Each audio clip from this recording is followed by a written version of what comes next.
Hey everybody, Anime Night here. I am back after a week long hiatus away from everything. I hope all of you are doing wonderful on this hot Sunday. I mean, Jesus, 105 over here where we're at. Lots going on. Lots going on. Hi, Shiny. Wow, that was fast.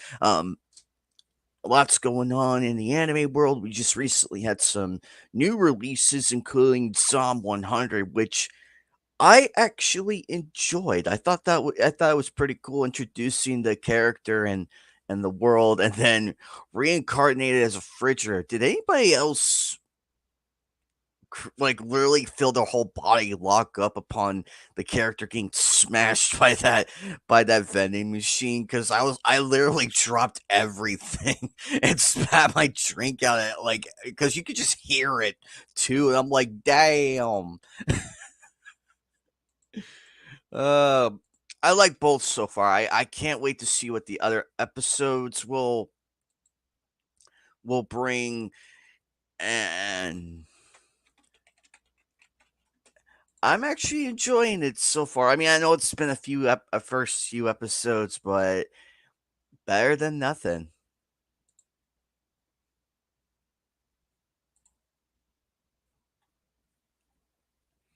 Hang on one second. Gonna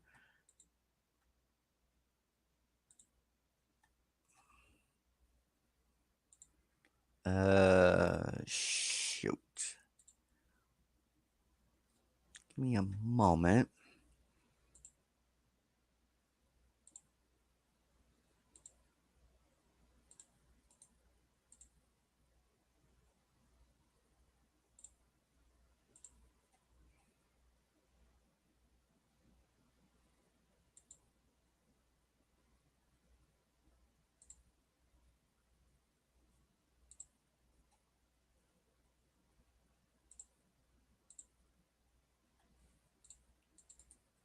Okay, there we go.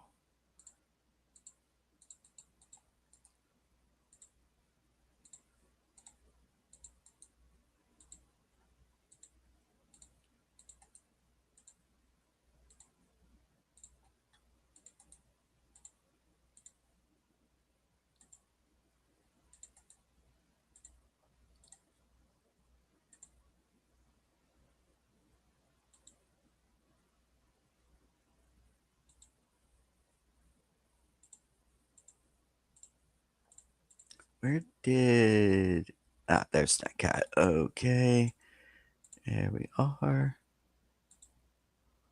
Okay, there we go. All right, links are sent out.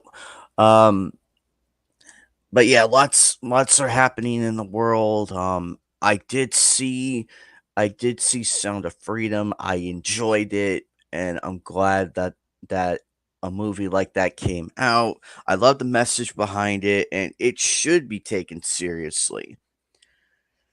Now, look, people may not like the film, and I respect certain opinions, but when you come out against the message and saying, "Oh, this message is wrong" and everything, that's when I have an issue with you and how important it is to know that this type of thing exists. I mean, look at the California Democrats blocking a bill to criminalize trafficking. That tells you a lot. That should be a crime. It should be a crime. I freaky. I freaky. Um. Oh Christ! Give me a minute. Sorry, Shiny. I forgot you weren't in the group chat. There you go, buddy. There you go. The link is in the comment section, Shiny. Um. I need to find you on Twitter and next time and send you the invite that way. But yeah, lots happening in the world. And this is the 40th edition of Nights of the Animated Series. We made it this far in the whole series. I really, really hope I really hope to continue this.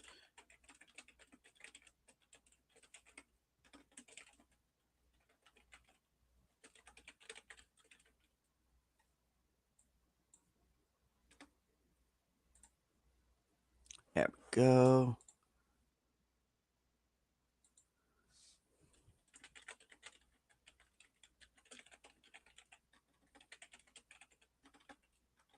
And 1 second. Sorry, I'm doing like multiple things right now. I'm trying to get everybody else in here as much as I humanly can. Why do I have two Twitter tabs up? Jesus Christ. Anyway, so I no problem. like I was saying, it should scare everybody that the Californian Democrats blocked that bill, though. That should be very telling. And if I were a voter and I saw that, I'd be like, yeah, you guys are getting my vote. Hey, Hi, Shiny. so Hey, I know Shiny. the whole deal is going on with the the child trafficking situation. Since I know the point is like how California right now is, it's all because of when I see a lot of news happen there because of we seen how they try to do child trafficking at the same time they just want to groom their children by using these not safe for work books to them. You know what I mean?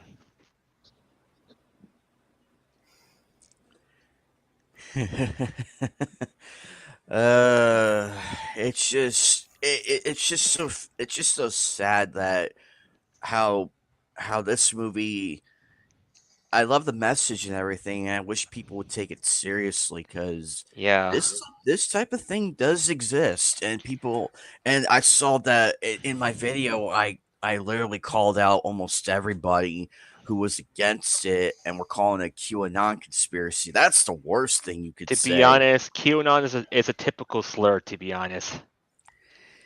Well, QAnon Hmm. has nothing to do with what's going on to actual children, and also NBC, MSNBC are fucking jokes.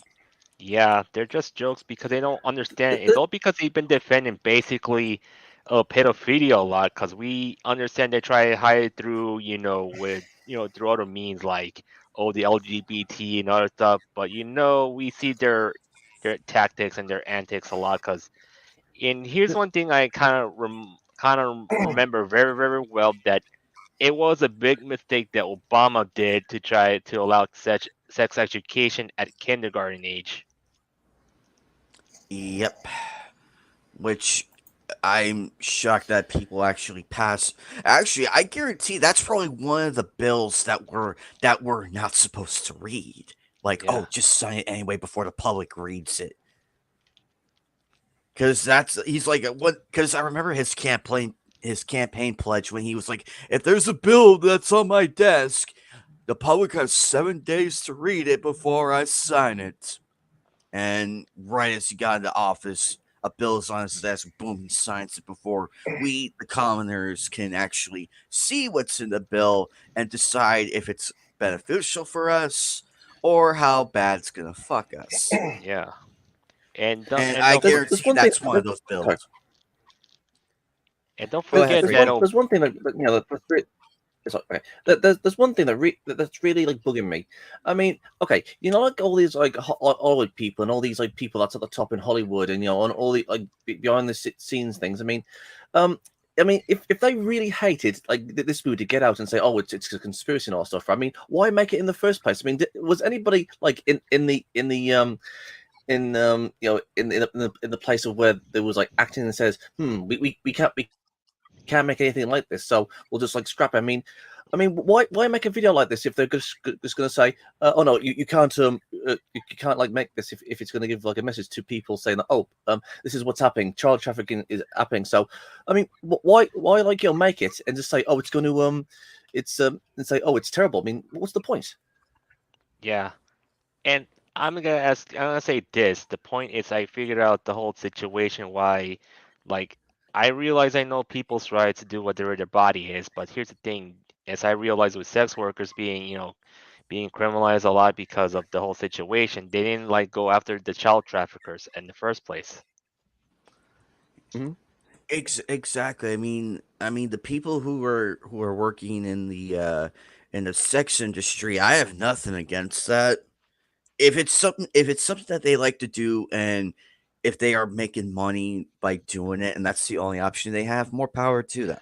I'm okay with that as long as they know what they are doing. Yeah, But Yeah. at the same time, though, I feel like child trafficking should be illegal all across the countries. I do not care if there's a Yeah, definitely. financial stake in it. I do not care. I don't know how people get off on that. I can never understand that mentality.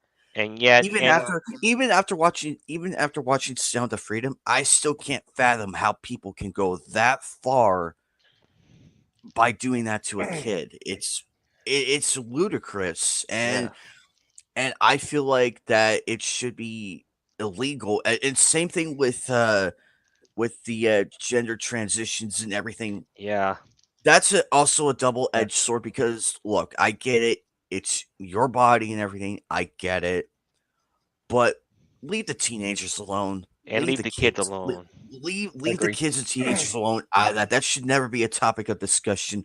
If they are over 18 and are adults, I will not stop them. Yeah, they can do Yeah, it. Yeah, I definitely. I'm like, I mean, look, you're on sorry, go your on. own in this matter. You're on your own in this matter.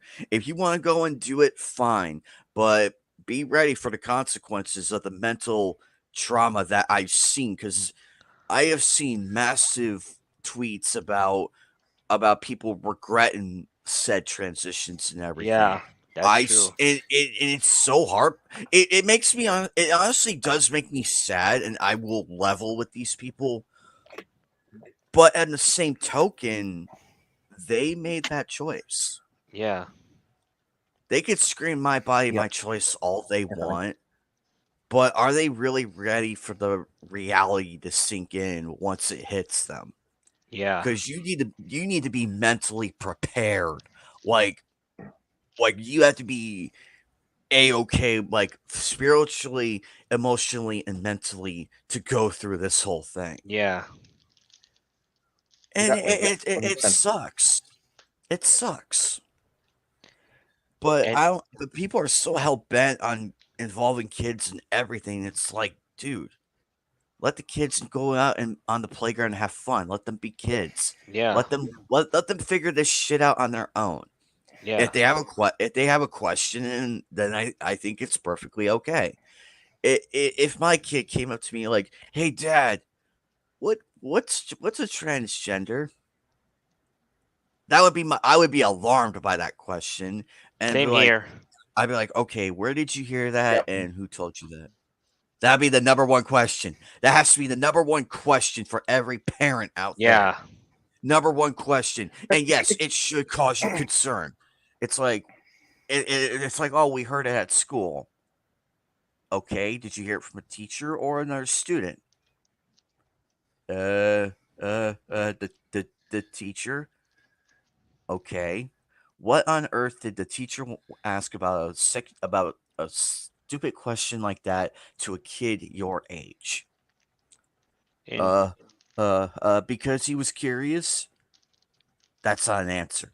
No, no, absolutely and not. this is why I do this.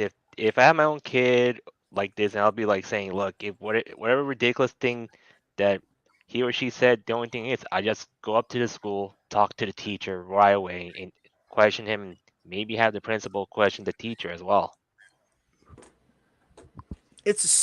I'd rather that's keep the it thing, to. isn't it? I mean, oh, sorry. Go ahead, fake Sorry, freedom. Karen. Sorry about that. What I'm saying is, I mean, we never had any of this. I mean, like literally had nothing like this when we was like in schools. I mean, when we was in school, when we was like kids, we were just like doing maths, English, going on field Yeah, trips, we and done over. talk to our Yeah, friends about anime and yeah, stuff like that. But I mean, these days, I mean, we've seen this firsthand, like on cameras, and teachers like brainwashing kids, saying that, oh, transgender yeah. this, It's true. transgender that. I mean, they don't even teach anything Like back then, we learned a lot of Which normal needed, stuff. especially maths. I mean, there's no maths, English. I mean, yeah, but now these days it's just like, oh, like, oh, now you have to be a victim. You have to be a victim. Oh, look, all these white people are terrible and evil, and it, transgenderism is there to help you, etc., etc. And it's absolutely freaking mental. This is why you need to either have privately owned colleges or schools, have them homeschooled, or I'll say it again. I have, like, cameras, like, in the schools, so you can check up on your kids, like, saying, okay, what are they teaching them? And it's absolutely freaking mental of what they're doing in these schools and colleges. Um, Yeah, how- I just don't know how to put words to it, man. It's sick. yeah. And here's the thing, I'm gonna say this is because these people aren't teaching the normal things that the kids do, and they just want to teach kids like in a bad way, and they end up growing becoming degenerates, which is a bad problem, to be honest. And like, Precisely. And that's all, and also another thing when it comes to degeneracy. I mean, they're like, praise it, saying that, oh, you can be degenerate, and just open yourself up, saying that I'm a degenerate. I'm a degenerate.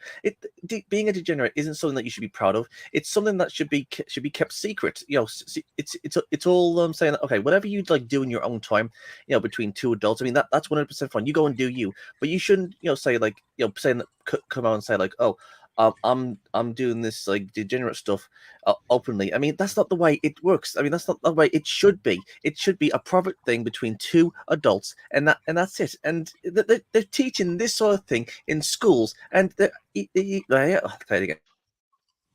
They even have adults going on the street naked in these gay parades in front of children. I mean, it's ludicrous, man. Oh, Absolutely ludicrous. they should have been arrested for that. I was appalled when I saw the videos and Definitely. everything. I'm like, where's the law enforcement? But then again, I'm reminded, oh, it's New York, and somehow this is legal. In what universe is this legal? I mean, the only time it should be that is if it's at is at strip clubs for over 21 gentlemen's clubs. Keep it to that. Hmm? Not go out Yeah. in pride parades. And shame on the parents for bringing the kids there. I'm amazed CPS hasn't been knocking on doors lately during the whole month of June.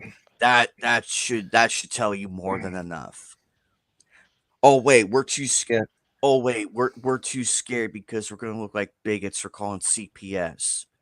No, you're a fucking parent and you go ahead and bring your kid to a pride event where there's half naked men, almost naked women, and I ain't even gonna get into the drag scene because that's an entirely can of worms on its own. But you go and do that and then cry victim. Yeah, way to be a parent. Good job scarring your kid for the next 10 years of their life. Mhm. I feel so bad for the children of this generation. I feel so bad for yeah, them. I feel a little bad about Yeah. it. And I tell you one thing for sure. These people need to realize one thing, like as in the parents, they need to look at themselves. Like they shouldn't be so busy on themselves, and they need to check on their kids often. Like they need to look on what they're doing in their lives, like in their schools, not just only in schools, what content they're watching and what content they're reading, which is the other thing. Even if they check their phones, if they even have social media accounts, which is another issue we know about. Oh yeah, I can't count the number of minors I've ran into on Twitter and a few other places. Yeah, And they're sitting there Yeah. calling us bigots and everything. I'm like, where's your parent at? yeah. Where's That their and parent? I recently threw out a minor in one of our chats and everything because he let it slip that he was underage and I gave him the ban hammer. I literally threw the hammer at him and told him to get the hell out because this is a topic for adults, not damn teenagers. Yeah, The only time I ever allowed Damn right. is when Bubba's nephew was on a stream because he was with him, and and Bubba's one of the few people I can trust. Same with Fatal. Those are the only times I ever allow this to happen. Is if it's family members, fine. I'll allow it. We'll keep it PG-13. We'll Yeah. try. We'll try, but I can't promise because most of us have no filters. So, Yeah. And honestly, you but know, that's the only time I'll ever allow it. That's the only time I will ever allow it. yeah. Other times, I usually let the mods do the ban hammers. Like, Yeah. here you go. Here's the ban hammer. Have fun. Man. But I wish we could bring this topic to the world stage, because there's so many examples of all this going on, and yet people are too scared of the cancel culture mob. No, we need to I'm fight not. back against it. That's true. Yeah, And to yeah, be honest, if they're to we need to fight back against the gender mob because they openly say we're coming for your children. That should be a yeah. massive wake up call to the backers. Like, hey, look, they're coming after your children. If I was a backer in this, I would pull all my funding. Be like, no, I ain't funding you. The minute you do something that targets kids in a negative way, nope, funding pulled. I'm gonna Funding go take pulled my and people business to keep someone. distance away from them. That's the point. Exactly, and I wish people would stop being so scared of the gender mob. Stop And being that so scared of him. If you're gonna get canceled, may as well embrace it, but go down fighting. and the point is they need to stop being afraid of being Mhm. called racist, sexist, and all this stuff. It's like I these type laugh. of I laugh at those terms. I laugh at to that be because it's honest, like Me no too. original Definitely. insults. Like yeah, no original insult. to be honest, these words like these insults, these slurs, like I say, they really lost its value. To be honest, Yeah. and like to be honest, like it used to be something that's meaningful, but now it's no longer anymore because they just say, oh, they can call a Hispanic guy racist, a black guy racist, or whatever, and yet it makes no sense. It's like, oh, like calling a Hispanic person a white supremacist, a black person a white supremacist, and all this stuff. Yeah, I mean that's the only thing they have. I mean, it's supposed to be like the end all of end alls just to shut you up instead of like trying to have like a debate with us saying like, okay, this is wrong, this is wrong, this is wrong, and then they'll give their arguments. This is wrong, this is right, this is wrong, this is right. They don't do that. They just like shut you down, saying that, oh, you are racist, and and that's it. I mean, they'll just. I mean, even if you do try to have like a conversation with these people, and you want to have a conversation with these people to say, listen, this is what I think, this is what I think, blah blah blah. They'll just block you, and that's it. And you can't talk to them anymore. Exactly. Once they block you, it's like, oh wow, you couldn't take the argument. They couldn't take a difference of opinion. Yeah, They already lost at that point. yeah. And the thing Exactly. is, is like I'm gonna say this in an honest way that it's ridiculous how they say about like it's okay for kids to be indoctrinated by this stuff, and the other side say, oh, it's not okay for basically all people to like anime because of the characters. To be honest, it's like, why do I care about drawings and you just care about kids being into them degenerate stuff? I'm just saying. Precisely, and I think they just want it's to ruin quite kids. telling where their priorities lie and everything. Yeah, Hmm. And I really wish it wasn't the case, but unfortunately, it's like arguing with a brick wall because yeah, no matter how hard we try, they will never listen, and and they go spouting like all kinds of things, even go as far as to threatening us. Like, really, you're gonna push that button of all buttons, you're gonna push the threaten them button. yeah, Keep in mind, we don't threaten unless if we're threatened first. yeah, Like, if they want to threaten our lives, fine, we'll show you our weaponry. Well, And even though, we could just be sitting here with our shotguns, be like, okay, you threaten us. You want to go through with that? yeah, my Are thing you is they, sure? Because your family can't sue us. Your family can't sue us. And no, we're not going to send you back to your state. We're going to keep you out here yeah, and in even though, Minecraft, people.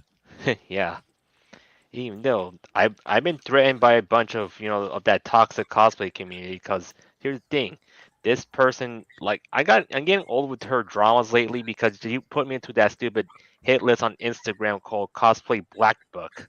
Basically, they just falsely accuse anybody to be the bad guys in there because of their hero complexes. To be honest, that's why I'm not even safe going to anime cons or cosplay events for a while.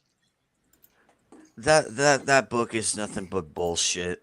Yeah, It's it just a is. scare. It's just Mhm. it should be what it is, a pointless scare tactic to scare all the prominent cosplayers from ever going out and cosplaying again, when in reality, it's concocted by someone who has low self esteem, can't take a joke, can't take a difference of opinion, is so high and mighty and hopping off on the feminist pills Yeah, that they have no center in life yeah, and that's rather true. see everybody else get destroyed.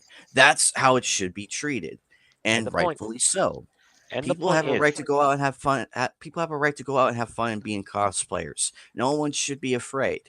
yeah, it's true. No one should be afraid to just cosplay and just enjoy the stuff. Like, I know people in the cosplay who are like away from the cosplay community, they just want to enjoy cosplaying. They just want to go to cons, whatever, just do things for fun. But these people, like nowadays, these they just want to try and punish people like that. Like they think they're the cops. They're not the cops. And honestly, if they really want to care about, if they want to go after real criminals, one they just find real criminals elsewhere and basically record them and call the cops on them. It's not just like cosplays, but it's also when like regular people just dress up like minorities, like Native Americans or Gypsies or any sort of minority, and if you're not what's that word? If you're not part of like that group that you're dressed up as, then you are a racist. You should be cancelled, and it's absolutely ridiculous. I mean, if Yeah. somebody wants to like dress up as someone, yeah, for fun, like for Halloween or something like that, like or a party or something, then they should be allowed to. They're not harming anybody, so I say they should go for it. Yeah. You know. I'm just, I'm saying, because like the point is like honestly, it's like all this situation going on that the cosplay dramas and everything. Like I'm getting old for those type of dramas because at this point I want to handle things peacefully without any violence or anything. If the only thing is my thing is if they try to take it on the violent way, I have my right to defend myself. Mhm. I agree. Because here's the thing: either they take the peaceful way or just get the fuck out.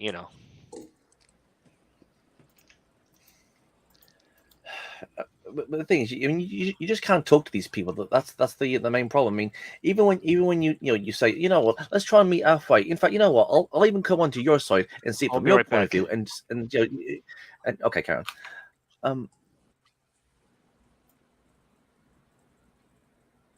Anime night. I'm still here. Go ahead. Oh, sorry. Where was I? Oh, Continue. even if you try to like say, okay, I'm gonna come onto your side, and just see from your point of view, see it from how you see it, how you do it, and just even if you like go onto their side, completely right, and just go, okay, so this is how you work, this is how you do, and even if, you at least try to say, well, listen, maybe you shouldn't like do something like that, or say something like, this didn't really happen like back in those days, or even if you used to uh, even if he was to like give a little bit of hints saying that this sort of thing is right and this sort of thing is wrong, they'll automatically say that, oh, you are a bigot, you are a bigot, and they won't even listen to reason. I mean, the thing is, when they like grow up, more well, I'll say it again. Yeah, I'm back. When they So grow up, they oh, welcome back. When they grow up, they're going to become more like more sensible, hopefully. And the thing is that they need to be sensible now because with all this like transitioning on our stuff, right? They're going to ruin themselves, and there will be no way to, to come back from that. And this Yeah. is why we need to talk to these kids now. Otherwise, they're going to completely ruin their lives, thinking that all this is right, and and everybody of the old generation are like old people says, oh they don't understand us, they don't understand us.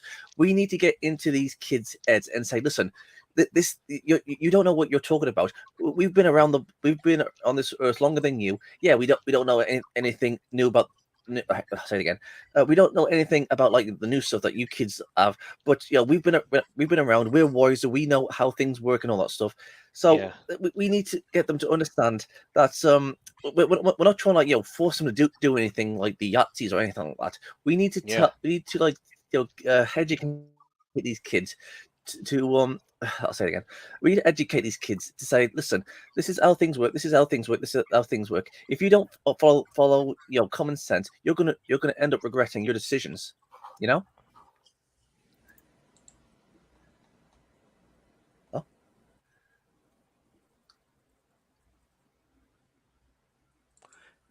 I'm listening. And you are correct, Freaky. You are very correct in that statement, because we need to have an interjunction with everybody, because we can't do the parent's job or anything. We're not responsible for what the kid. We're not responsible for what people watch. And it should be noted, like, if I ever got a message from a parent like, "Oh, we your content is blah blah blah, this and this. Your streams are really really vulgar and everything." I'm like, then why did you let your kid watch in the first place? We are not responsible for our audience, exactly. and I am not responsible the for the 1,000 followers and friends I have. I am not responsible for their actions. I should not be held liable. I have no control over what my friends do, regardless. If it's within legal reasons, fine. But they do something that's highly illegal, I'd be like, I don't know how to defend you on this one. But Mm. that joking, all jokes aside, Yeah. um, all jokes aside, we content creators, we can't control what our audience does. And basically, we're Exactly. not there 24/7 to dictate how your kids should live their lives. We don't do that.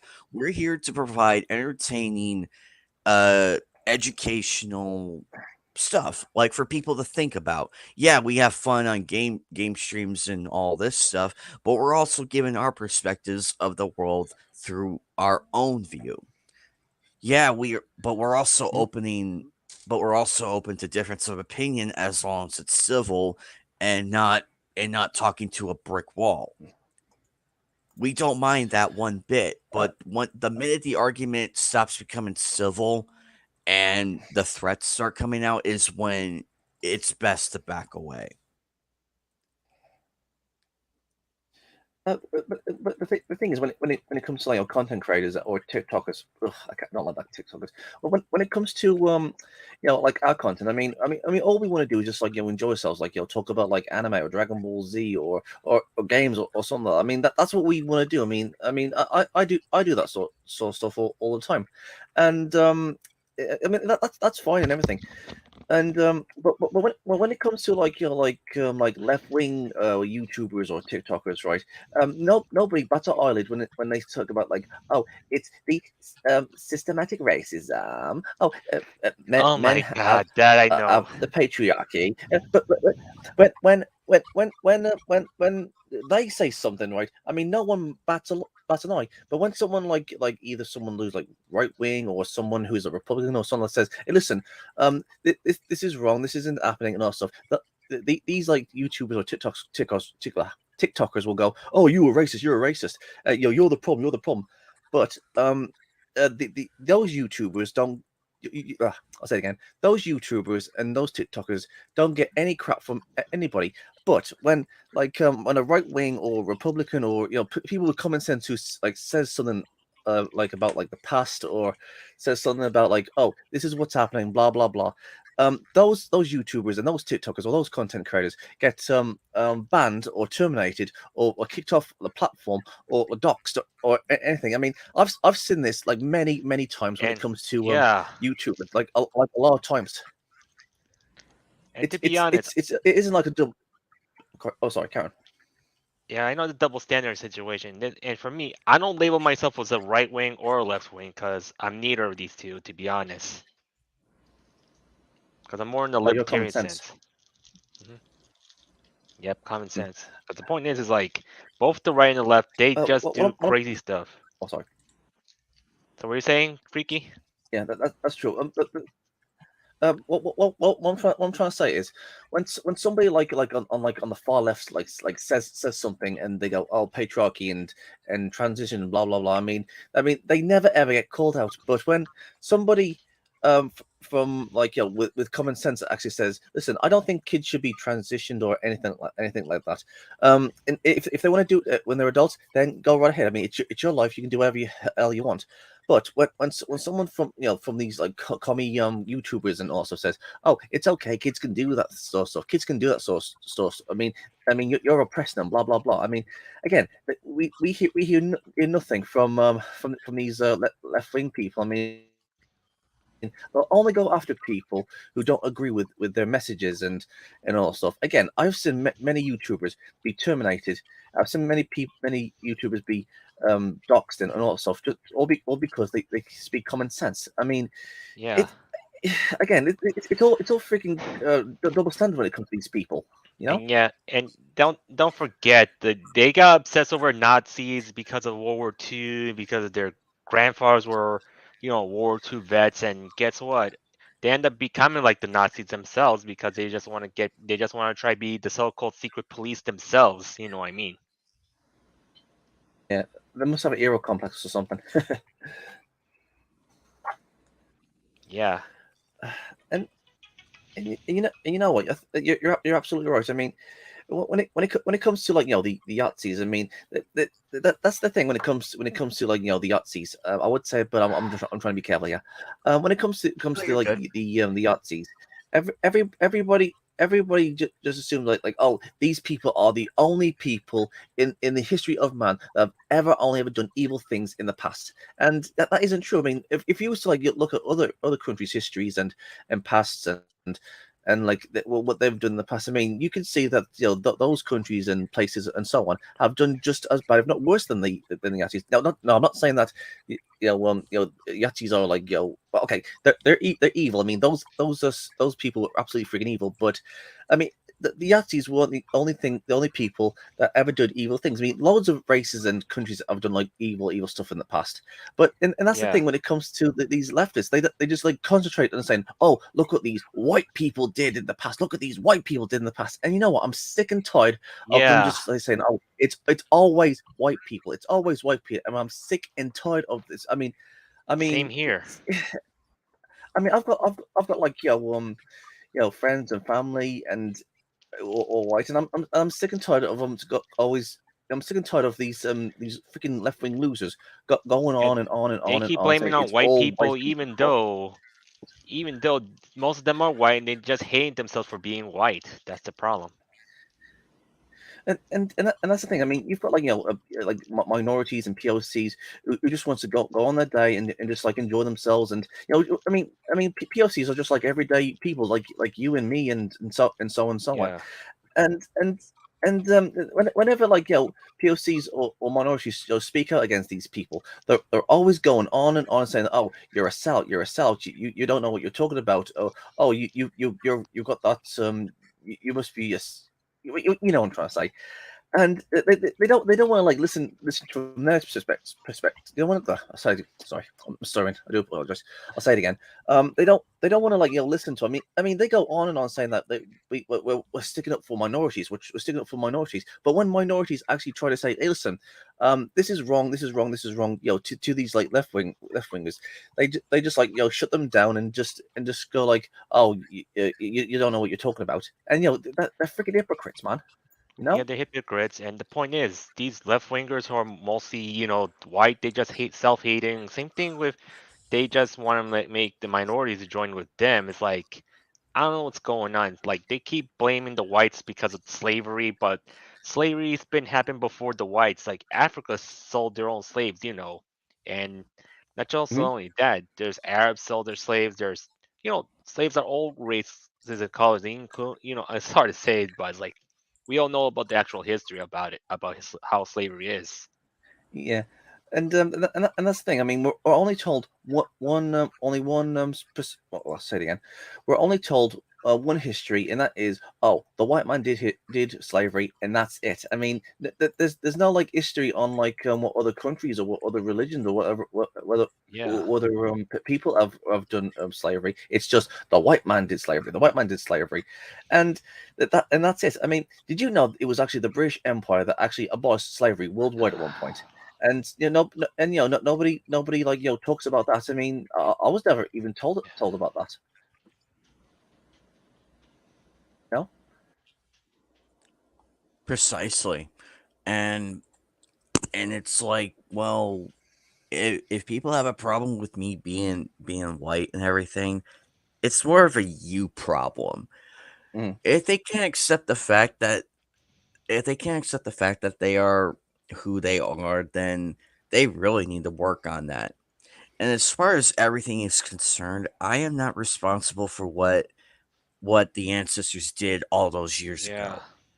As sad as it is, and I'm sad that this even happened in the first place, I feel bad, honestly. But it's not my judgment because I shouldn't was be. not in that time period. I'm in 2023. I'm Yeah, in my own life right now, and I'm happy as can be. yeah, And I'd rather see other people succeed in life. I don't care what they are. Heck, even a wheelchair bound person can still be successful if they make efforts in their life.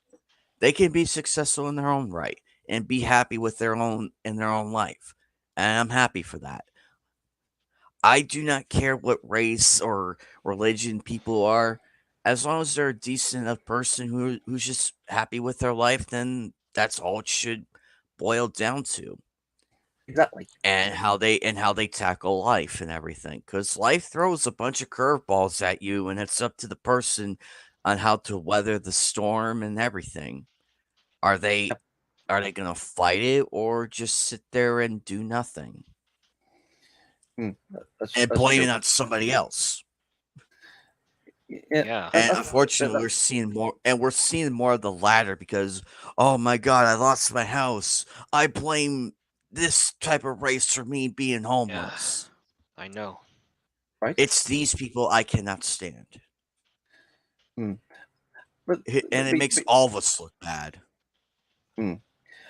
But there are we can, I mean, we can all agree that there's going to be like those sort of groups in every single race or creed or whatever who's just going to be like the hateful ones because okay, we can all say that not every single person is going to be the same, right? I mean, we've got all different personalities and we've got different ways of looking at things, but you're always going to get like the garbage in every single race, creed, and religion, and so on, right? And these I'm talking about like the people who like hate everybody else who isn't like the same as them, right? I mean, and this can come from anywhere, like black, white, Asian, whatever. You can find these sort of people anywheres in any group. But the thing is when it comes to like these people who like do like make uh, uh, other people look bad, is that sorry, I do apologize. I lost my train of thought. When it comes to like these sort of people, they don't care who they have to hurt. They don't care who's innocent or not. I mean, if you're not the same like as them, then they're going to like hurt you because you're being different. And now, listen, I'm not saying that I'm not like being an SJW about this or anything like that, but I mean it is true.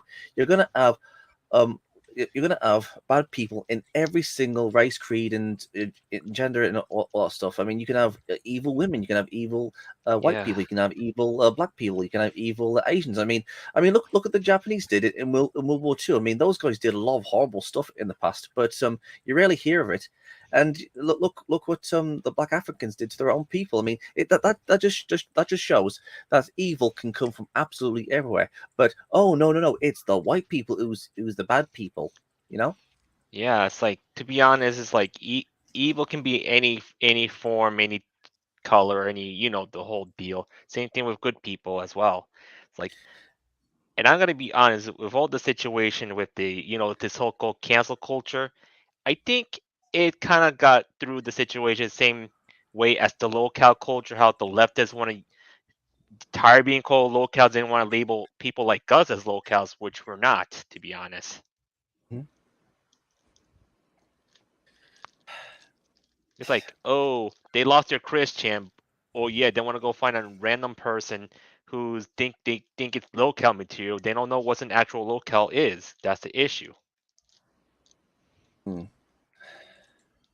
Like, if they think I'm a locale, do I take any drugs lately? No. Am I that stupid? No. Just saying.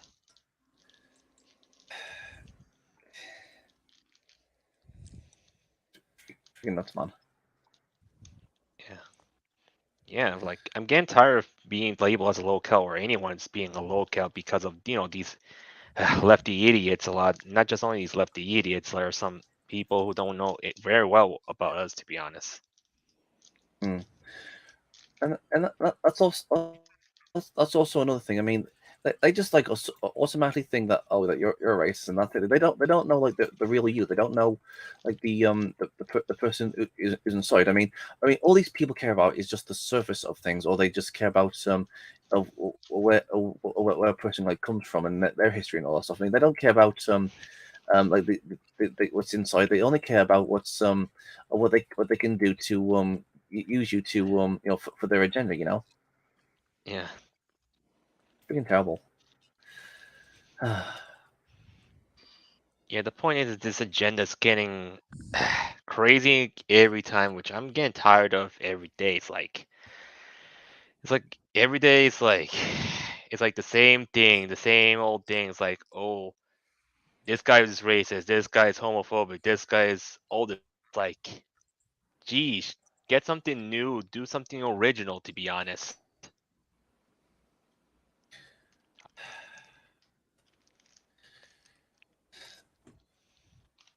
I'm just, Precisely. And it's just it's really sad how far our society has fallen in the last 2 decades. yeah, Because I Mm. can I can remember a time when we all hanged out and got together and talked about like what happened on a show the next day in class, and then if we got new cards were coming out, we could play and everything. yeah, We had Oh massive yeah. groups of people, and even went over our friend's house and had like gaming tournaments and everything. yeah. That's true. Nowadays we can't even have that. Yeah, Mm. Maybe the internet might have like ruined it for us. I mean, as much as yeah, I absolutely, as much as I absolutely love the internet and to get to talk to people and look on all this great Yeah, stuff. it it- it has its benefits and everything. yeah. It does have its benefits, and I do see the positive aspects into having the internet and everything. yeah. And I'm gonna be honest, it's like people aren't that educated very much to realize about the internet very well. Mm. That's how, I remember, like back in the early 90s or 2000s, they kind of give internet safety tips and all this stuff. Yeah. Exactly, and also with like phone calls and everything, like for all those Nickelodeon Cartoon Network phone call things, like, oh, be sure you have your parents' permission to enter and all that. Yeah, They were Hmm. serious about that. They were serious. yeah, And I miss stuff like that because they were trying to warn us, like, "Hey, look, just be careful with what you're doing and let your parent know what you are doing," because they yeah. cared about the parents. Yep. That's I true. And remember that. rightfully so. I feel like the parents' opinion should also be respected in all aspects. Like, in regards to internet safety, I feel like the parent should be involved to a degree. Like, "Hey, look," it's like, "Okay, you're 12 years old now. You get to, and you're starting to understand the internet. Yeah. Just be careful what sites you visit. Now we're entrusting you with this. Just don't go starting wars with people you do not know. Okay.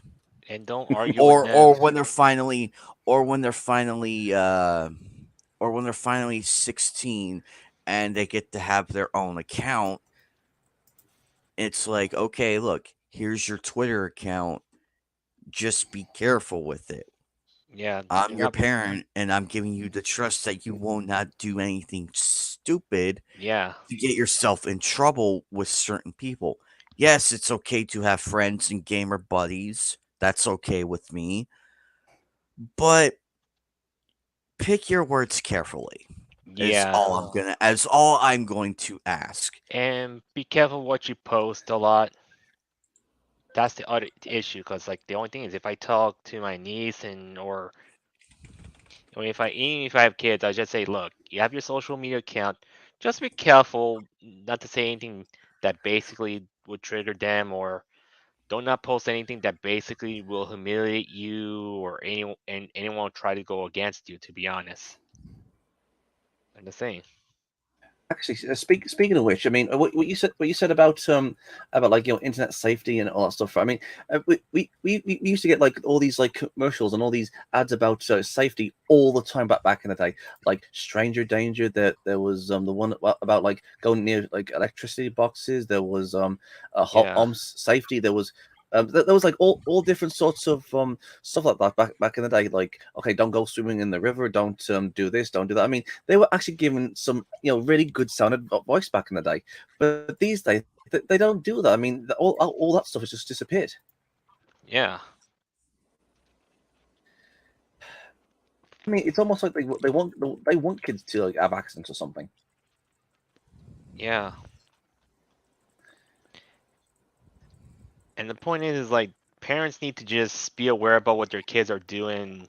I don't know what's going on now these days that they're not even doing this type of stuff. And since we know like Saturday morning cartoons and weekday cartoons already been died off, that's how it happened. To be honest, How do you mean?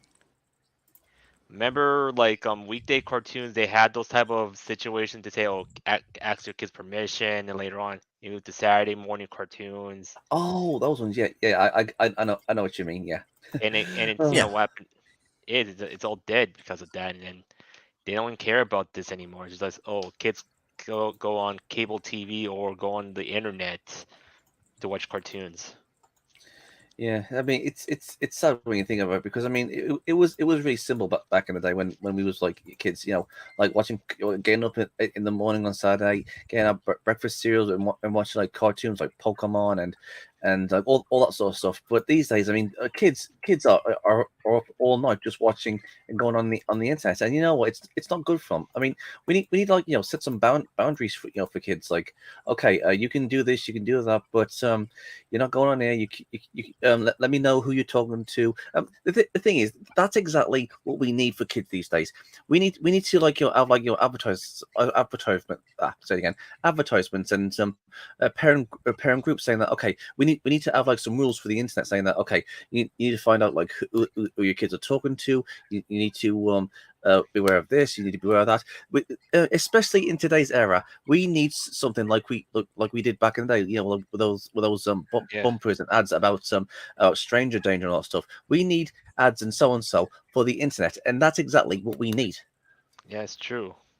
We need those type of ads because the thing is, people need to understand carefully what they what they'll get into. But here's the thing: this is what's gonna happen like later on when when people are more aware about what's going on the internet, and guess what? These trolls, these crazies going on the internet, they're not gonna be taking things so seriously anymore after the whole situation. and it's stuff like this that we just can't. I mean, where exactly would you start? I mean, we're just like just some guys on the internet talking about this sort of stuff. But I mean, where can we actually like do to make a difference? What can we actually do? I mean, yeah, what we're doing here, like talking about like this sort of stuff. Hopefully maybe somebody out there will be watching saying that these guys what these guys are talking about, they're right. We need to have like some safety stuff for the internet, and and we need to bring like this sort of stuff back from from like back in the day. Fingers crossed if somebody does that. But where would we actually start if you want to like bring back safety measures and all stuff? What would you do? Well, the thing is, we could start by by teaching our kids the ways about the safety. Then later on, maybe like not just only that. Like after we teach our kids, also we need to have some sort of have some sort of parent group or something like that to just talk about the situation. Then we go through schools and everything. To be honest, it's like it's a bit of a Yeah, long I process. forgot about that. The sixth and just oh, sorry. Yeah, What's that's say? true.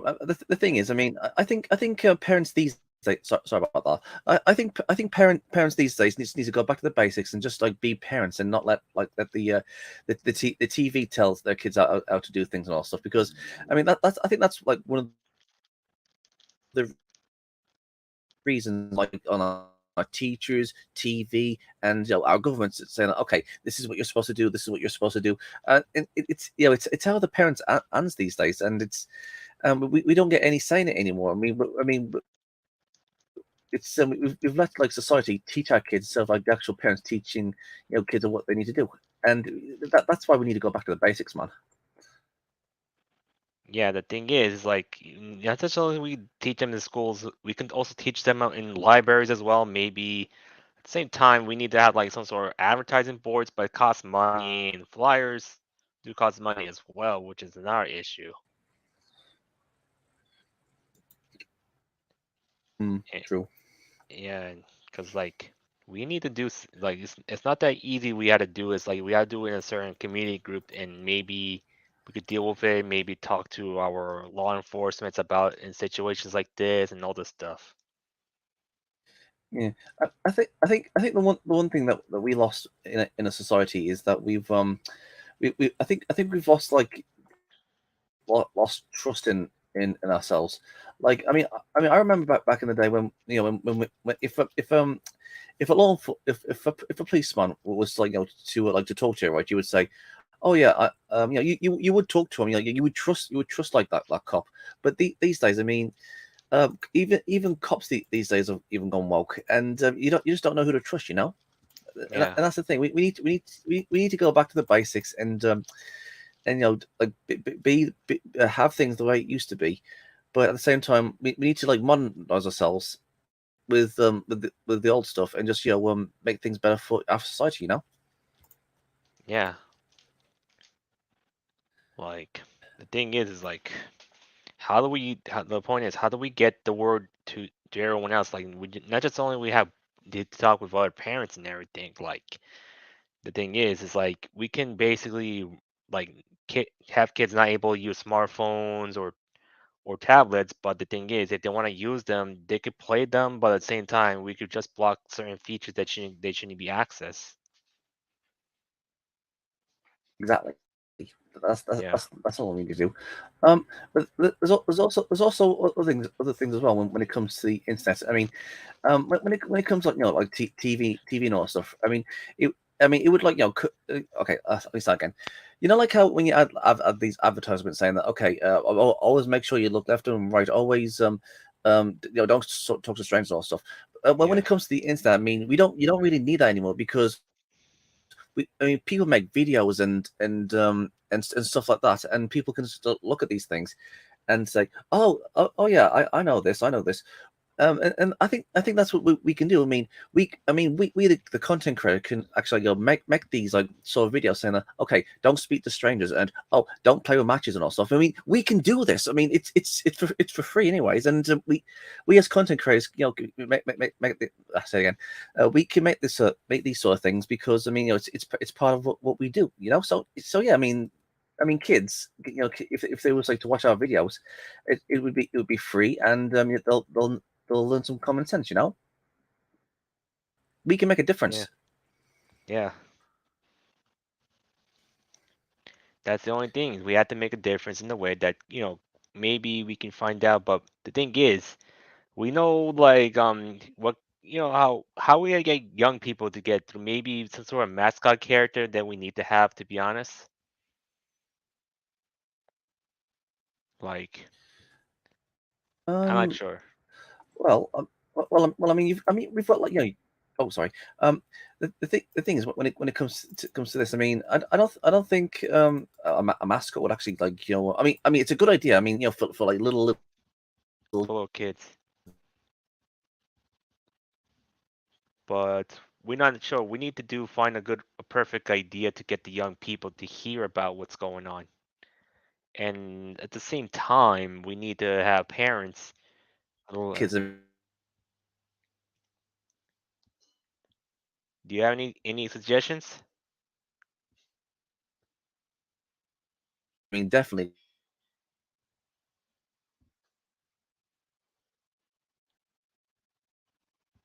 Yeah, it's a little bit silent with anime nights like away at the moment.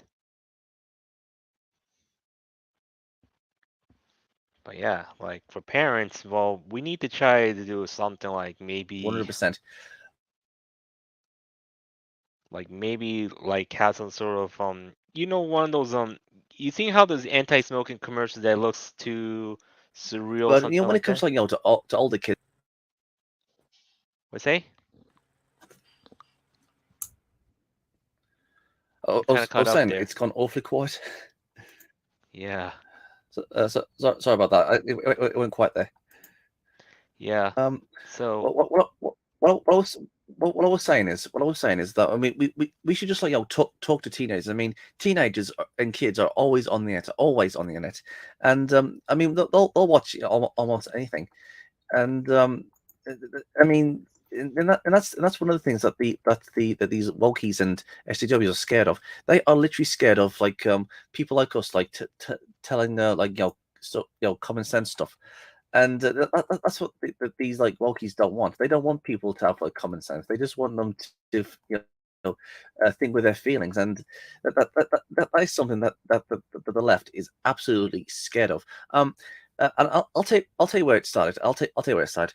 It all started because of what happened in the year 2015, and what happened in the year 2015 is when Brexit won and Trump won, and it was all thanks to the internet because of what happened there. It was all thanks to the oh, internet that 20, helped Trump win and Brexit win, and that's been the greatest fear when it comes to the internet. They are afraid of people yeah. And the thing is, like us. these people who doesn't want to know about what life They're is, to be honest, it's like they don't learn anything from their parents because either like they have busy parents or they're living with single moms, to afraid be of honest. the internet, and they just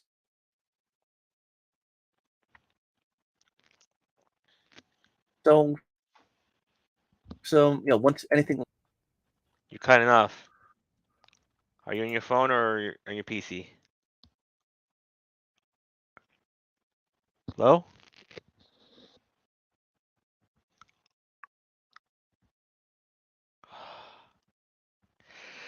Oh my god.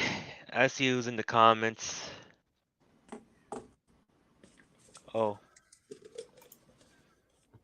there you are, Anime Night. What took you so long?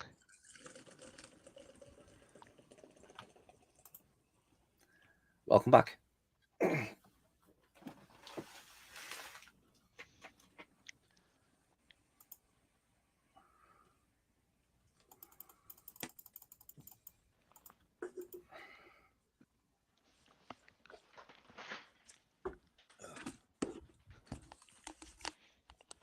Sorry about that, guys. I had to handle Yeah. an important phone call. Oh. So we're Yeah, talking my about internet safety anyways, like I'm just saying, like, because of, we need to try to find a way, how parents need to understand at the same time with kids and teenagers. oh, absolutely. It should be a number one priority when they become. It's the same thing with if they can put that much emphasis on cars and phones, I feel like the internet should be also top priority because that's what our mom did back in I want to say '03, like 2003 to '06, Like how? because she introduced us to like the computer and everything, and we got to go on sites like Cartoon Network, uh Disney Channel when it was good, when it was Yeah. Oh good, yeah. and they had all sorts of fun games on there. And I remember on the Cartoon Network site, I remember it so clearly. They had whatever that happened to Robot Jones. They had a game for that. Samurai Jack. I played that for hours and hours. And I play G Tunes. To be honest, it's kind of like very fun. And even though they have like these weird click animations like Pink Donkey and Germtown, but these are like lost media stuff. To be honest. Hmm. I'm amazed miniclip.com is still going strong despite Yeah. the changing times. I remember that site too, and I remember playing the Bush the It's Bush funny. games where he has like the M16 and everything. He's taking on like the White House, and then they have the London game where he's in London with the Queen and everything, Yeah. and you killed one of the terrorists, and it cuts to a scene, and the bullet hits the crown off, and then she pulls out a little thing that transforms to a gun. It was so wild. Oh my god. Sounds wild. I like that. That's the type of game I actually enjoy because of the humor and everything. And I'm just Yeah, like, and also yeah, they made some good I can videos. imagine this happening. Yeah, to be honest, we need some materials like that to be honest, just to make fun of these Wokies and all this stuff going on. And I wouldn't have been surprised if George Bush was playing those types of games too on Miniclip. He's like, "Hey, Barbara, they made a video game about me defending the White House. I support it. I support this." Oh my god. Yep. I could believe it though. I could believe it. Yeah. and and it's and then I remember also on Cartoon Network they had the Teen Titans Fighter game. I struggled so badly to Yeah. unlock the rest of the characters. I almost broke my keyboard. Damn. I remember the struggle of like trying to unlock the other ones like Jinx and Gizmo and Mammoth. Yeah. And who's the big rock dude? Like the big one. It's not Oh, Mammoth, it's the other one. What was Cinderblock. his Cinder Block. Cinderblock. Yeah. Thank you, Cinder Block. Yeah, he was difficult to unlock. I when I finally unlocked him, I felt so happy. I'm like, yes, I finally fucking did it. Oh, they had the courage, the cowardly dog one where he's in the pyramid, one. And you go through different doors, you get teleported to different I remember levels, that. different floors of the game. That And was a lot of fun. it was funny how he screams a lot in Courage. The character, Courage always screams a lot. It's like, Over the smallest stage, it's just so hilarious. yeah, Yeah, that was a great show. To this day, I never beaten that game. To this yeah. day, Even though, I came so close to beating it when I was at the library at the time, and oh, my trial time ended oh, on the final level. I was that close. your trial time ended at the library because they do have time limits there, right? Yeah, I think they still do. I think they still do, but that's what killed it for me. And I'm like, damn, it was. That's why I end up having a laptop. That's the best thing I'd have. Oh, I agree. I'm just happy I have my own PC now. I'm just happy I have it. Yeah, and I'm have my own PC rig much powerful than my laptop, and I have a Steam Deck, so I wouldn't worry about getting a new laptop for a Hmm. long time. Because the point is like laptop these days, like to be honest, like PCs these days they're becoming more like consoles, while laptops are being more like the at-home PCs, and this like something like the Steam Deck. It's almost becoming like the real PCs for gaming. Essence, a replacement for laptops, to be honest. Mm. Cause the point is like I like to save space, which is a good thing, but at the same time with the laptop, it did took a lot of space when I'm trying to go traveling to other places.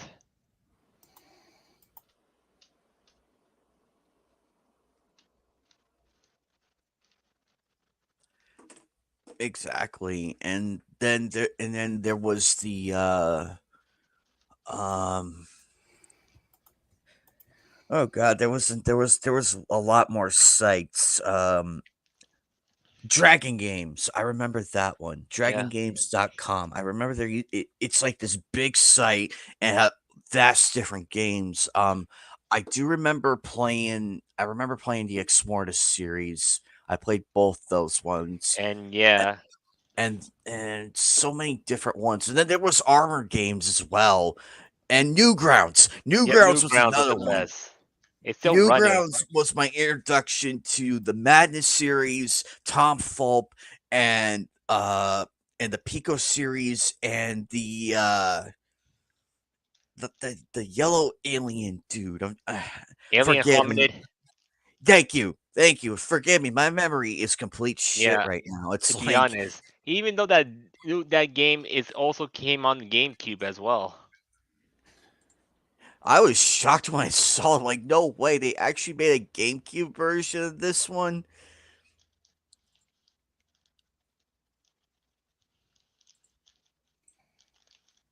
Yeah. I didn't have my chance to play the GameCube version, but I could download the ROM, maybe experience it myself.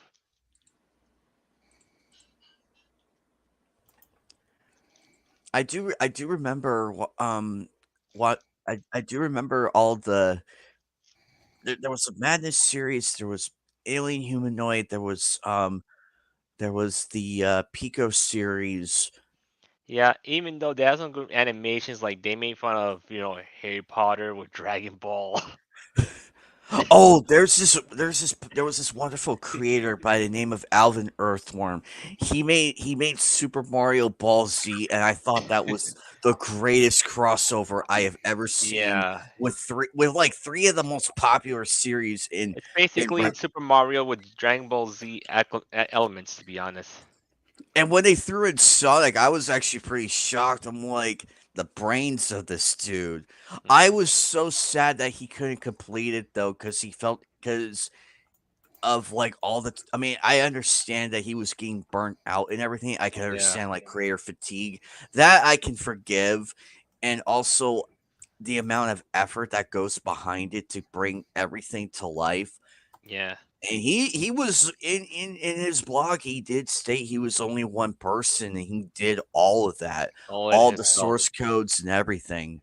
And Yeah, I feel for him, and I'm glad he was able to do like the first, I believe it was 6 episodes that he did of that series. But to this day, if you go back and watch it, it is amazing how ahead of its time it was. yeah, 'Cause this stuff looks like you could do in up until now, but better. You could yeah, actually recreate that now, but I like the timelessness of it. yeah. 'Cause to be I honest, the old net is much better, and with everything going on before social media came above. I'm just saying. I'm amazed there isn't a new riddle school out yet. I was very shocked when it was done with. I'm like, "Damn, I really like that world." even even though I watched the Sonic parody videos as well, including the ones is like you that we know so far, kind of a bit matured. Yeah, whatever happened to those creators? They created a lot of very fun games, I and don't know. I They end up having lives, to be honest. well, that I mean, aside from the glaring elephant in the room, aside from that, it's like, dude, you could have made money off of this and gone on to do more because we wanted more of that. Yeah. The fact, I guess they was just looking for some new talent, maybe. yeah. To be honest, the old net has better stuff than the new net does. Cause honestly, what like think back in the days we used forums, messenger apps, and chat sites. It's not no big deal. But like with social media now these days, it kind of ruined for everybody. To be honest. Yeah, I agree 100%, 100%. Oh, I mean, I mean, places like like Twitter and TikTok and Facebook has like ruined it. Yeah. Like YouTube isn't social media. It's morely like basically a forum and video site, but it's become more of a video site than a forum site, to be honest. Mm. Since yeah, I do miss the times when people taking things like in a forum way, which we don't have much trolls. We don't worry about these type of people very much. But nowadays we have to worry about all these type of stuff. That's why 100%. I'm It, getting it it's so frustrating that our fandoms have been co-opted and hijacked by these idiots who don't get the concept of being a fan. yeah, or Yeah, understand it in their They are posers. Like they go and complain about stuff that doesn't need to be addressed. yeah Like and I'm like, dude, you're not even a fan if that's your main concern. yeah We like it for what it is. We and enjoy it because it provides an escape for us, and we of course we buy the merchandise. We go to the conventions. We yeah. go to the game tournaments and everything. Yeah, Hmm, and the thing is, with anime conventions, they've been co-opted because of all the cosplay is not consent thing going on, hmm. and it's kind of Well, used. I can understand the cosplay not consent thing. I can understand it to a point. Yeah, it's Yes, true, but I mean, I'm glad there's awareness to it and everything. I'm glad for that one. I will say, I'm glad that's as much as I'll say to that. But also at the same time, it can hurt the individual when they done nothing wrong in the first place. yeah, and the Despite the point, fact you ask permission, they can still go and turn that around against you, and that's what's so scary. yeah, and the point is, And that's why I'm careful at conventions because I usually ask people if they're are cosplayers if they're not busy shopping or anything. I ask them, "Hey, would you like a photo and everything?" And they're like, "Oh, I love your cosplay and everything." And yeah, for me, I have a bit of a speaking disability, so I can tell them like, do you want to take a photo, or basically just show but my camera. if they say no, like, "Oh, I'm shy and everything," fair enough. Yeah, it's Hmm. true. Yeah. If they're not okay And I with get anything, people. There are people who are like that. I met a lot of first time con goers who were still trying to get into the vibe of it. It was their first day, and I yeah, feel for them. I was exactly the same way. Like I'm like, wow, and it was so much to take in and everything. And when I finally started cosplaying, I got stopped a lot. oh my But god, over time though, I got used to it because it's with people who are genuine and friendly, and I'm like, alrighty. And they ask politely too. That's key. If you wanna get into a cosplay photo with somebody, have some manners. yeah, This should be the number one rule in cosplay. When you're cosplaying and you see other cosplayers and it's like, "Oh wow, I love your cosplay. May I please do a photo with you?" yeah. But the thing is, It's always key. Don't go up and be demanding like, "Oh my god, I love your cosplay. Here's a photo," and take it without "Whoa, wait a minute, where's my consent in this?" well, Damn. and here's the thing. I'm gonna say this. Like with all those cosplays not consenting, it's morally they think about so much about is getting struggle snuggled, which is really stupid a lot because it's always try to do this. Oh, this guy struggle snuggle me. Oh, this guy struggle snuggle that. It's like, oh my god. They need to stop being victims for a second. My thing is, look, I'm a person who knows about self defense a lot. Like, don't they even learn self defense lately? I'm not saying.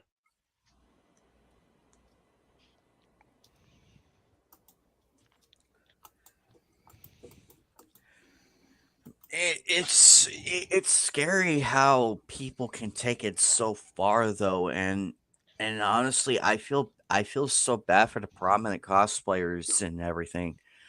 Even the ones that get bullied out of the cosplay scene because they cosplay as someone of a different thing. Like, who gives a shit? Yes, true. And If a person put that much effort into that cosplay, that should be respected because it takes a lot of work to do all that, yeah, to get the right measurements, to get the right colors to match the character from the picture and everything. That yeah, takes and dedication too, and money here and there for the props, unless they yeah, have it And made love. themselves. I wish that the cosplay would be credited or treated with respect. yeah. Like, And even wow, we love though, your cosplay and everything. and even though, Race though, it, race it, race and everything else should not be a merit. That should be that should not be involved in anything. Hell, yeah, I wouldn't mind a gender bent Nami or a Boa Hancock as long as that person's happy. If they're yeah. happy doing that, fine. And I can accept that. I can accept it to because be they're honest, it's proud like, of it, and it's like, and they're aware that yes, that Boa and Nami are women, and I get, and as long as they understand that, but if they yeah. are that big of a fan of them and they're happy doing it, then it should be respected. They're happy. Why? Who am Be I right back. to Anyways, who am I to ruin someone's enjoyment? Exactly. We're not here to ruin people's enjoyment. We're here to have fun. That's what conventions should be. We're all here to have a great time for 3 days, or for 3 days, or however long the person is there for, and to see other people's work and see the artists behind our favorite comics, anime, and shows, and also meet the prominent voices that brought the characters to life. Yeah, That's how exactly. that's how I feel conventions should be. Because it's a place to escape where we go and have fun for 3 days to get away from the realities of the real life. We want to break from real life. We want to break from our jobs and going out and everything. We want to break from all that. Not be reminded like, oh, because you're this, that you're a bad person. None of that should matter because it should not be a question of debate. I personally do not give a fuck if a person cosplays um what's a good one? Say like a African American goes out and cosplays as detective What? the Inspector Zyganta from Lupin the Third. I All wouldn't of the give a series. shit. I wouldn't give a shit because that person put a lot of effort into it and they're having fun. Because I'm more focused on how much effort a cosplayer puts into it, and I praise it as the whole thing. I don't give a shit about the individual's religion or race or any of that. I give a shit of how much effort and time they put into it, and rightfully so. It's like this whitewashing or blackwashing BS needs to stop.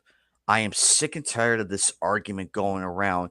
And it's like and that's why the film industry is such a laughing stock because they take so much and would just love to wreck it for the sake of inclusive and all this garbage that we're hearing when it's already there to begin with. Exactly. We've got like The whole world, sorry. the whole world, the whole world in the comic book industry, in the anime and manga industry, there are so many prominent characters. You don't need to have an all white cast or an all black cast or anything to make the anime come to life. You can have multiple different characters and it would still work. You don't have I mean look at Avatar the Last Airbender. Look at the one that's coming out. Look at look at the time and the effort it took to do all of that and have it stick to the original story and concept of the show. That is how it should be done with class and respect. Netflix can learn a thing or two from this. That's why that's why the Cowboy Bebop thing fell flat because they hired the wrong people. I would have loved to seen a live action Cowboy Bebop as much as the next person, as long as it's done carefully and it has the right actors and actresses who are fans of the show and and respect the source material for it. And and unfortunately, that's what these directors and producers and actors and actresses miss. They want to force the issue and make it all about race. Like what they did with the little look what they did with the Little Mermaid. When Oh it was God. first announced, I was genuinely excited. This is before everything. This is before who was cast as Ariel and all of that. When it was first announced, I'm like, okay, I can get behind this. I am okay with this. But over time, they lost sight of what made the movie magical and made it all about race and everything. And to me, I feel like that's what really killed any hope of it being successful because they put so much emphasis on race and inclusive garbage. Hell, I one of my friends showed me a clip from the cast of the Acolyte. Every fucking talking point was the same, just worded differently, and I'm like, "Are we that emphasized on one certain race?" I wanna watch Acolyte because it's Star Wars. I love the Star Wars universe, and I love the characters in it. I want to see the characters go out and do heroic stuff and cheer on the heroics and then boo the bad guys or cheer the bad guys actually because I do like Boba, Jango, uh, Cad Bane, and Palpatine.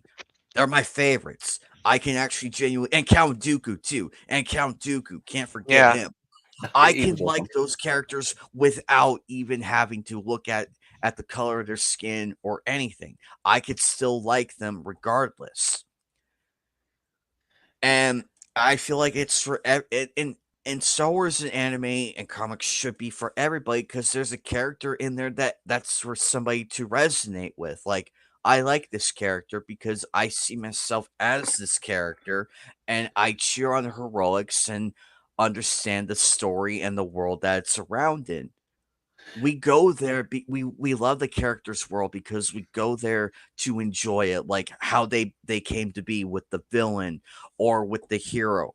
We see the ups and downs and we can either like the hero or not. But unfortunately, these psychopaths really co-opted the whole thing and put so much unnecessary garbage where it's not even needed. It's not needed at all. All we care about as fans is how the characters should be portrayed as, why we fell in love with that series in the first place. Not be reminded of why, not be reminded of real world politics as to why we are hated. And that's also another thing when it comes to the left. I mean, they go on saying that, oh, we want representation, we want representation. yeah, We need a strong female lead. The thing is, these guys have I bet you like a million pounds that these guys have never ever seen movies from the 70s all the way to the late 2000s because those are the times when we had loads of things that they've been talking about. We've had Ripley, we've had Sarah Connor, we've had like loads of like yeah, female leads that were freaking awesome. We've had John Stewart, who was the Green Lantern, Black Green Lantern. There was Blade. There was Static Shock. There was like literally loads of minorities and women who were strong and badasses. I mean, the thing is, John Stewart is one of my favorite. black characters. Not because he's black, but because like he was a great character. I mean, I loved his stories. I loved his drama with Girl. I mean, the thing is, when it comes to the Green Lanterns, when it comes to their power, I think their powers are like like okay. But the thing is that their power comes from a ring. That power comes from a ring, and it's not really their power. But I mean, it all depends on their like on the power of their mind or something. But when it comes to like John Stewart, I mean, um, he was like one of the most awesomest Green Lanterns out there. I mean, yeah, there was like Al Jordan, which was supposed to be the most famous Green Lanterns. But my introduction to the Green Lanterns was always John Stewart. John Stewart was like, I mean, I can't imagine a Justice League without John Stewart because John Stewart had like so many adventures. He had drama. I mean, he's one of my favorite characters when it comes to the Justice League. And if someone was to like, okay, we're gonna swap him out with like we're gonna swap John Stewart out for L Jordan. I mean, it wouldn't be the same without John Stewart because I grew up with John Stewart. He was like a fantastic character. It's the same with Static Shock. I grew up with Static Shock.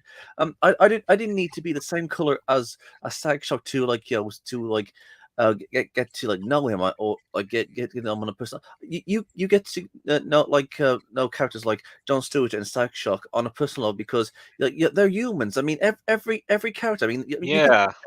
even when you're like a male, you can you can understand what like Ripley's doing or Sarah Connor's doing. I mean, when she went to like I'll say it again. When she was in Terminator 2 and she was going to go and kill that person who was going to kill who was going to like make a Skynet. When she was going to go and kill him, she couldn't do it in the end because I mean you felt really sorry for her because I mean she wanted to do this to protect like the future, but at the same time she just couldn't do it, and you felt that you Yeah. don't need someone to be like the same gender as you or someone who looks like you or anything like that to like to have someone represent you or anything like that. I mean, it's the same with like Miles Morales. I mean, you don't need like a black suit, a black Spider Man to like to get to like say, oh look, see, I'm represented because there's a Yeah. black Spider Man. And that's exactly the problem when it comes to these characters. I mean, the race swapping like characters now. They're race replacing them. Yeah. Peter Parker with Miles Morales. You've got like Nick Fury who used to be white, now he's black. I mean, not to say there's nothing wrong with that, but Yeah. the thing is, when it comes to like the Black Nick Fury, I mean, I can't imagine a black. I'll say it again, I can't imagine a Nick Fury. Uh, how do I say this? How do I say this? Oh, okay. I can't imagine the MCU without the Nick Fury that was in the movies. I mean, yeah, originally he was white, but the one we had in the MCU. I mean, you can't imagine you can't imagine a Nick Fury without him looking like what's his name now? Jackson. What's his name? Who's the actor who played him? Samuel Jackson. That's the one. That's the one. Yeah. The thing is, when it comes to race swapping, it's very tricky, but not in the realms of like impossible because when it comes to L Jordan, he was told, okay, listen, you got to go and try and find yourself a partner. You've got to go and try and find yourself like a backup that'll help you. Like, okay, well, you're out in space. This guy can look after the Earth while you're away, and he chose John Stewart, and John Stewart wasn't like made in the social justice warrior age. He was like the very first black character, and you know what I mean? Who cares if he's black? I mean that's not the point. The old point is that you can resonate with anybody regardless of I'll say it again. I'll say it again. Okay, it doesn't matter what they Ricky, what they look slow like or down. anything like that. All Sorry. right. Sorry, I'm up to sorry, I do apologize. I'll slow down. Okay, let me continue. Well, what I'm trying to say is you don't need somebody to have to have your Uh-oh. What happened? background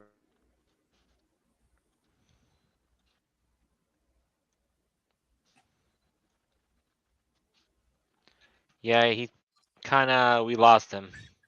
Uh-oh. We're still here, Freaky. Don't worry. Round But or Freaky is right though. I mean, we don't have to be a certain race color to resonate with the character though. We want to watch the character and learn about it, like learn Yeah, about his story, learn about hi Douglas. Thank you for dropping by. yeah, Um we want to learn about that character, that world, why they became who they are today. Who is their arch rival? Why did they become the arch rival? Where did it begin? That's the yeah, type of things that any fan should consider. And we can resonate them still because we feel sorry for them, or we feel the need to cheer them on because we're fans. And we want to see more episodes involved with that character. yeah, I'm all for new characters and everything as long as they're written well, have a great world building, and oh sorry about that.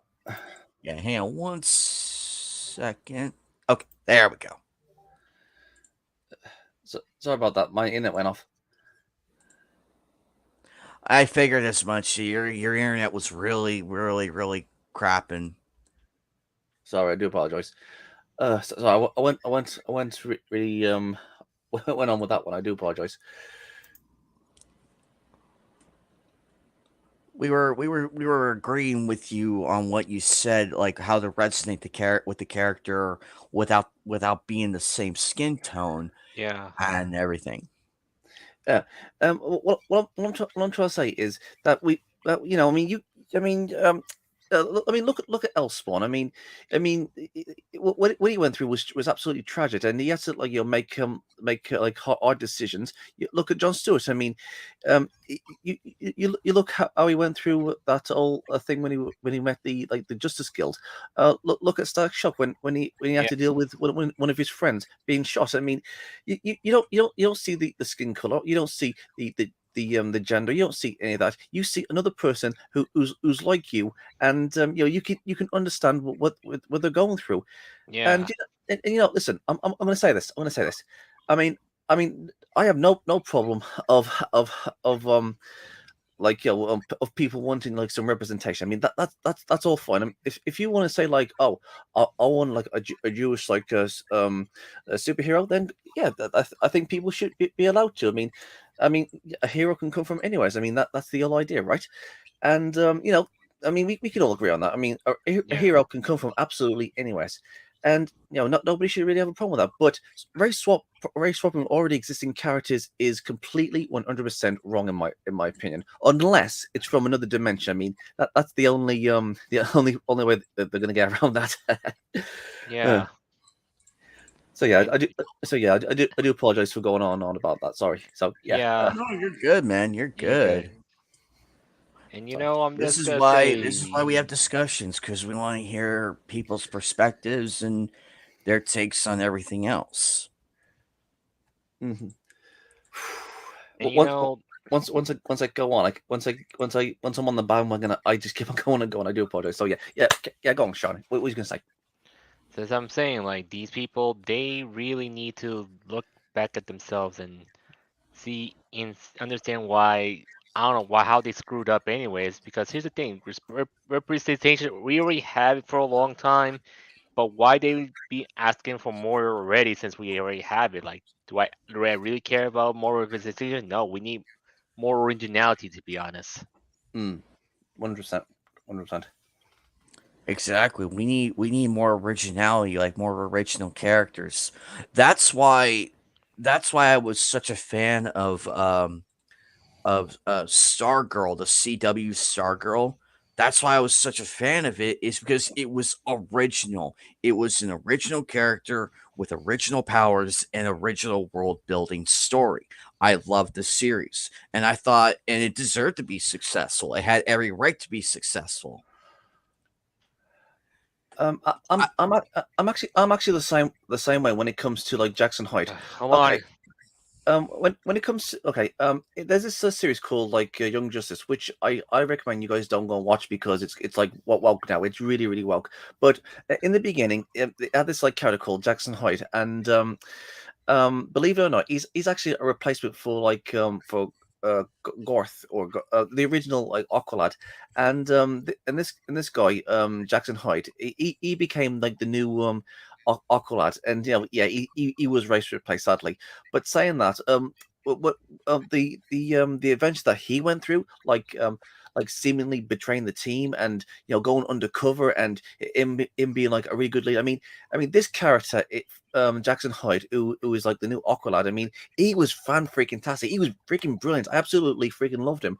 But he suffered the same fate as Miles Morales. He became a race swap. That was one of the problems that I had with Jackson Hyde. I mean, he was a brilliant character. He was brave, and he went through all this stuff to make everybody hate him.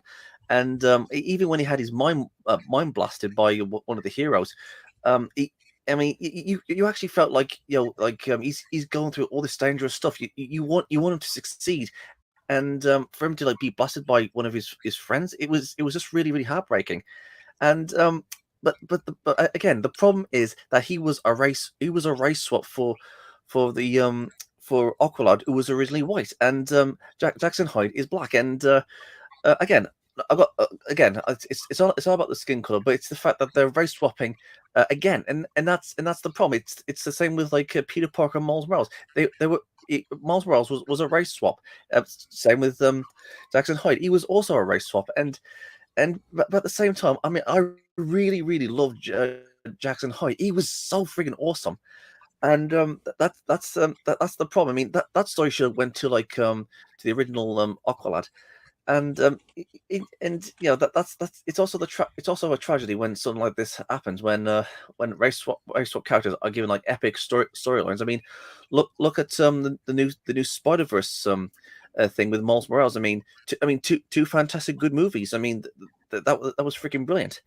But the thing is, when it comes to like Miles Morales, I mean, what does he really bring to the table? I mean, but rarely anything. I mean, all it is some really beautiful looking effects and all that stuff. But when it comes to like original characters, like what you said, I mean, it can be difficult to like bring in some like original characters. But once a character is like like introduced and you're given like his backstory or her backstory, you slowly like warm up to that character.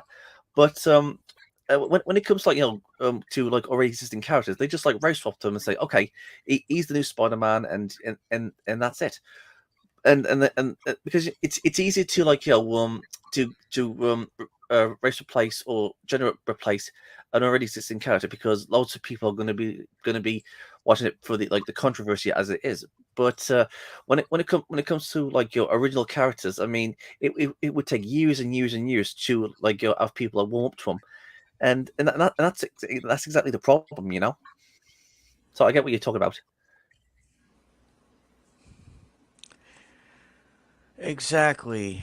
And it's pretty amazing why like we get these characters and everything. And I agree.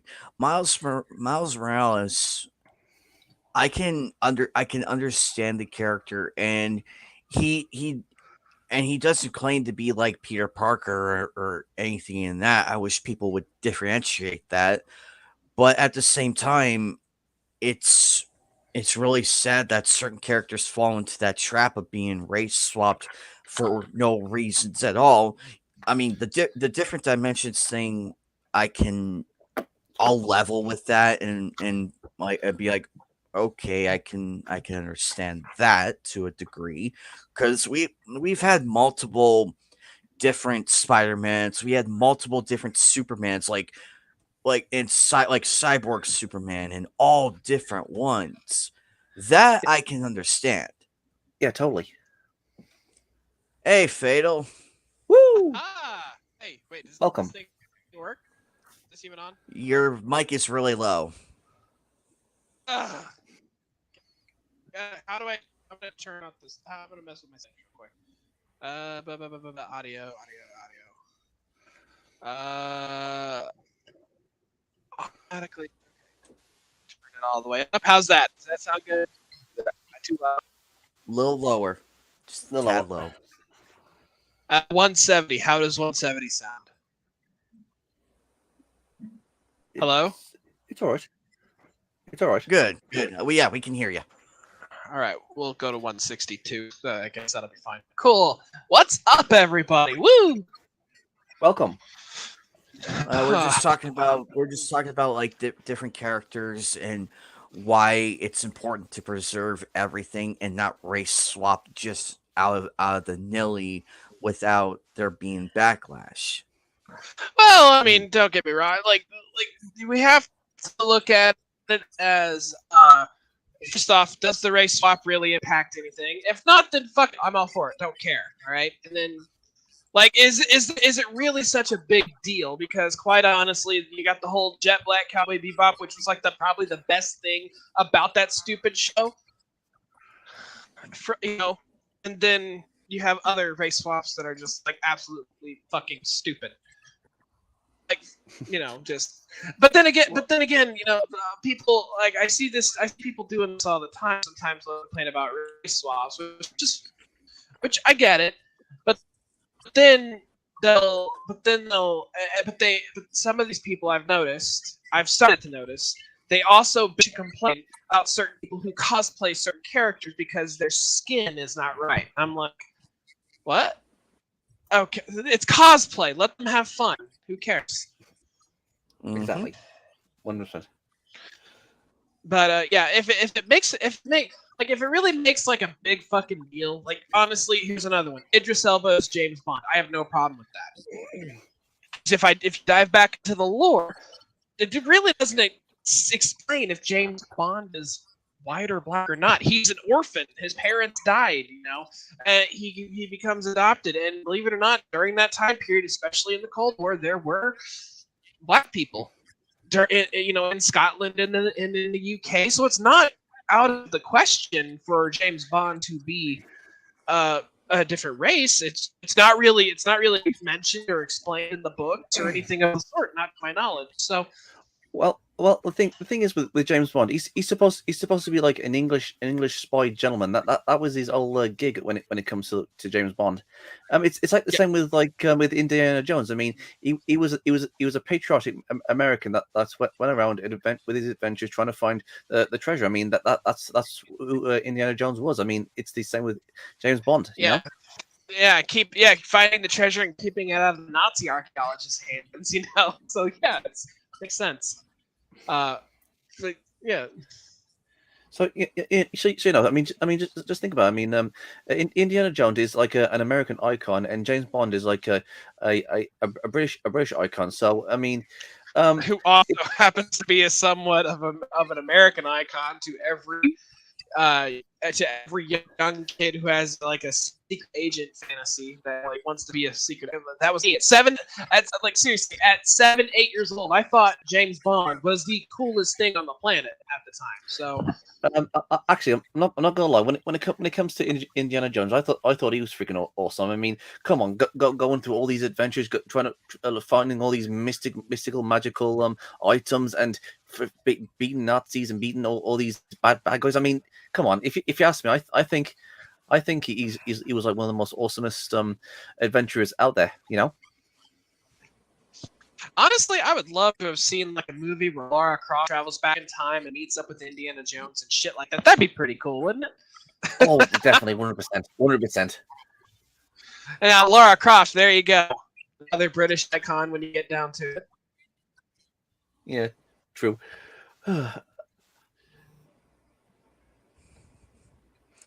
It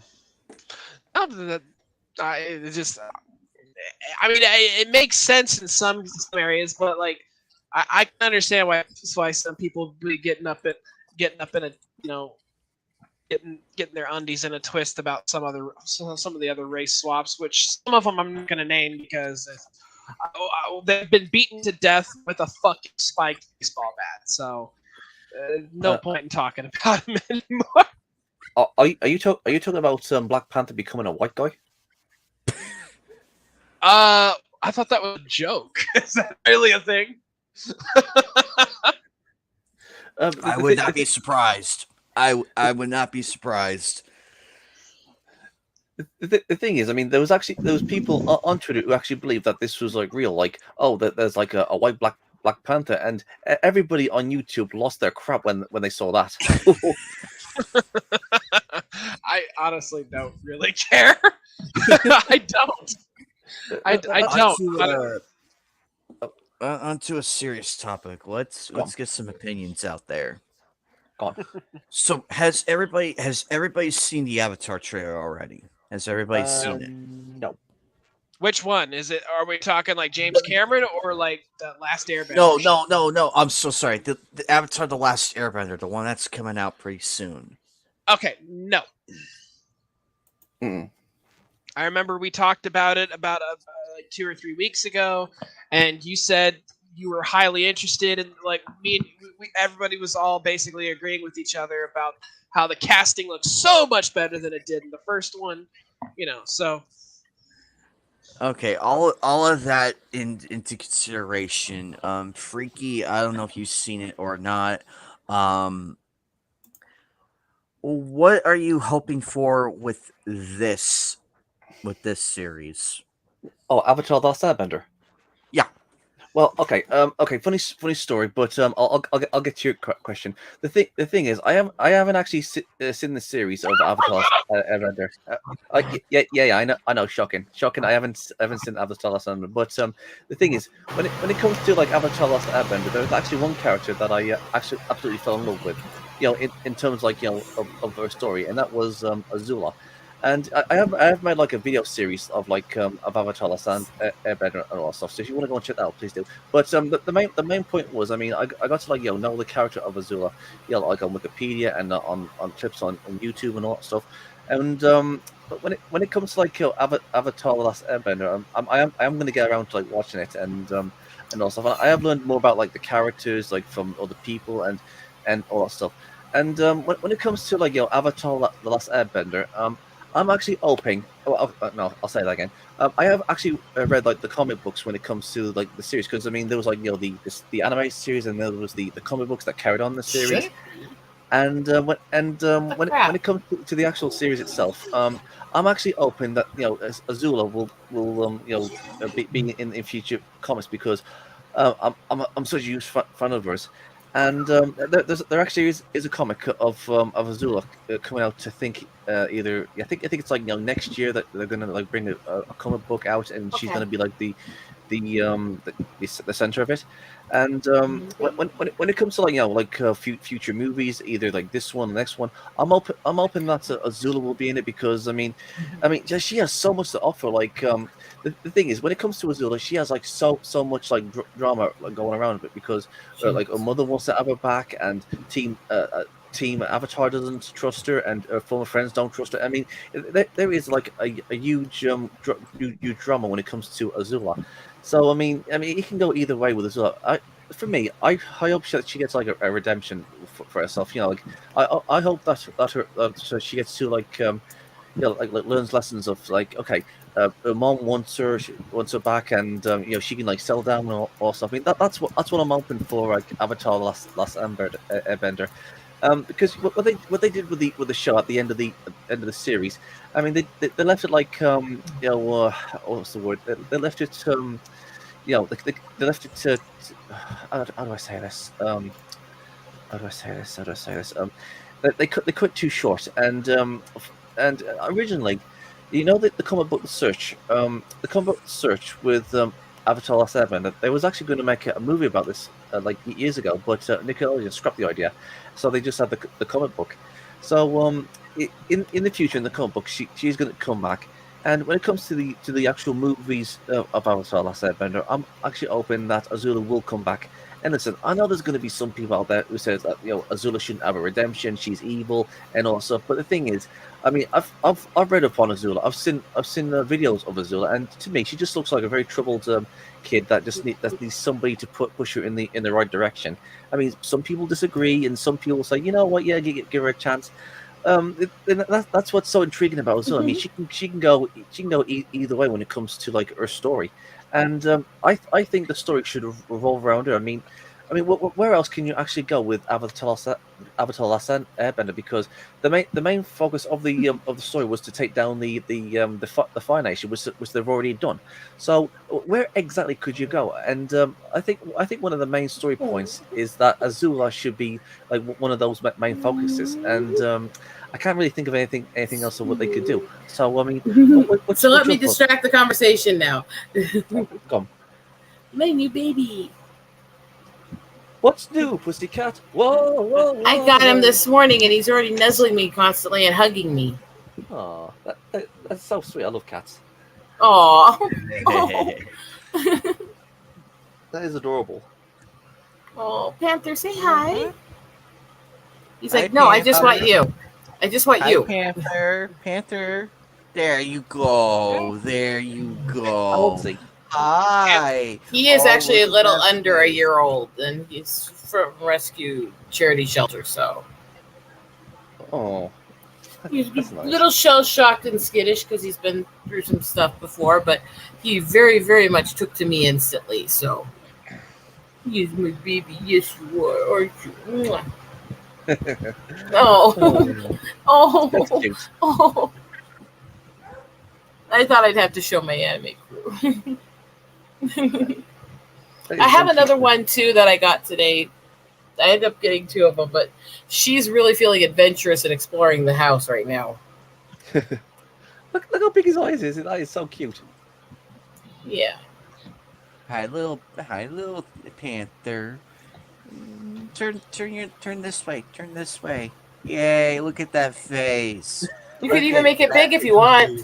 Oh, Look cute. at that face. Look at that fucking face. That is a cute face worth Oh, of an Look yeah. at Oscar. that. That's an Oscar worthy face. How can you say no to that face? Isn't How, he I ask. cute? Isn't he so cute? I'd say he's really, really cute. So How you feel? he's the new one. Okay, you're not gonna let go of my arm. I got it. He's already taken to trying to hug me and my mom both in the boobs. So he fits Well, right you in have with our crew. well, you have huge knockers. What did you expect? He was getting interesting looks from my husband earlier because he'd literally climb up on me and stick both paws down my shirt and bra and then just lay down with his head on the boob. I guess he He found his knows where, pillows. because that Shit, cat has shit, priorities. That cat has priorities. What was He that, knows. Fatal? He's I'm playing a game. What do you think of the new kitty?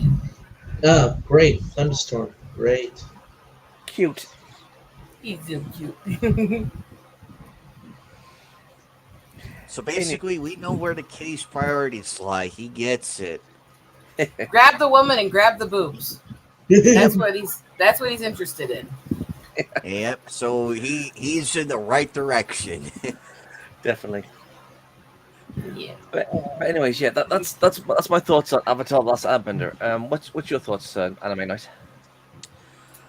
I am hoping that they really learn from the mistakes that the first attempt made and get the characters right and the locations correct and not bum rush everything. I want it to be divided up like from the beginning rather than rush new characters in when we haven't had the time to get to know um the characters from the get-go. And Yeah, well, that's what happens when you shove an entire fucking book, like all the seasons of one book, into literally one movie, and that's gonna happen. I'm hoping they'll divide it up like squarely and hope for the best. Because I like the No, direction it's going. I Whoa. like the direction it's going in, and I Okay. like how the characters actually look like their respective counterparts. I wish we could see Zuko without the helmet, though. I wish we could. Okay. I would love to see the War, like how the War tribe looks, how the North War tribe looks, and everything, and the Avatar state. I hope it gets that huge climactic feel like in the show, It's okay, baby. and that Iroh gets some respect on the name of Iroh, cast him properly. Oh, it's so cute. Also, I'm actually laughing at Hollywood right now because not only do they have the writers' strike, but for the first time since 1960, they had the actors' strike, and I thought that was hilarious how that happened. I'm like, well, you did this to yourself, Hollywood. It's like, oh, let's Yep. go on strike. That'll bring the fans back. Um, No, no, it won't. we It have won't bring them content back. creators like Eagle Rider, myself, and everybody else to keep the public entertained. Why the fuck do we need you, Hollywood? Oh, no, This you know what's cat's far funny? superior than any of their crappy movies right now. You know what's funny? I'm gonna be we could hypocrisy just right dedicate now. a whole stream to. We could just dedicate a whole stream to Panther, and I'm guaranteed it would get millions of views. Maybe. Yeah. Looks up like, Everybody loves my cats eyes these are days. cute.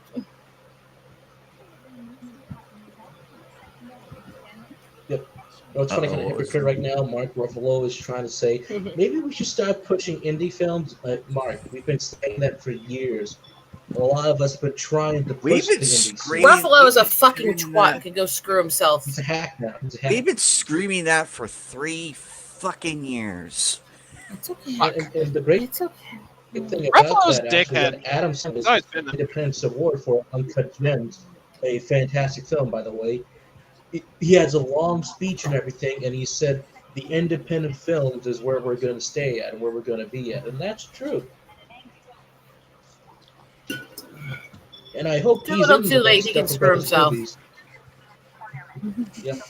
Come here, girl. Come here, boy. Come on. So anyway, I finished the movie. I thought it was good. I just wish some of the shots and edits were a little bit better, but good movie. What movie did you go see? Anime Night, take a while. Guess what I just saw that you've been trying to push? Ah, Sounds of good, Freedom. good. It was good. It wasn't. There was a couple times when they presented some of the information. It was like, okay, here we go. They did cut away. I felt like it was still good. I think some of my problems with Where is the not all of it, reference? was how some of the cinematography is set up, because they have a good one.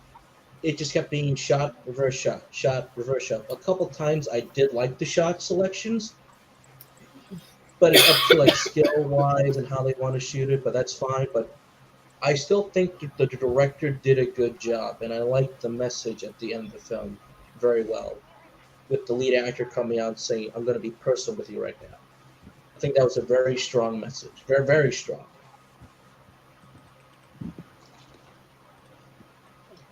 Yeah, the entire theater was silent at the end of the film, so that's how you know he did a good job.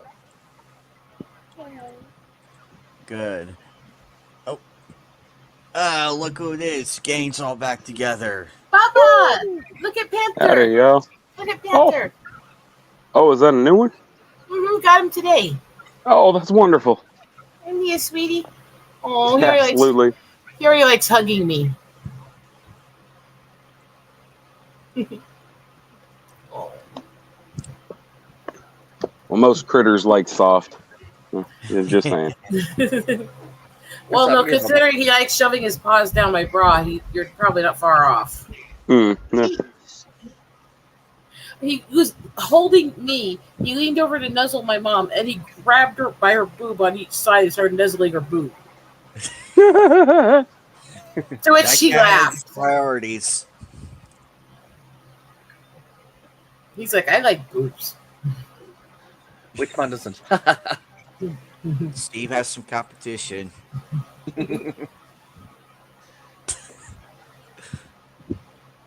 But I'm happy to see that Panther's in a good home. I'm glad. Because knowing you, Rosa, you're probably one of the few people I would ever trust with cats. Yeah. So You so there was this I time. like babysit Thor and be like, yay. Yeah.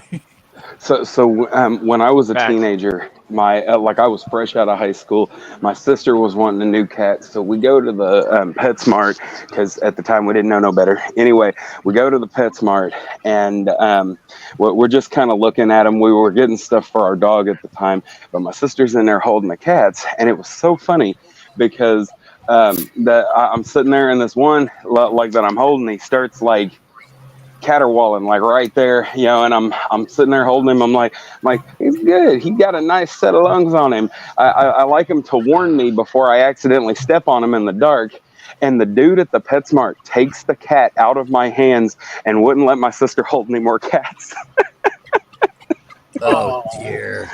It was kind of funny. You got to admit that's funny. I gotta tell you that the way the cats reacted to me.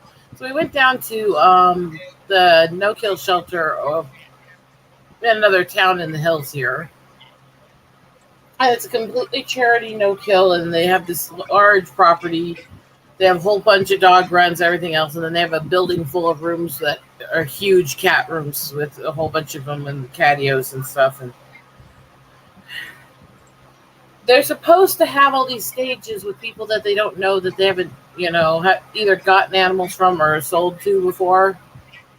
By the time I was ready to adopt them, they not only weren't doing hardly anything but just getting us to sign and pay, but they were giving us cat carrier and stuff for them and going, please take them, because they were clinging to me so much. So I ended up with 2 new babies. Awesome. Woo! You're awesome. Yeah, my baby.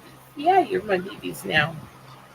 You will go home with me to my house in a couple weeks.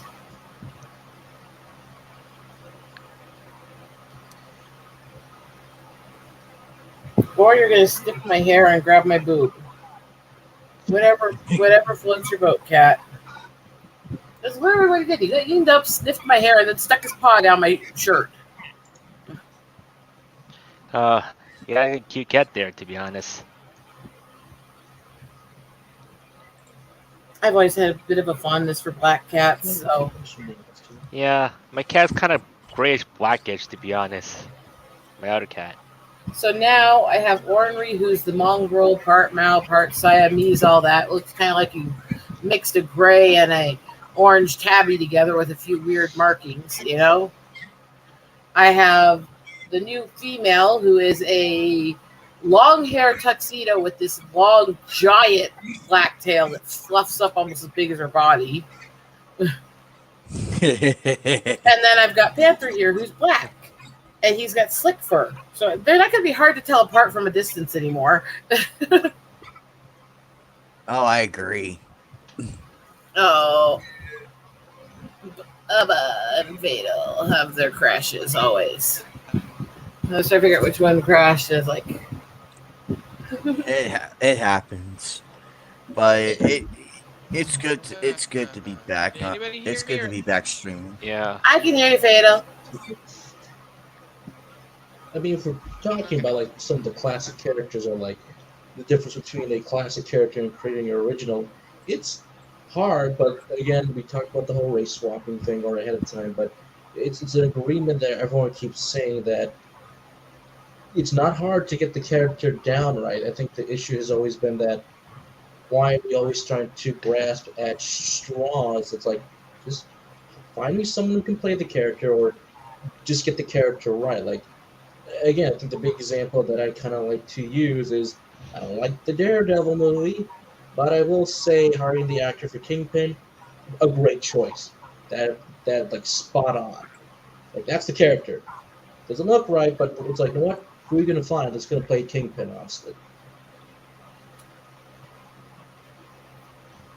At the time, he was absolutely the best. Trying to get away from the speaker so I don't get us a copyright strike. But anyway, in all seriousness, he was perfect. Like, because what I mean is that when he came down that elevator, you knew who he was supposed to be, because he personified Wilson Fisk. He made sure he adopted the character and made that his character. But the problem is that most swaps in movies and TV and stuff, most of swaps like that, if they change their ethnicity, they change their gender, they want to add things that are gender or ethnicity specific. And that's, once you've done that, you've lost me. There is no, if you're changing a character's ethnicity or their sex, for virtue points, and then you start wanting to change the rest of them for that. Well, for instance, he was normally a white character, but since he's black, we got to add all this ethnic stuff. No, no, leave it alone. If you cannot portray the character as this character is supposed to be portrayed, if you can't write for the character as the character was meant to be written for, don't do it at all. No exceptions anymore. I'm done making excuses and that for is these where people. That's where I was with all the Nick Fury stuff. I tolerated the swap because it's Samuel L. Jackson. And then after several movies, they started sticking in little black comments. And it's like, no, I'm done. Fuck you. Well, what's funny is in the comic books, it was his white grandfather that was the because Fury Jr. is half black, and they did that because of how popular that version of Nick Fury was in the Ultimates universe. They decided to give him a son based off that character in the main universe, and it worked well enough, But that's the thing, they that they do this. And like you said, they start like with the MCU, they've added different stuff, but in the comic books, it was his white grandfather that was an elevator attendant. So I find that really funny that they would add that in the in the movies, because they wanted to make it sound like it was an ethnic thing. No, his grandfather was just paranoid and knew that people were nuts. Yeah. It's really hard to focus when I've got this going on. He just likes you. Oh, you think? He latched onto me so hard in the little room, and when I put him down to go meet the other cats and talk to them about which ones to adopt, he started screaming at and trying to claw open and hit the door open. Oof. When we met the other one, she latched onto me and Steve, and when we put her down to go fill out the paperwork and get the two of them, she started crying her head off, came over to the room right next to the window where you could see where we were doing the paperwork. I see. She laid down there and started crying at me and doing big, sad cat eyes at me while we were doing the paperwork. I was going to say, you only thought you were there to make a choice. The choice made you. Yeah, the cats kind of picked me hard. Can't tell, right? He's happy as a pig in shit. So, except the happy pit has big boobs. Why did you have to say it like that? Why did you have to use that particular analogy at because all? He had to ruin the whole boob thing. Oh man. You ruined you just ruined boobs like you ruined food, man. I'm a menace to society. What can I say? Well, at least you come with a warning label, so I guess there's that. Yes, I What you do. doing? That's the only now? saving grace of this entire thing. So I come with a warning label. Come on, Which baby. is not by choice, because I'm so tired of idiots getting mad at me for like, oh, how dare you, and this and that. It's Come like, here, fine, baby. here's a warning label. No, I'm not Hide making your you get ketchup down. piles. I'm not making you get down. I just needed you off the shoulder that was hurting a little. Uh-oh. It's Oh, okay. he got upset. He got upset.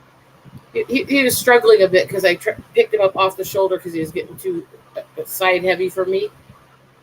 And as I was moving him, he was getting upset with me, trying to grab onto me. Like, no, don't put me down. And as soon as I set him down on my chest, he laid down like, oh, never mind.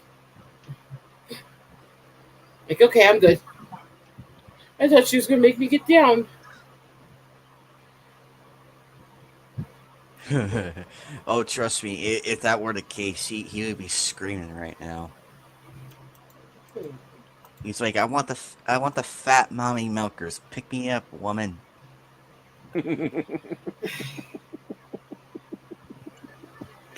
See, stop trying to make up for it. You already ruined it. I don't know what's worse, the fact that he said that or that when he said that, he trilled and patted my boob.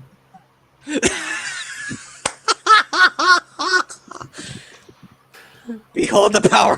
Behold the Jedi mind trick.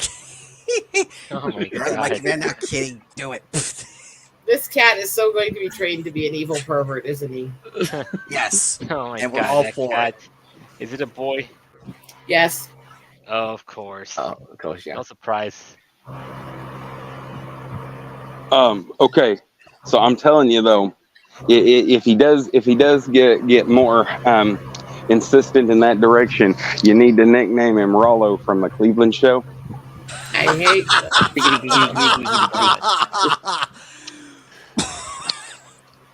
And that is the extent of my racial jokes tonight. Oh, Actually, it's a good. Actually, that's a good one. That's actually a good one. I let go. I didn't make you get down. You don't have to cry and grab my arm harder. I'm amazed it's your arm and not your boob.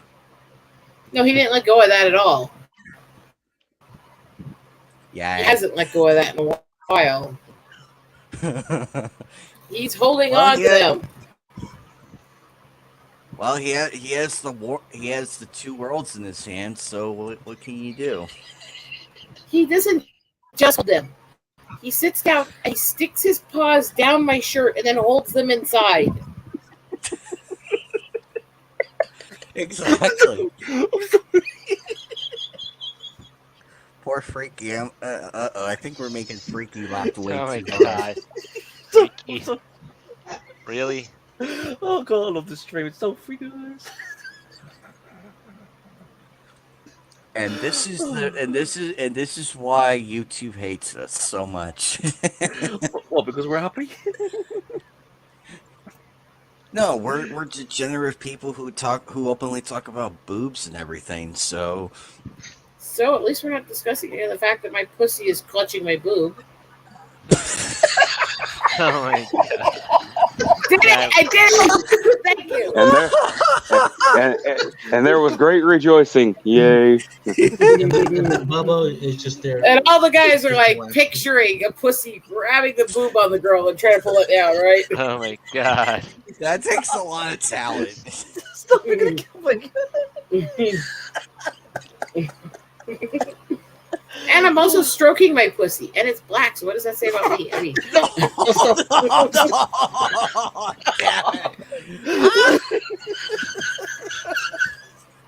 Poor Fatal, he's missing out. He's missing out on this. He's missing out. Poor Fatal. Well, it's also the fact that my pussy.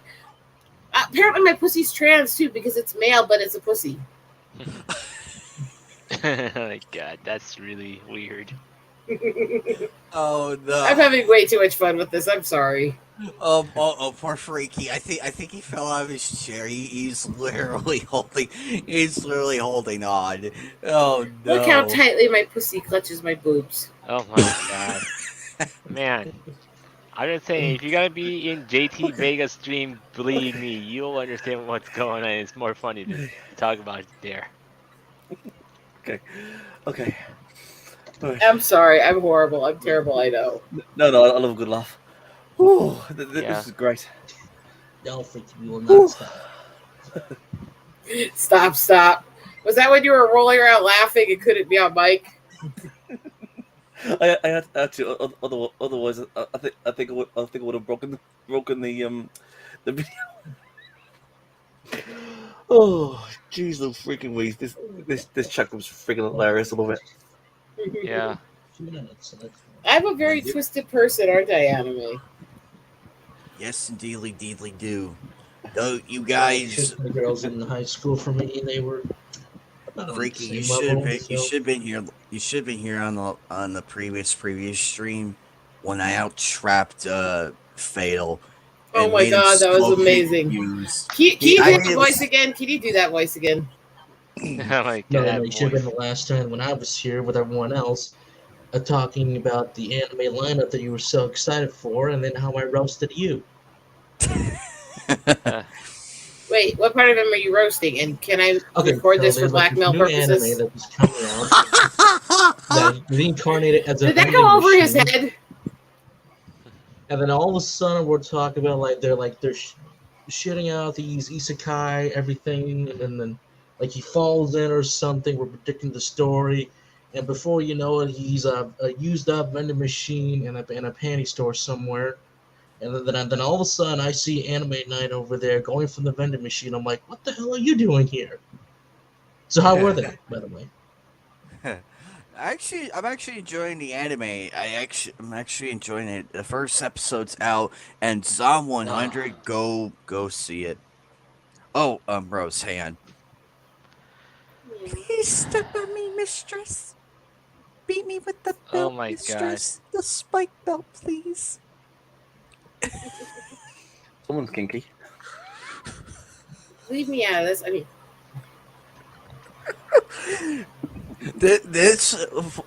This voice alone drove Fatal so insane he literally almost rage quit the stream.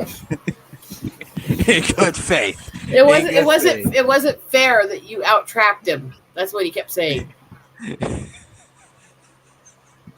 And so effortlessly too.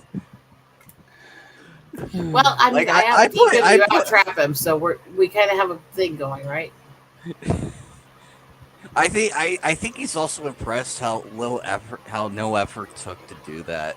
Yeah, He's like, where do I learn this power? Ironic. That's what he says about my efforts when it comes to deep throating. But joking aside, though, Zom 100. Who's joking? Joker Freaky. I would recommend the anime. Go see it. It's on Hulu right now and other sites. Apparently, Hulu's also showing Dragon Ball Z Kai. Like Funimation saw the regular Dragon Ball Z, but they put Kai on Hulu for some weird ass reason. I'm thinking let's see if Steve can get him to lay down for a little bit calmly on the bed, so I can actually have a break to do some few things besides hold him. Well, this is your first day with a new cat. You ain't getting no break. My arms feel like they're going to fall off.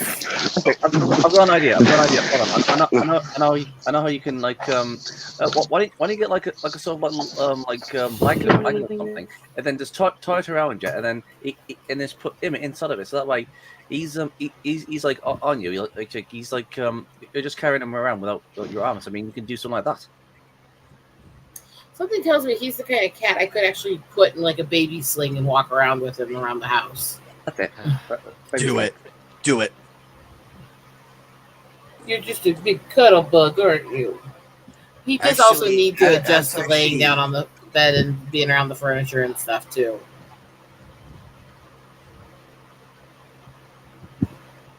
Yes, he does. Yes, he does, don't you? You can lay down and cuddle on the bed where we were laying and talking and hanging out earlier. You can take a nap, and then when you've got lots of energy, you can come over and climb me for attention again. Nah, he's gonna do more than climb. He's gonna do a lot more than that. Climb and grab a boob, right? Yep. This cat is demented. No wonder he picked me. He looked at me with "Mommy." Yeah, Mhm. he had the wide-eyed, seeing the huge mommy milkers. Like, take me home, god damn it! And curb stomped all the other male cats just to get to you.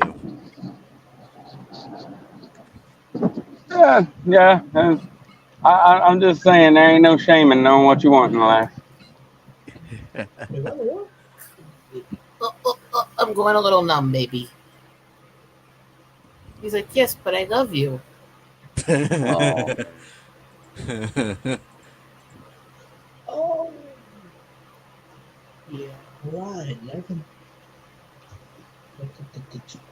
Oh, yeah, that's right. The con is next week, but I'm not going. But that's fine. I don't think I'm going to be able to wear my white shirts anymore. I think he's going to turn them black. Black shirts then.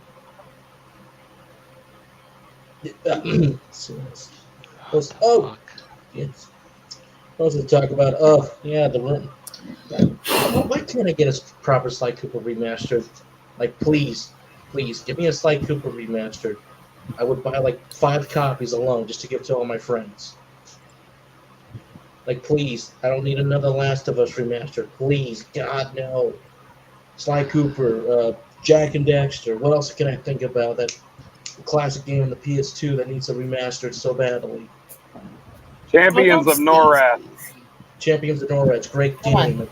My friends love Come on, it. baby. Come on, baby. You're making my arm go numb. Anything, really, please. Actually, Son Joker. One I'm sec, happy- guys. Yeah. So yeah, with all the race representation stuff, it's like we getting old for this situation that these people want anyway, right? They want that, they want this.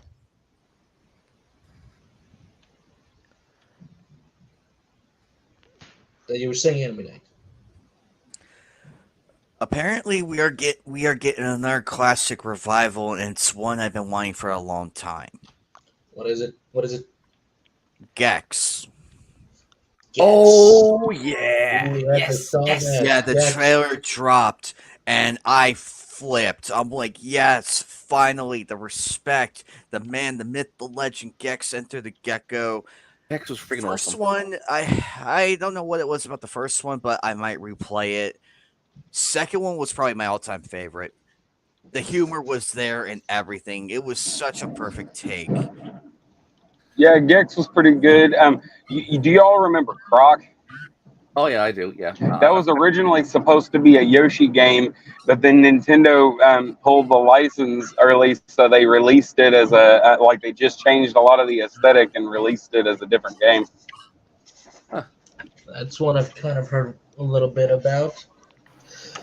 But a classic, like, here's me hoping for a classic Sly Cooper remastered, and yet it's like, just please something, or give me Jack X Combat Racing remastered. That would be so awesome to play.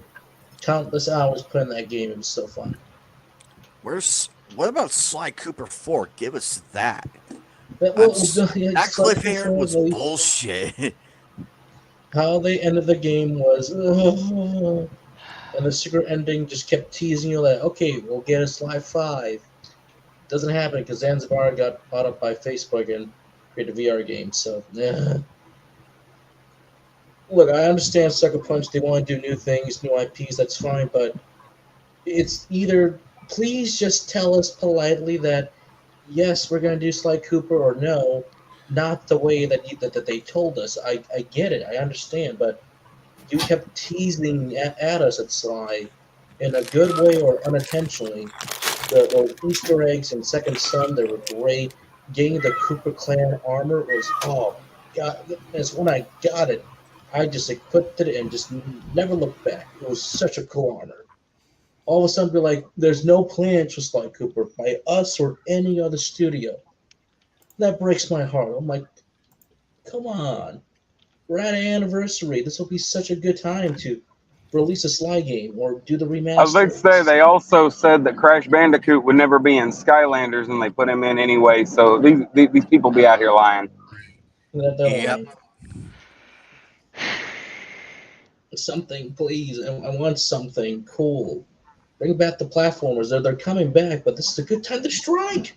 Hey, I'm waiting. I'm still waiting for Darksiders 4. Like, I've beaten all the games. I've read both the comics. I've read the book. I need more Darksiders in my life. I need that fourth game. I need it so badly. I like the twin shooter one. Pretty fun to play, but I need it. Or Bubba, you know what would be great for you and I? Kingdoms of Amalur 2. Dude, oh my god. I've been saying that all freaking week. And THQ Nordic, they not only brought back, like, they made it possible for Joe Mad to make a Battle Chasers game, and then they were the ones who funded for Image Comics to resurrect the Battle Chasers comic books. So when I tell you that THQ Nordic, just for the 3 franchises they brought from my childhood and teenage years back to prominence. I guess I was 19 when Amalur came out, but that was the whole thing. With Kingdoms of Amalur, Darksiders, and Battle Chasers back in my life regularly once again. There is not a whole lot THQ Nordic can do that I won't support. All their glitches and shit aside, they brought back things that I loved and thought were lost to me forever. And so, yeah, no, I'd go all the way to, I think it's Finland where they're at. I would go all the way there just to protect their building. Like, yeah, no, they have my loyalty. I love them. I love they brought back Darksider. I'm like, ooh, I thought we could Well, And never see destroy all considering humans. your body type, geek, does that mean that they have your axe? They have our money. Let's just say that they No, have no, our no. money. I said what I said for a reason. Yeah, and my axe. Yeah. But they have my master sword. I was calling him a fat dwarf. Well, if he's the fat Focus. dwarf, then I'm like Gimli. I'm the archer, so I'll just go. Sorry about that. It's like I gotta knock on the door. So please, like, See, so no, I'm half Nicholas is the giant. archer. I'm half giant, half dwarf. That's why I'm only 6'1".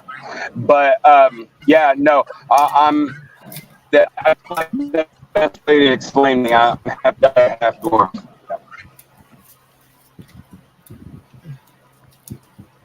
Hmm. I would love to see something come back, but please, oh God, like I Well, don't want another one of a human.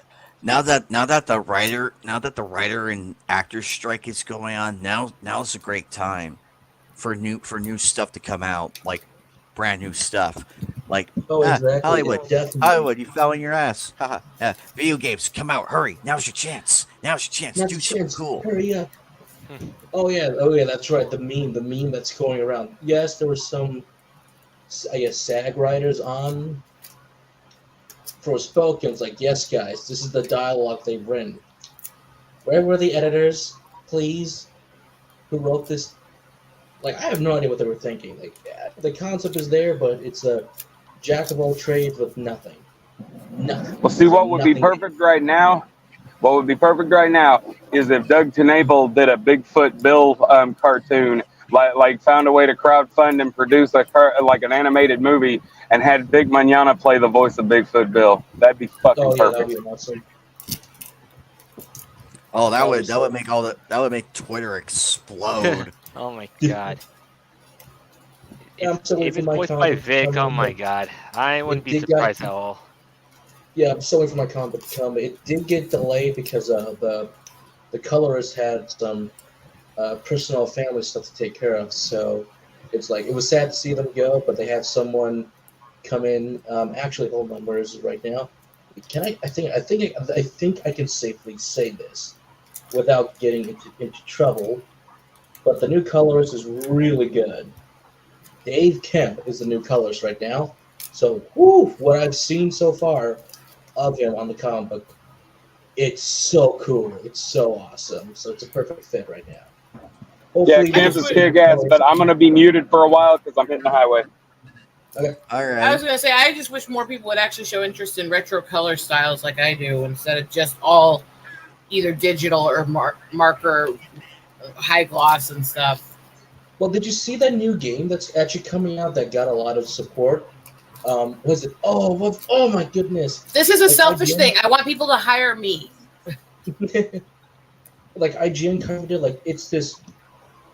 It's a kind of like it's a 2D style game, but there's a lot of handcraft animation. Let me put Like it this you way: kind of, hopefully my I can naked find it. cat girls with guns are sexy. Careful, cat girl's my weakness.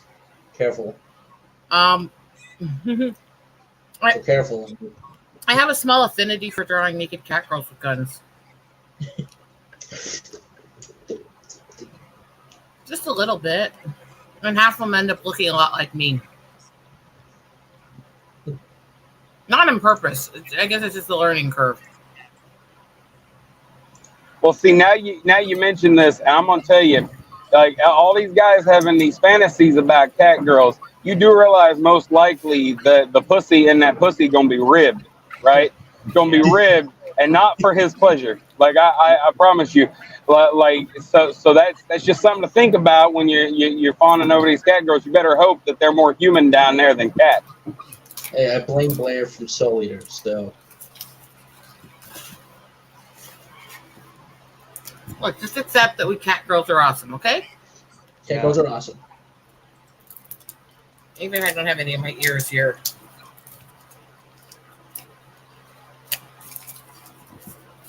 Bye.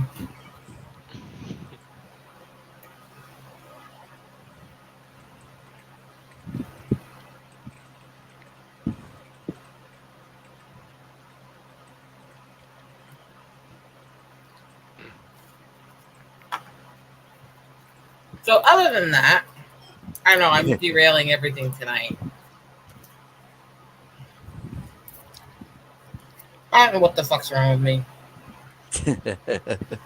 I'm just glad I'm just glad I'm able to do all this now rather than having to delay it again to another week. That's why originally episode 40 was supposed to drop last week, but unfortunately, someone at the scheduling department got drunk and fucked my entire schedule up. Oh I'm just boy. gonna get drunk and fuck you up. I mean, or fuck you. I mean, There's only one person I would allow to do that to me, but that I'm just gonna leave it at that. keyword allow. I was like to say, this ain't a democracy, man. You get told to give it up, you gonna give it up. I'm joking. over my dead American body. Sometimes that's what it takes. Sorry, I'm horrible. I know. Well, I'm gonna have to create impossible loops for them to jump through. Then I'm gonna be playing hard to get. Hard, not impossible. Impossible, maybe, but no, I don't want to make it too complicated. Don't want to kill their brain. Or do I? Or I could possibly if I throw up an electric fence, followed by an electrified floor and an electric chair with wheels on it. There's more than electricity. Yeah, I was going to say, this suddenly turned into a Kiki episode of Bugs Bunny.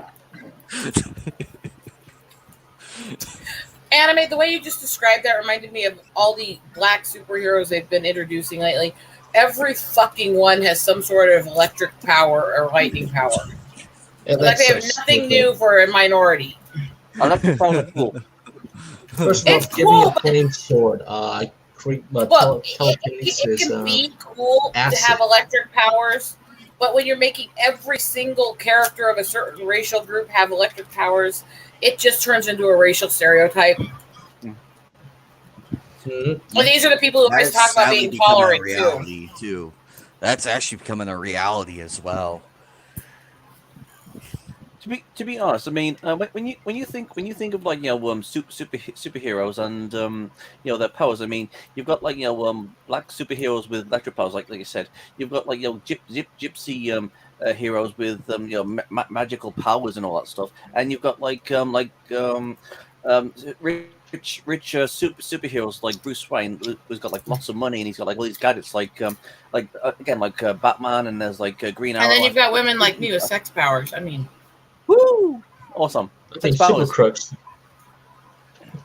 It's like what you said. I mean, there's all these like stereotypes, isn't there? I mean, they should really shake it up a little bit and like have like certain groups have like certain other powers instead of like having a certain power go to a certain group of people. I mean, you are right. It is a little bit of a stereotype, yeah.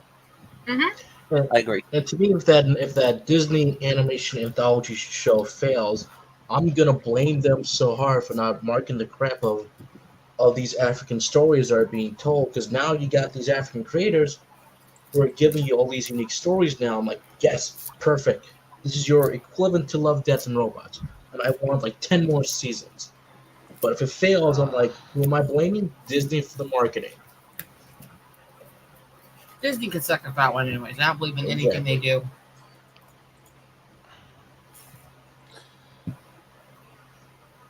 Yeah, because there's a revelation from Christopher Nolan following his new interview with the French media. He'll never make a TV series. Awesome. He's no longer wants to make a superhero films. That's interesting, but I don't blame him. He'll never direct a Star Wars film. It's good for him. He'll still make films in 10 years, and he said it's not a problem for him to watch films on phone or computer. Interesting. Hold on. Right back. I'm still gonna pick Graham Nolan as my favorite Nolan. Oh, trust me, I probably wouldn't want to work on a Star Wars film because the urge not to throw a book at Kathleen Kennedy's face would be impossible to A resist. book, please. Throwing star. Right down that nose, right? So she won't be able to do the blowjobs that got her work. I mean, Yep. And not interested in going to see the Acolyte because I watched someone showed me the cast interview and it was insufferable and I wanted to dunk my head in a pickle jar and drown myself. That's how bad it was. And I'm like, these people have no personality and are reading off the cue cards that were given to them by the director. No original opinion. you're taught what to say, think, and do.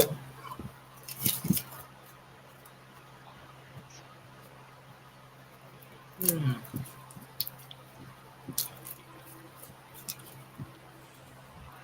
Where else do they teach us what to say, think, and do? Yep, I it's like wonder. here's my take. They before that interview went down, the director of that show went to each cast member with a cue card, be like, okay, this is what I want you to read, all of you. This is what we're gonna read. This is what we're. Make sure you emphasize more on race and all of this. Make it sound important. But me as an intellectual, like, you do realize we're alienating about 98% of our base. They're gonna tune out of this. I don't care. Go out there and draw me money. Promote diversity. Real diversity doesn't need promoted because it's natural. It happens without people pointing it out.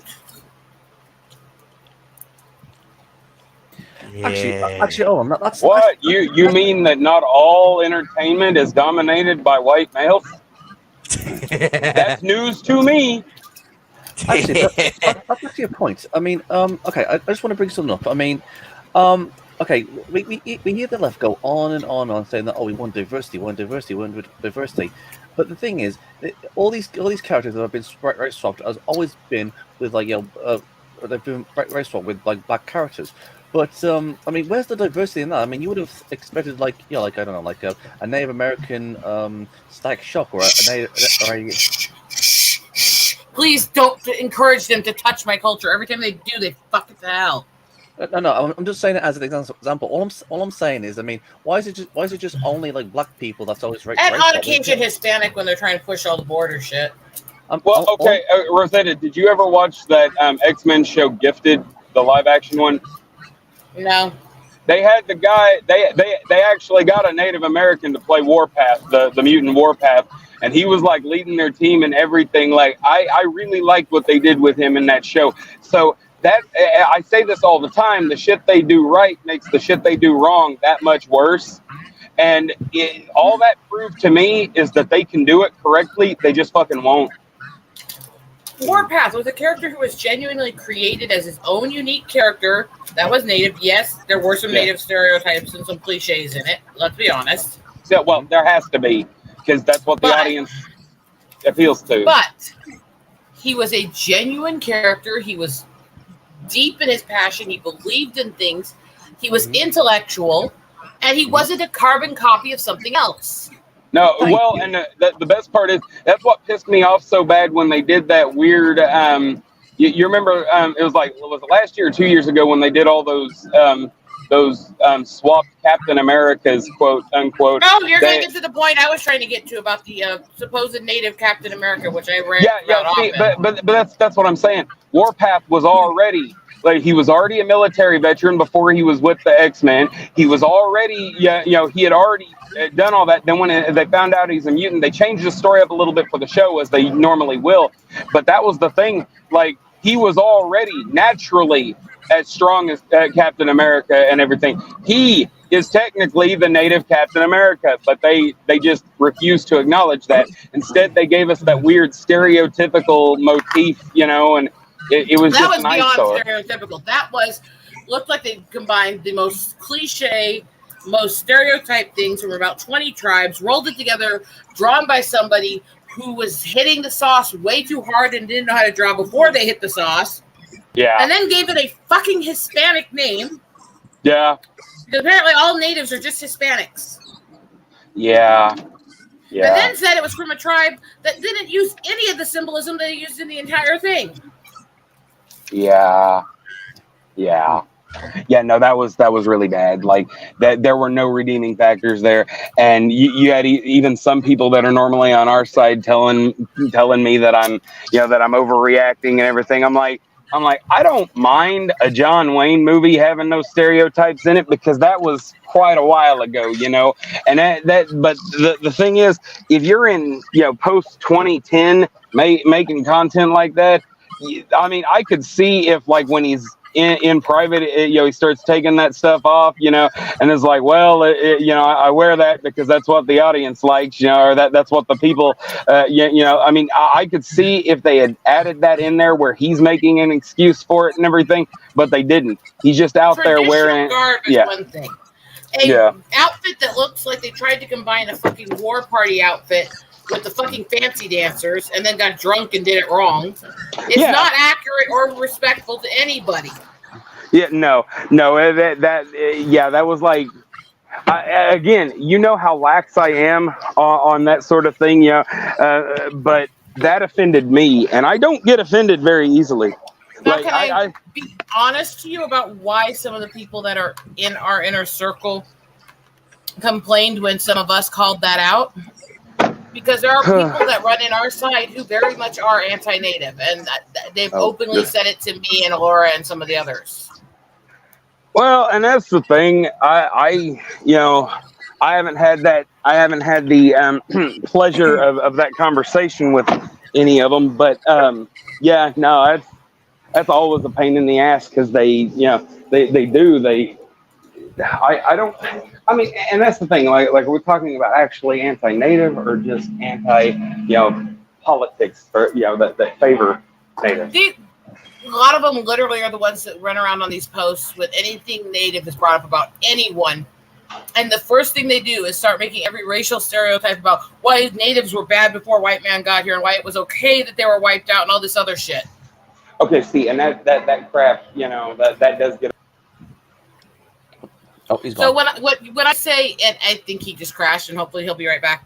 When I say anti-native, I'm not saying they disagree on things and stuff like that. I make native jokes all the time. I have friends who don't necessarily agree on a lot of the culture and stuff like that, but we're fine. Mm-hmm. It's when there's obviously hatred or they try to justify horrors of the past because it was just natives or try to blame the natives for what was done to them. That's when I sit there and go, no.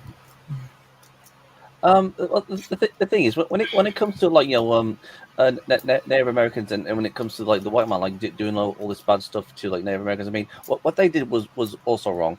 But I mean, okay, I'm going to say this. I've said this before, every single race has done lots of horrible stuff to other races or to each other. Which plays no point, though, in what they did. Because, yeah, every race has done horrible stuff.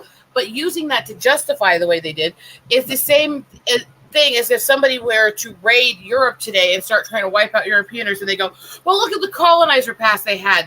And the wars they had with each other. They deserved it. No, every group's had issues in the past. It doesn't justify true genocide and evil.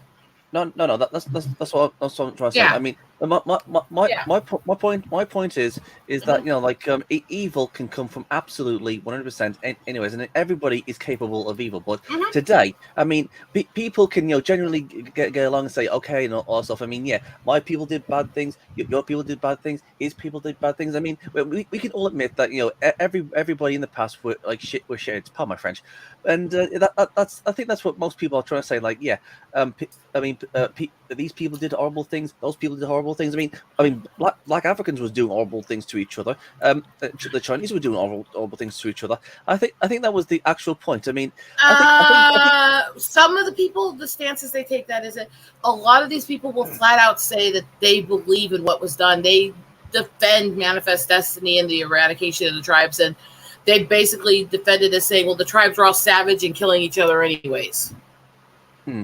But the main point is when it comes to this sort of thing. I mean, oh crap! I've lost my train of thought. I do apologize. I'll get back in a second. You're fine. What was I going to say? what I'm trying to say is when it comes to like the left saying that, oh look at all the what white people did, oh look what the white people did to these poor natives and all that stuff, right? And then when the right says, oh, yeah, but yeah, the natives also did horrible stuff to each other as well. I think the actual point is when it comes to like these two ideas, when it comes to the left and the right saying, oh look, oh the white man did this to them, oh but the natives were doing this to each other. I think the actual point of all this is maybe trying to like cancel it out, not in a way of saying that it was justified or anything like that, but I think it's more the lines of everybody screwed everybody over and that's it. I mean that's the old thing when it comes to like to the left. They're always going on saying like the white man did horrible things in the past, but actually it was mostly the Democrats who did that stuff to the natives, but that's a whole other discussion. No, the point is, I get what you're saying, and there are those that's the point they're making, and they make that point, or they make it inarticulately, but you can tell that they're not hating. No, I'm talking, there's a lot of them who they really do believe that natives were savage and we needed to be wiped out. They will literally tell me, yeah, but you're conquered, you shouldn't have rights. And those people who say that are assholes. And bigots and insane. Yeah, I 100% I'm on your side with that. I mean, 100%. I mean, what they say about like certain groups of people. I mean, it's horrible what they say about like minorities and all stuff. And you know what? Those people should just shut up. I mean, yeah, they've got the right to say stuff like that. But I mean, to say, oh well, it's justified. I mean, those guys can go f right off. I have an example of this. My biggest problem, my biggest downfall is assuming those guys are joking. Like I didn't, there's several of them I wouldn't even to this day think that they actually meant that. There were several I assumed were joking until I actually commented on it, and they not only went ballistic on me, saying how savage and inhuman our people were, but a lot of them messaged me stuff that was even worse. Well, and that's people always reveal who they really are before too long. It's like, look, we all have problems in our past. I've talked about nobody should have to feel ashamed of who they are as a race or a culture. We can look at the past problems and we can talk about the past problems, but let's not judge everyone for them. Same way you don't lump everyone in Europe together as one conglomerative race and act like, well, every tribe there was the same. They all had the same beliefs. They all did the same stuff. No, that's not true. Same as the tribes here. Same as the tribes in Africa. We're unique people. We have our own flaws, our own mistakes, and our own sins, each group. Yeah. And it's fine. No matter how bad your group has been in the past, you should not be taught to view yourself or your culture as subhuman or you as unworthy of life. You have a right to be better than your ancestors. Woo! Well done. I 100% agree because I mean, absolutely 100%. I mean, well done, Eagle. Fantastic. Mm-hmm. I agree. I cite my mother on this a lot, okay? My mom's very Celtic girl. My dad was a very native boy. But first of all, let's be honest. Native guys kind of have a thing for white women, especially if they have reddish hair. That's they kind of really have a thing for white women, especially redheads. And as my mom said, she never had trouble getting dates when she was living down on the res. So there's that, first of all. My mom she lived on 2 reservations as a teen. She lived on one briefly as a kid. So she's lived on 3 reservations. My dad was native. He never lived on one day in his life. So I don't know how to describe that other than kooky anyways. But my mom was living in Standing Rock as a teenager during the AIM race riots in the 70s. When they were racially purifying people. When Russell Means and the AIM warriors and the Red Power movement was taking over, and they originated in Standing Rock. Mm-hmm. She lived there during that as the white girl on the res. I see. She actually was tortured, beaten into the hospital for being white. Oh man, she did not ever look down on the tribe or the people for what happened to her. She looked down on the few people who did it. She celebrated Dad's cousins who rescued her, and she married a native boy and taught us to love our culture. Wow. Yeah. Dude. What did that is fucking power. When you do not allow yourself to become the bigots that have hurt you. That is fucking power. I agree. 100%. Hi, Matt. Hey, Yo. man. Welcome. So how are we all doing tonight? We're doing great, thanks. I've got a new fuzzy black pussy that I like to stroke on air. I mean, Please don't. That sounds really wrong. And she was stroking it for 40 minutes plus. while it was wrapped around my boob, groping me. Go on with the stream. Sorry, I just completely killed that serious moment with that comment, didn't I? Comic relief is a part of any good story. Too damn right. Unless your name is Joss Whedon. But you know what? I did know something about that. I'll say it again. There is something that I noticed about that pussy, and it needs to be brushed. No, I killed it. It just didn't quite work. No, I killed it. I need to see if I can get the other cat to come in here and be calm long enough that I can introduce her to everybody. But yeah, like you said about that whole thing that happened. You know what? I mean, that's part of that is that is strength, and you know what? You can't get any more stronger than that. To look at what hurt you and say, I'm not going to become like that, and never be that. That's how you overcome. I've dealt with all the crazy stuff my whole life for being the pale-skinned girl, which I found out in my 30s was actually having a form of albino issues. So, but being this native girl that was much paler than my white mother and had this natural, like, dark red hair and all this stuff, took some crap from other minorities, if you can imagine. That sucks. And the thing is, I still kind of do, but the thing is, at least now I know what it was. All the years I was told there must be something wrong with you. There must be something wrong with you, or he can't really be your father was the lovely one. At least now I understand it. At least now I know why that happened and what was happening. So will those bigots still exist? Is there a bigotry among minorities against pale skin and mixed minorities? Absolutely. Doesn't mean I'm going to hate anybody on either side. Because I know better. Yeah, it's like I said earlier. I mean, you're gonna have like bad people on all sides, you know. Always, no matter how bad a movement is, there's usually at least one person within it you can find who isn't as bad as the rest of them, or got sucked in for other reasons, and they're good still. Just like no matter how good a group is, there's always somebody that's not so good in that group. Oh yeah, 100%. I mean, there's actually this religious group called like the Sikhs, and I'm telling you guys something. These guys are really wonderful people, absolutely 100% wonderful people. The Sikhs, look these guys up, and you know these guys are like brave. They're always helping people, and they're always like giving out food to the poor and all that stuff. They're basically the flip side to the whole Muslim Brotherhood and all that over in the Middle East. They do so much good against it. And I know who you're talking about. These guys are so freaking beautiful. I mean, you know, beautiful hearts and all that stuff. They're fan-freaking-tastic. But you're always going to get those few within that group that are like bad. So I mean, even though like these people are really really wonderful, you're always going to get those few clowns in that group that's going to be like really really bad. You know what I'm saying? So I totally get what you're saying. 100%. I've never had that much issues being accepted as who I am and being accepted as a native girl on the res. It's always been the urban Indian, as they refer to it. It's always been the ones in the city who think they have an axe to grind to race quantify everybody that you have a problem.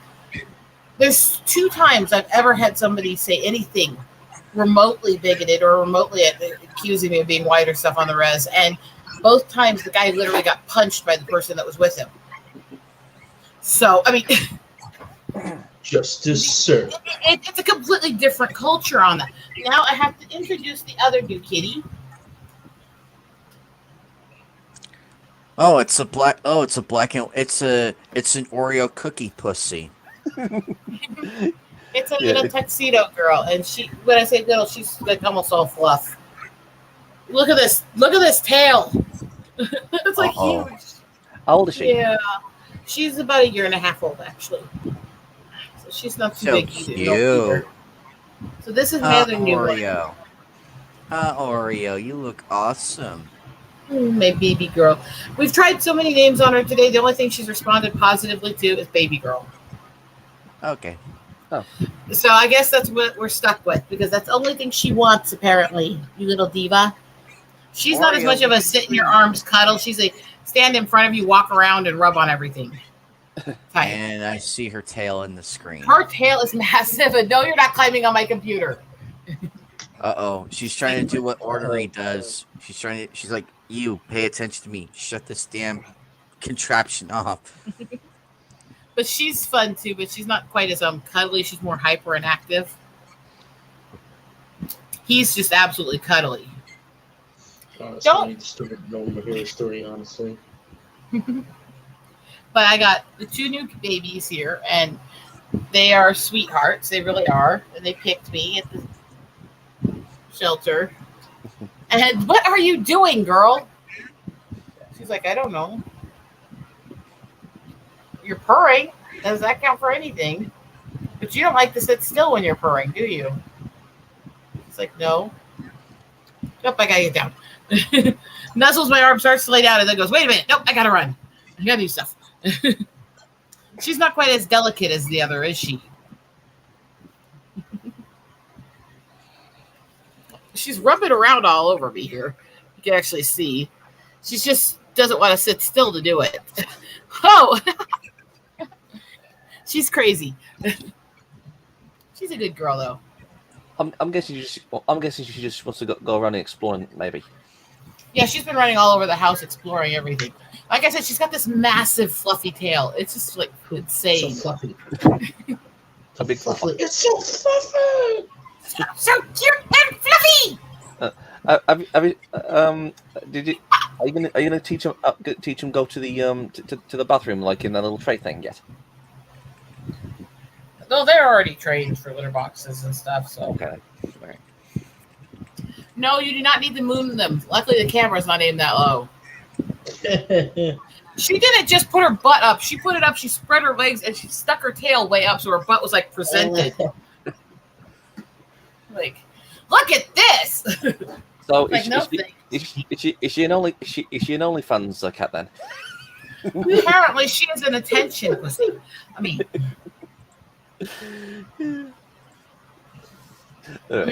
I like the new kitties. They're really sweet. I like cats. They're great. I like both cats and dogs.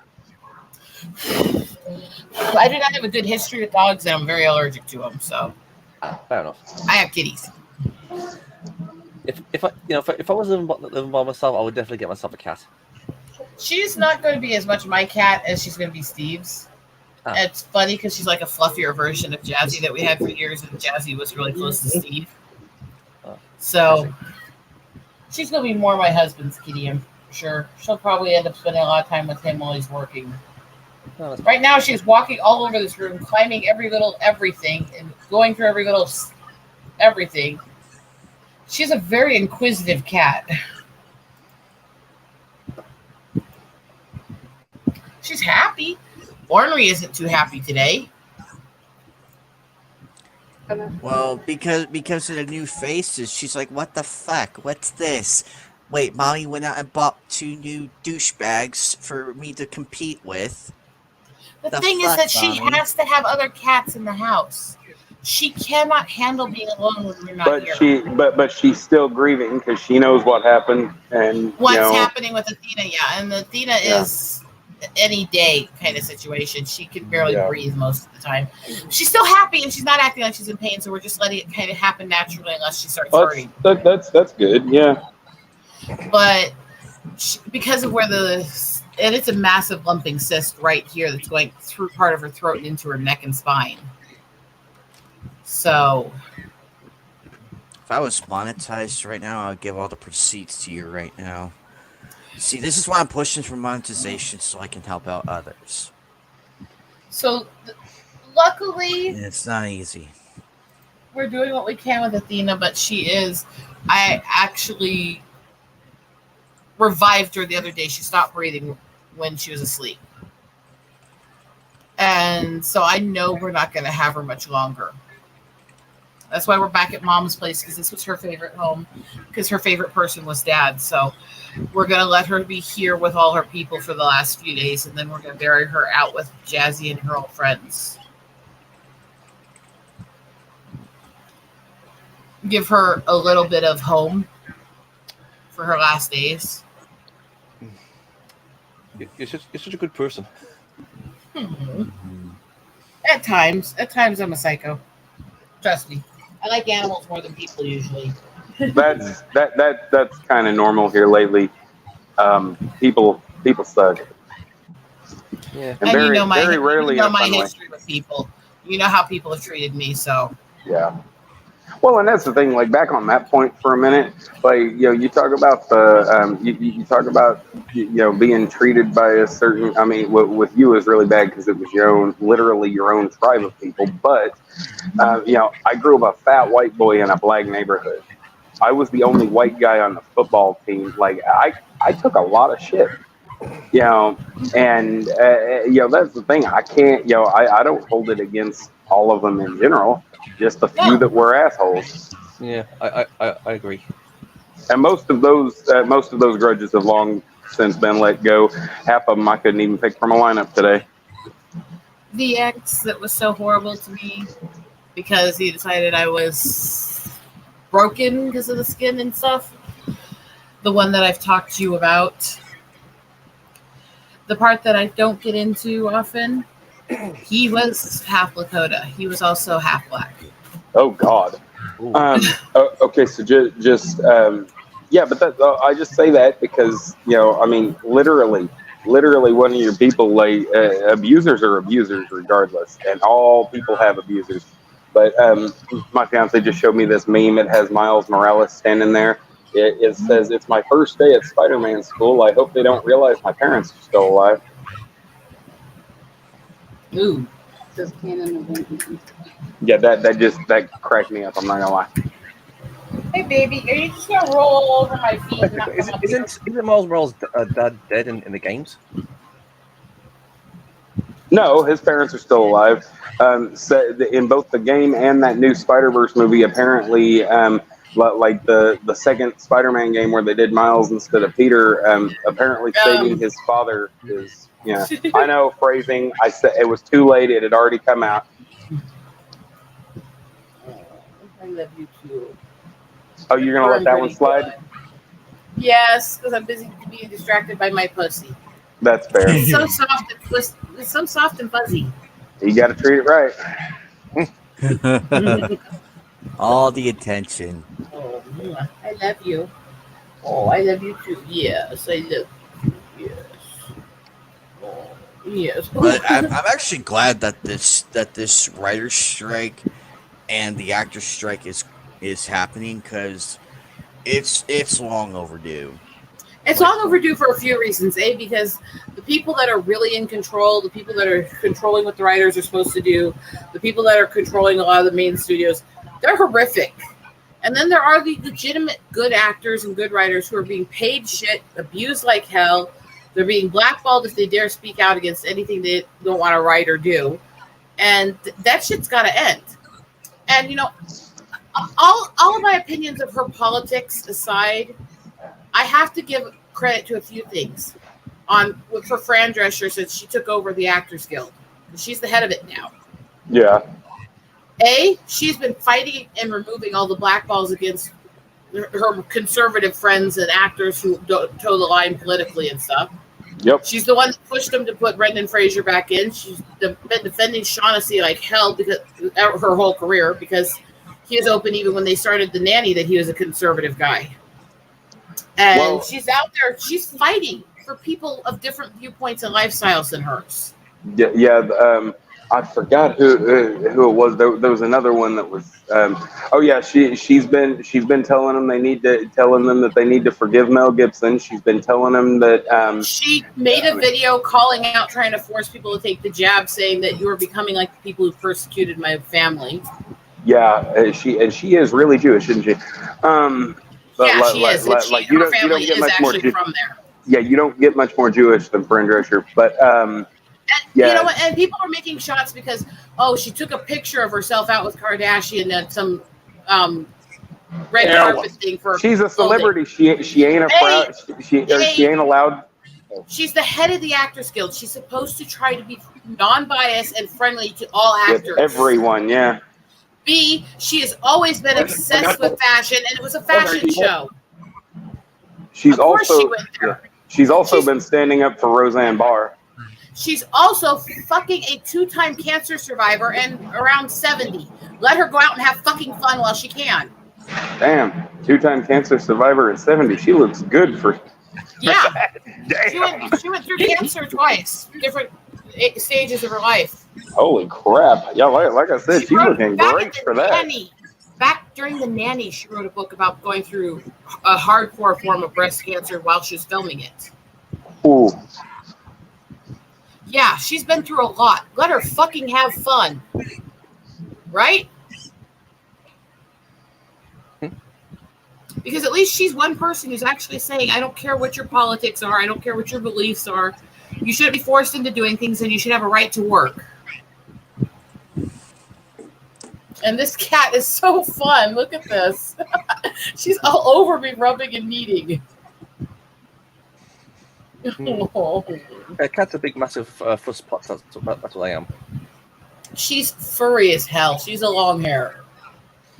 Well, good luck with the because I mean, I've got like a husky, and he molts like crazy, and it really does you nothing when you've got a rough and the bag's full on the first go. She's a good girl, though. Look at this. So, you guys like my new kitties? Oh yeah, definitely. Whoa. Okay, rub on the hand. Rub on the hand. Yep, I'll pet you. I'll pet you. I love you too. Uh-huh. Oh, you're getting hyper. Do I get down yet? That tail, though, just gets me every time I see it stand up because it looks like it's the size of her body almost. Yeah, it doesn't actually. I say it's. I mean, I see what you mean. It's massive. It's a massive tail, and she's this tiny little thing. It doesn't match. Oh, yeah. Oh, you're such a good girl, aren't you? Oh. Yeah, you are. Oh. Yeah, good girl. Oh, I love kitties. Oh, looks like somebody's backstage. Let me see. Oh, David! Sorry. G'day, everybody. Hey, David. Hey. New kitty. See? Hey. This is my new girl. Yeah, sorry about that. Dad had to come in. All right, I have to bring this up. So, as many of us as there are, and the way the design is up on screen now, we look like an alien from Space Invaders. Yes. Yes, we do. I like the PS1 version of Space Hey. Invaders. I thought that one was fun. Make my screen big a second for me, so I can show you guys her face in better detail. Okay, Give me hang that. on here. There's one of these Lisa Simpson memes that says sparkling water tastes like when your leg falls asleep. See, look at her. Isn't she I've got a pretty? question. Yeah. Now, Definitely. if Tom Cruise, if the first Mission Impossible, And this when it massive came tail. out, Oh my gosh, this massive fluffy tail. it is fluffy.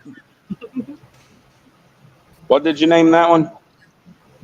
We're calling her baby girl. It's the only thing she'll let us call her. We've tried so many names on her, it's not even funny. She growls at all of them. So if I say baby That's girl fair. and she's Hey, fine, Dave. then that's what she gets. Did you try naming her Pussy McVagina Queen? Oh my god. No, because the name has to be something my mom would say. What about? I like the name Oreo. Nope, she didn't like Oreo. I don't know. See? Come back. Oh come back. no! It's okay, baby girl. It's okay. Well, she's black and Yeah. white. You could name her Bessie. I'll be right back, guys, since I'm gonna get something right now, right? I'm not Y'all just- calling her a y'all just don't- cow. I was going to say, okay. I thought you were about to let me get away with that one, too. I was about to really chastise you. Name her Marjorie. You know, when the first Mission Impossible movie came out, speaking of PS1s, the PS1 was the height of technology when the first Tom Cruise Mission Impossible came out. So, now that we've got a Mission Impossible, what, Is that a convention? now, and the PS5 is out, does that make Tom Cruise the fifth generation Tom Cruise?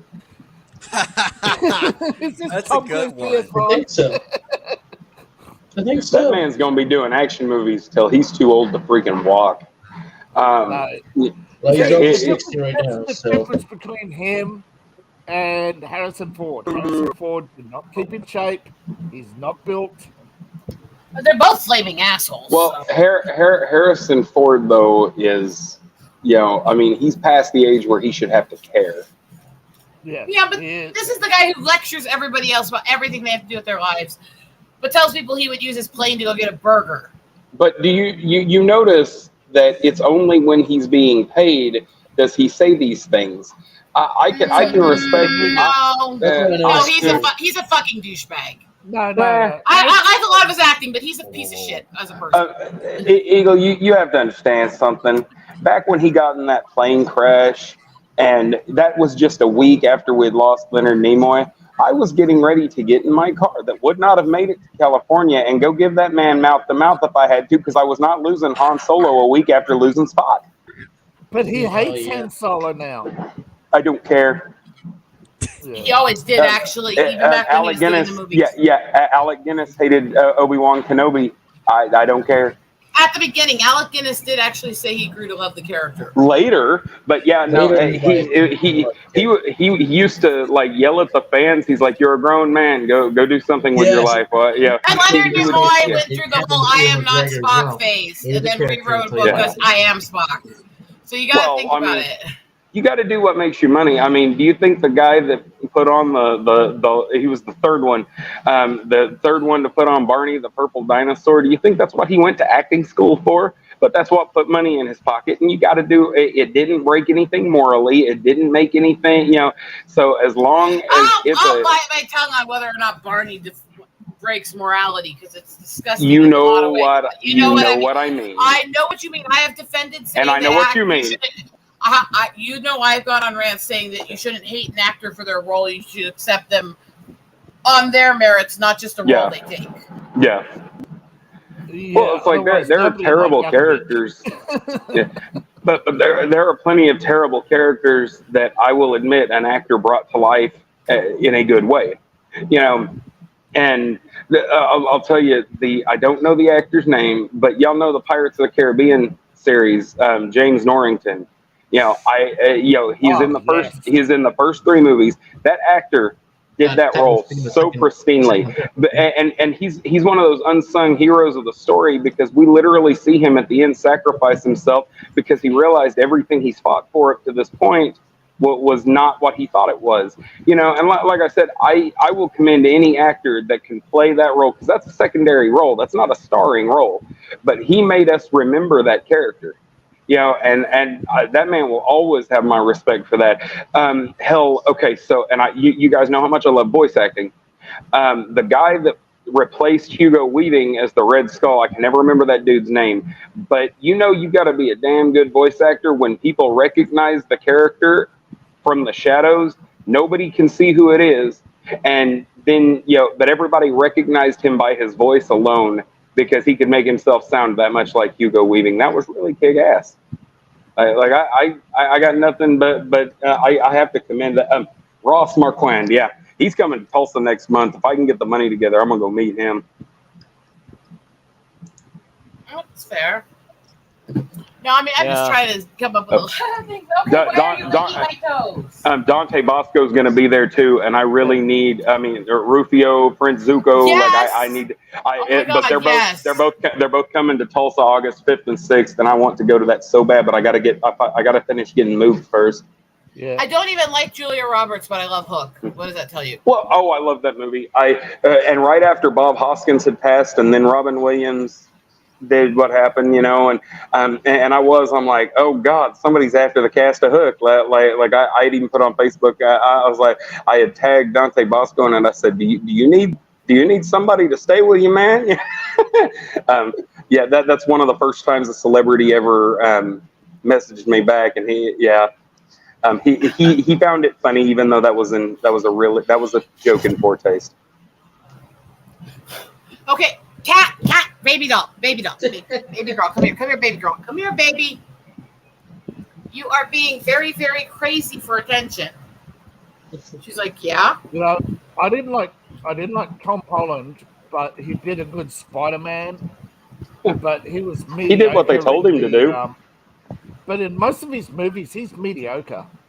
Well, everybody's got what they're best at. They got what they think they're best at, and they got what they want to be best at. And, Up, down. And most of the time, those three things are not the same thing. And sometimes they just my photography is mine. Period on all of them.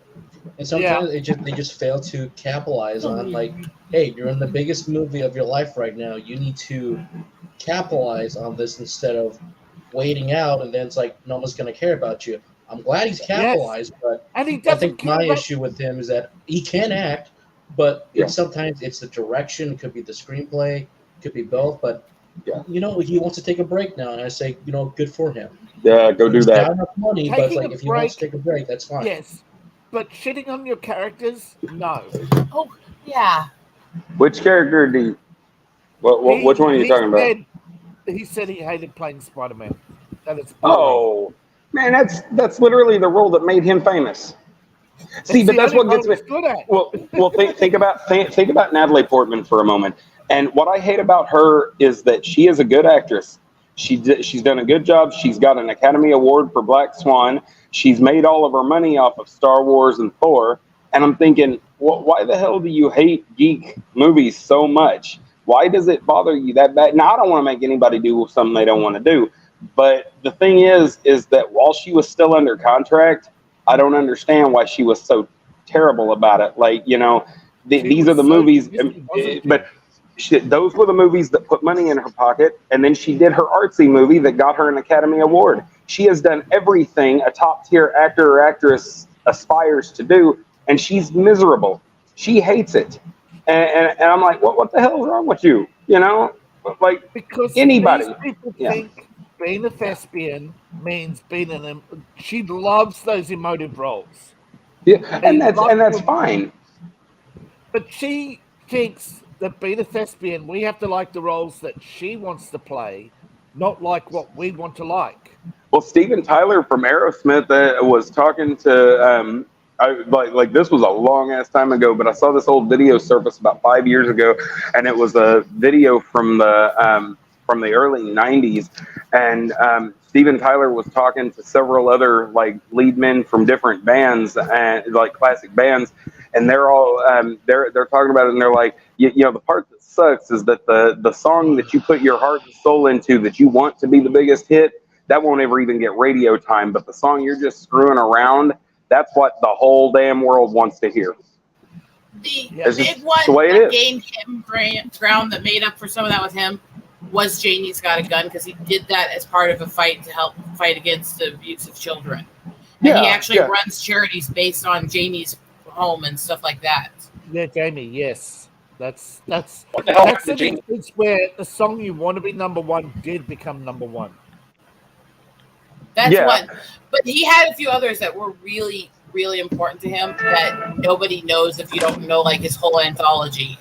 Well, but that's the thing though. If you go like take for instance Seether. I love that band. They've literally got damn near 200 songs like that they've recorded and released like on all their different albums.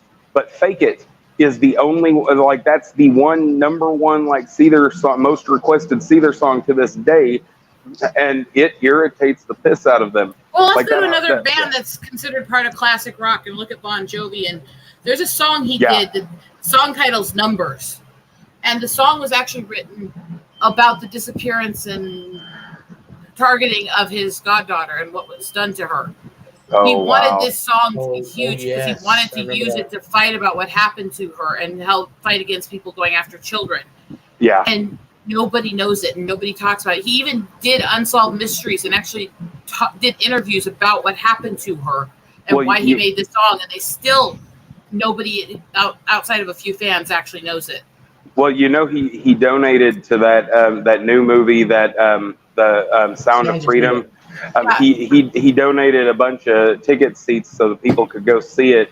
Like His because goddaughter was abducted from their neighborhood on her way home from school. Well, you know, they now think that they've now gotten enough evidence that they think Matt Walsh is, or not Matt Walsh, John Walsh, the one from not the dickhead, the one from from America's Most Wanted. That dude. You know, they finally they think that his child was abducted by the Manson family. Oh God. Yeah, that's really bad. But I'll tell you, that dude has done more to stop this kind of thing, you know, to bring a light onto it. And it's guys like that, it's guys and gals like that have. That's why I've had a lot of times I've wanted to scream at some of the stupid shit John Bon Jovi says and does.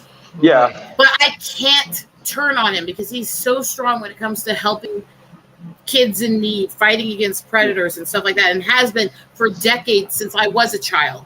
Well, let's take somebody that I cannot stand politically, Whoopi Goldberg. Now that woman is a good actress. Nobody can take that away from her. And her politics are freaking terrible. I hate her politics, but I will. As a person, and a lot of things is pretty terrible too. Honestly, but what I will say is back when Deborah Messing from the one with Will and Grace, when she was going on about, you know, wanting to put all the Trump supporters in Hollywood and in government on lists and stuff, it was Whoopi Goldberg that called her out on national television and said, no, that's fascism. I also have to give Whoopi credit that Whoopi's the one who's repeatedly said that if women are hitting men, they deserve to get hit back. Yes, I remember that. And that's the thing, you know, you can chalk that up to even a broken clock is right twice a day, or you can just say, but at least she's learned one lesson, right? She's got, well, that's the thing, her politics in general might be terrible, but she has proven time and time again that she does still have a conscience. And that's, you know, I don't know that's how much something. of a conscience you have when you brag about having 6 abortions before you're 18. Yeah. Well, that's, you know, a conscience about certain things, but we all know celebrities are detached from, you know, that they hit a certain point. Like you said, you talk about Bon Jovi, the you know, some of the weird shit he said and done. There is a detachment. Once you get that rich and famous, there's a detachment from everyday life. Like let's be honest, in his youth, he was a womanizing piece of shit. A lot of the songs in Slippery When Wet all the way through Crush were actually written about the different stages of him being a womanizing piece of shit and almost losing his wife. Yeah. Well, but again, he learned from it. He learned from it, and they're still together. And they've been together like almost 50 years. Well, look at Ozzy and Sharon. She almost left him. And the reason why she said when he was cheating before, he was always on drugs and stuff. He wasn't really, you know, always himself. But then when she caught him stepping out while he was completely sober, that was when she almost left him. And he moved heaven and earth to freaking keep her. You know, and I'll tell you, I didn't think the man still had it in him, but he did. Like he went out of his way. And it was right after all that stuff. I remember the interview that made news because there was this panel that Sharon and several women were on that was supposed to be discussing women's issues, and one of the women started taking shots at her for staying with him after that and everything else, and at one point really started taking shots at him and saying something about the kids. And Sharon made news because she got up in her face, threw the wine down her shirt and stuff, and started threatening her and cussing at her. Yeah. It's like, don't you ever talk about my thinking blank husband or kids again, you piece of. It was visceral. Well, because they do. They act like that's anybody's business but theirs. They worked it out, kind of like that football player that hit his wife in the elevator. She stayed with him. Even they've been to couples therapy. He's not in the NFL anymore. He wasn't the bad guy in that, anyways. If you find the full footage of that, she hit him like 30 times before he actually hit her once. I get that, but both of them learned from it, and they're still together, and they're still raising their kids, even though he's not filthy, stinking rich anymore. It does piss me off how many people painted him as a villain and her as an innocent angel. And but that's what I'm saying though. Like, people make mistakes. People can do bad things and still come back from it if they're willing to learn from it and everything. And yeah, we can talk about it, but It ain't I was really our actually business, you know. using the example here, and this is because all this stuff is public, and it's public both on a show that's a outdoor show. It's also public in interviews and stuff. Look at what happened with Jewel. Yeah. Her father was drunken and abusive when they were kids. He's admitted it. She's talked about it. He's admitted it on his show. Her mother stole everything from her and their charities. Over $100 million. Yeah. But everything her father did, how bad he was. A, he was horribly abused as a kid. B, when he realized what he became, when his kids left when they were teenagers, he put himself in rehab within weeks and did everything ever since to make himself a better man. He has been a devoted family man, and all of the people who were calling him out and saying he's abusive then are saying he's the sweetest, kindest man. He's grown so much and are so proud of him ever since. He's been almost perfect example of a good man making a change in his life for over 30 years, and people are still making comments judging him for that. But you and I both know that the radicals on both sides, the far left and the far right, neither believe in redemption. Neither one. There are still right wingers that there's still right wingers that won't that won't take Tim Allen seriously because he was once him and Roseanne Barr were both into drugs and stuff back, He also stole a car when he was 11, right after his dad died. Yeah, well, and that's the thing. Come on. But he's people, serious. Yeah. I say this to every person out there. If you claim to be Christian, if you claim to be conservative, and you don't accept genuine change and people trying to change themselves, you're not a Christian, you're not a conservative, you're a piece of shit and a hypocrite. Well, and that's the thing about Tim Allen. He's gotten cognitive bias. Some people Some people don't know the story and only know what they literal heard. Basis of Christianity is we can all change ourselves. Look, I was a horrific cutter for things. I was everything else. I was a fucking klepto. I mean, let's get there. I did all kinds of stupid ass shit. And that's I'm that person, and I haven't been that person in decades. Yes, I know from a personal experience people can change. What I mean is with cognitive bias, people may not know the redemption story. So they're going off what they heard first. A lot of people are like that. And then there's some people who genuinely don't want to ever give people a second chance. Look at with Carrie Fisher. Okay, first of all, the report that claimed that she had all these drugs in her system, they found out was fake. Wrong. Yes, she had things in her system, but they were prescriptions, and she was actually sick while she was on them.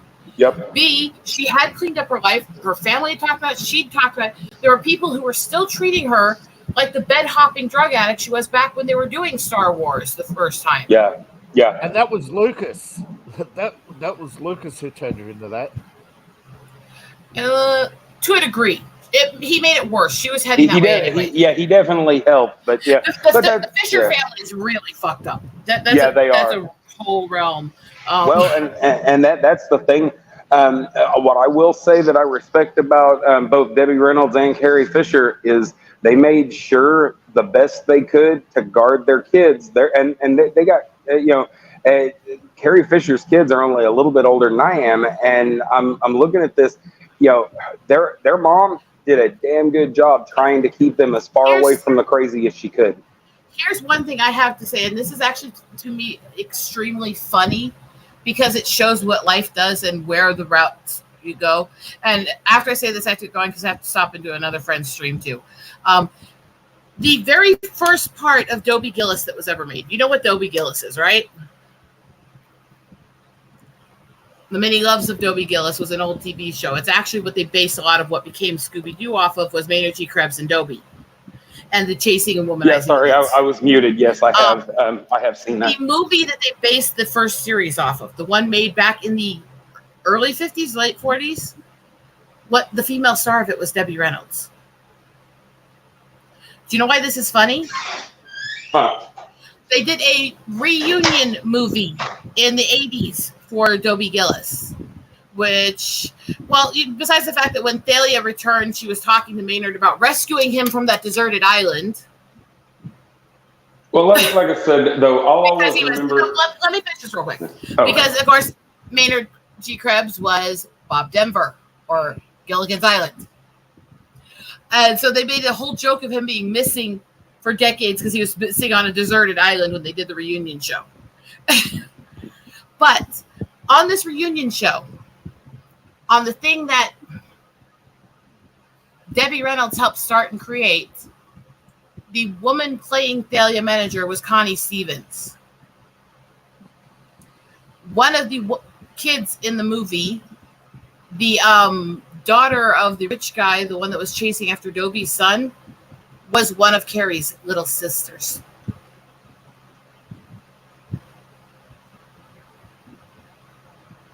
The family's tied to Dobie Gillis in a very interesting way when you start digging into it. Yeah. Well, but I'll tell you though, Debbie Reynolds will always be the grandma from Halloween Town to me. Yeah, that's And everyone. whatever else Debbie did or didn't do and had mistakes in her life, she was so devoted to her daughter Carrie. She was so devoted to her. It destroyed her losing her. Now I have to jet. I have to take care of a couple things to be on another stream. But I love you all. Mwah, mwah, mwah. Bye. Thanks for coming on, Ego. Glad you're feeling better. Hopefully, see Mr. Fluffy. See you around, Rose. Talking about people who messed up a lot. I think one of the examples Nice to that talk to you, Rose. Sorry know about very the much delay. well enough, I think everyone does know, is the whole Chris Brown situation. But imagine going through what he's gone through, then like a year later, your idol horrifically passes away, and the world still hates you, and he has to sing the song for Michael. My signal's been fighting me like crazy tonight. I know it's crazy, but I see. that's kind of what helped him recover. It's you have to say goodbye to his idol, and it's crazy. See, back when Chris Brown was being reported, it is very easy to say at the time he was the bad guy because the reporting painted him as the sole instigator, the sole, the drug provider, etc. Now we find out they were both victims violently. They were violent to each other, but they were both victims of their managers who were the drug suppliers. Exactly. And not to mention, and as the nothing years was go, ever done about that. The music industry has so many drug dealers who are also promoters and managers who get away with being drug dealers for so long. Oh yes, absolutely. So it's also like as the years go on, he's still in some hot water here and there, but it's like most of his fans are still sticking with Chris. There are people who are willing to forgive him now. He's done like all the Michael Jackson tributes that I can think about out there, but he is trying to pull his life back together.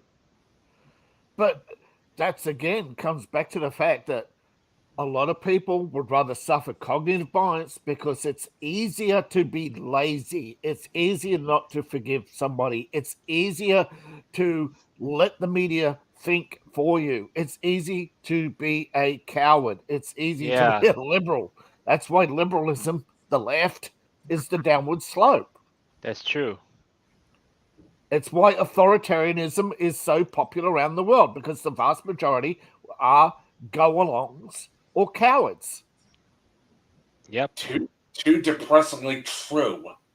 That's true. And to be honest, if they think, it's liberal to defeat authoritarian, it's not really liberal, to be honest. No, but what I mean is liberalism is such a broad definition term. The same with conservatives. They're both, and the thing is, they're both really Jacobins, if you want to boil it down to the actual proper technical political term. But most people don't want to. You want to know my opinions on the far left and far right? They're the same. They're Jacobins. That's what they are. Inner party, outer party. They're a unity party. They're a unity party. Yeah, exactly. They are Jacobins. They're not far left, far right. They're both the same animal. The Jacobins, they just like to appeal to the lowest common denominator and be the loudest in the room. I better be quiet now. Hey, you're not wrong. Yeah, I figured out how to do transparent overlays in my video the other day. But I'm trying to find a camera filter to do it on all my streams now. Nice. Yeah. I'm still learning some other things here and there. Yeah.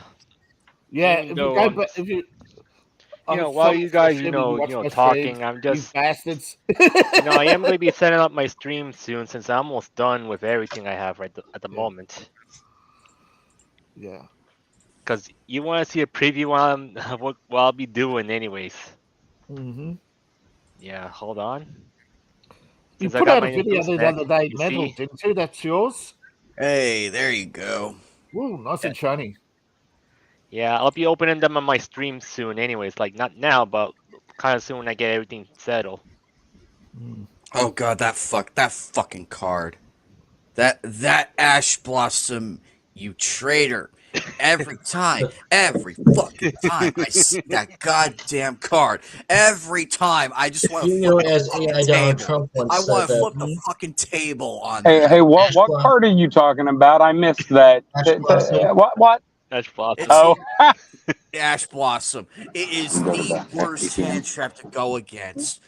This But card, this card, To negate, and I can draw one card. this You card. two but I going have there. found ways to beat that fucking hand trap because I Well, just well, gotta well. As do as call by the my grave AI or President Donald Trump would say, you meta person. I thought we And were the playing squeak a has stopped when I'm.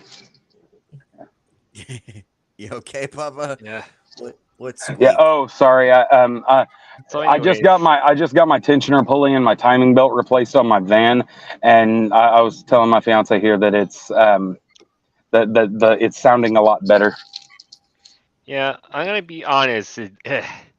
I don't know. Like, the reason is like when people keep saying they hate Ash Bronson a lot because of you can't even draw a card you want, and then even though there is also, you know, the other hand traps that other people hate, He's like a Sky Striker. He's something like, oh god, the meta game for Yu-Gi-Oh. Ugh. yeah, I hate the only thing I hate mostly of the archetype is the Despias, At cause least like you're not a Telements player. That's one thing I can be happy about.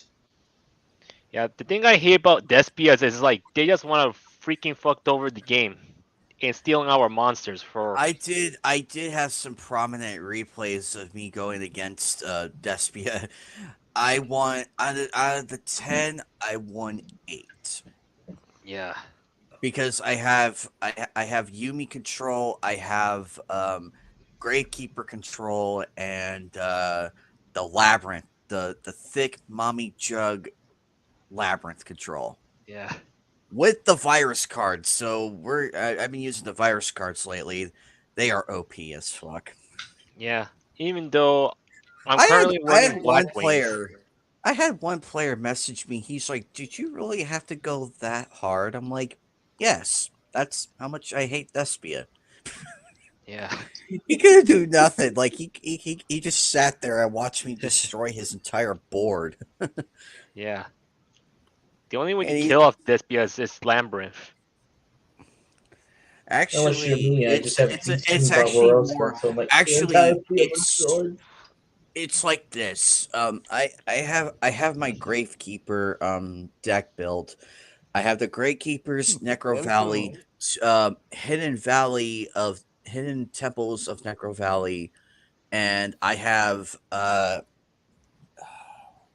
barrier something where you can select one type and neither player can do like a you can't do What a game are you talking about? Yu-Gi-Oh. Yu-Gi-Oh. Oh, Yu-Gi-Oh. yeah, my brother plays desk bots. Like he's got an entire deck built around desk bots. Ugh. That was actually one of the weirdest decks I've ever played. I thoroughly enjoyed it though.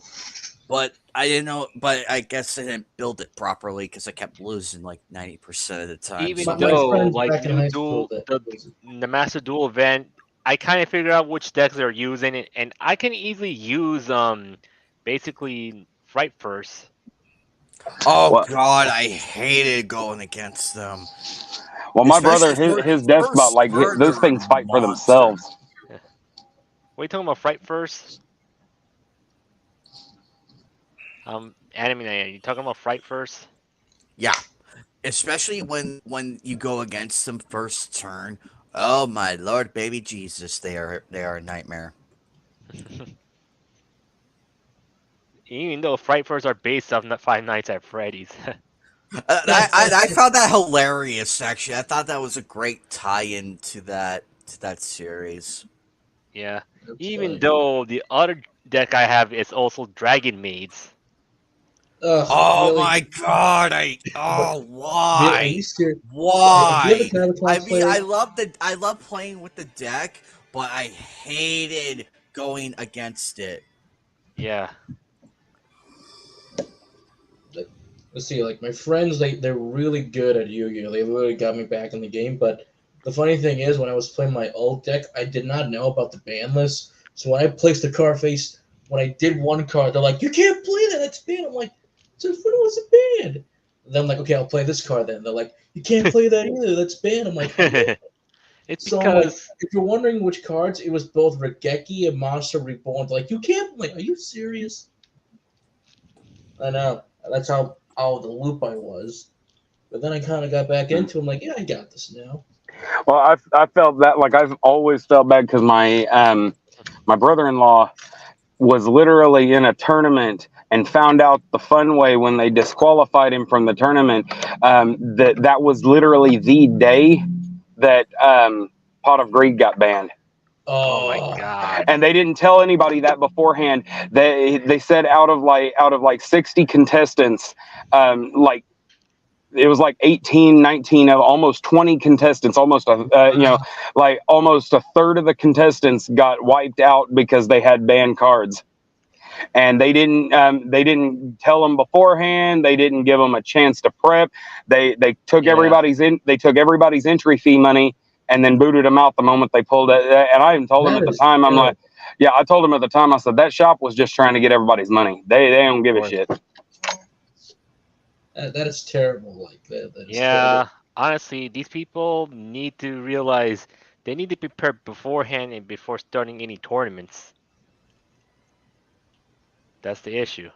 That's the issue right there. Yeah. But even though, so once I do my Pokemon pack on unboxing, it'll be But it like, was funny to see their reaction. Like, I can't use this card. I'm like, wait a second, I'll use the other one. I'm like, I'll play the trap card, Pot of Greed. Like, you can't, like, guys, it's Jar of Greed, not Pot of Greed. It's Jar of Greed. John Trap card agreed, only just does one card. draw one card. Draw one card. They're like, oh, yeah, no worry. Also, there are now better cards than Pot of Greed, so To be honest, it's I don't like, need anymore. to be honest, it makes no sense to ban Bahadur Greed if it's like draw two cards, unless they need to change it up a bit, like put it once per turn. But the likability that it's ever going to come back is never, since you got Pot of Duality and a few other cards that could help you out, but Duality is the more favored one. Yeah, duality is okay, but the other cards I don't like when it's like you have to remove your cards from your deck or your extra deck. I remember going up against a Judgment Dragon deck. I pretty much, this is what my friend said, that had I played my Gemini, no, what was it? Yeah, one of my level 4 star monsters that had 19,000 tech that would survive the nuke right away and just let him go and let him attack. I literally had the card Justy Break ready to go. Yeah. But he said, if you had this in a face up attack and I attacked you, you would have nuked all my cards. I'm like, are you serious? Like, I did not read my card effect correctly. I would have survived the turn because he had like nothing left. So I'm like, man, Yeah. it was so close.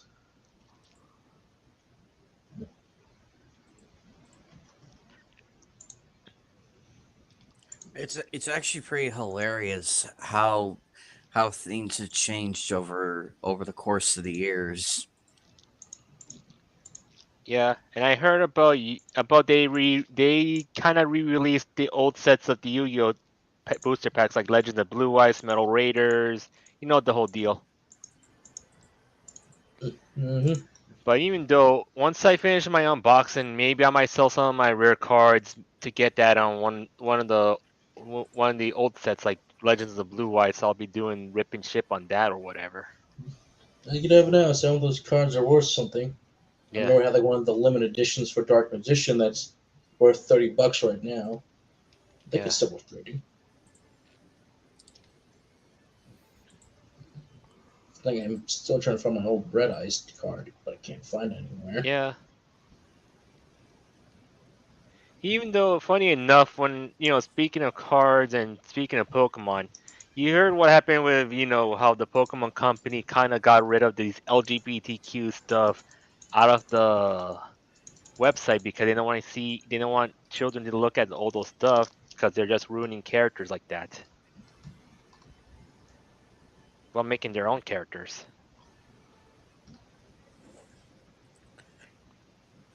You heard about that? I heard some controversy about their decision to remove some content, but it also Some of the forum. It's basically it's a public family friendly forum. they wanted it to be it was about the ratings, not so much LGBT specific. It was a lot of stuff that went. Yeah. Well, yes, but they're appealing to the wrong audience. If the ratings are going down, they should really be appealing to sane people, not the wokies, because they're hoping because Twitter, they're louder on Twitter or Instagram or whatever. They think that's their bigger audience, and they are sorely mistaken. And they have to keep learning this lesson over and over again because they just cannot seem to get it through their heads that we're the side that spends money. Yeah. And the point is, they don't understand we spend money, we work ourselves with our own cash, we save our money, and we get what we want. We buy the merch and whatever. What they do? Nothing. They just pirate. They just basically wait for giveaways or anything like that. Yeah. The problem is they hire a 22-year-old PR. They hire a company, right, to do PR, and they in turn get a 22-year-old intern to actually go through the metrics. What metrics are the 22-year-olds going to pay attention to? The one the university told him to, or the one the company told him to pay attention to? Yeah. Precisely. And the point is, if they're taking things too seriously over a kid's game, I'm gonna say I'm sorry for them that they couldn't do anything like that because they're just so stupid that they're like they don't understand a thing or two about kids aren't into this type of sexuality stuff, and even parents as well. Leave the children alone, please. Yeah. Let them be kids. Yeah. And that's the thing about Pokemon right now. They have no idea what they're doing. Scarlet and Violet. Yeah, that had some cool ideas. They just need more time in the oven. It's what the Ackman says. Don't defend it. You deserve better. As longtime Pokemon fans, we deserve better for that for the new generation. Yeah. They look promising, but it's like, ugh, what do they do? They promise Sword and Shield will be completely different. It's like close, but no cigar. Especially when they reuse a lot of animations. I feel bad for the employees who want to make a really good game, but it's either the higher ups over there at Game Freak or the Pokemon Company, Nintendo, could be all three. They're like, we just gotta get the game out, and it's all because of Yes. corporate. Somebody is going to hell for this figure. what did they do, my boy? What did you do? Oh my God! Yeah, that looks terrible. Oh. Like the rest of them look bad, and then Show again. Oh my God! Look, wow. I'm gonna feel bad for this movie. Yeah, I'm gonna feel bad. That's because an I like the insult. director. His previous movie was really great. I declare war.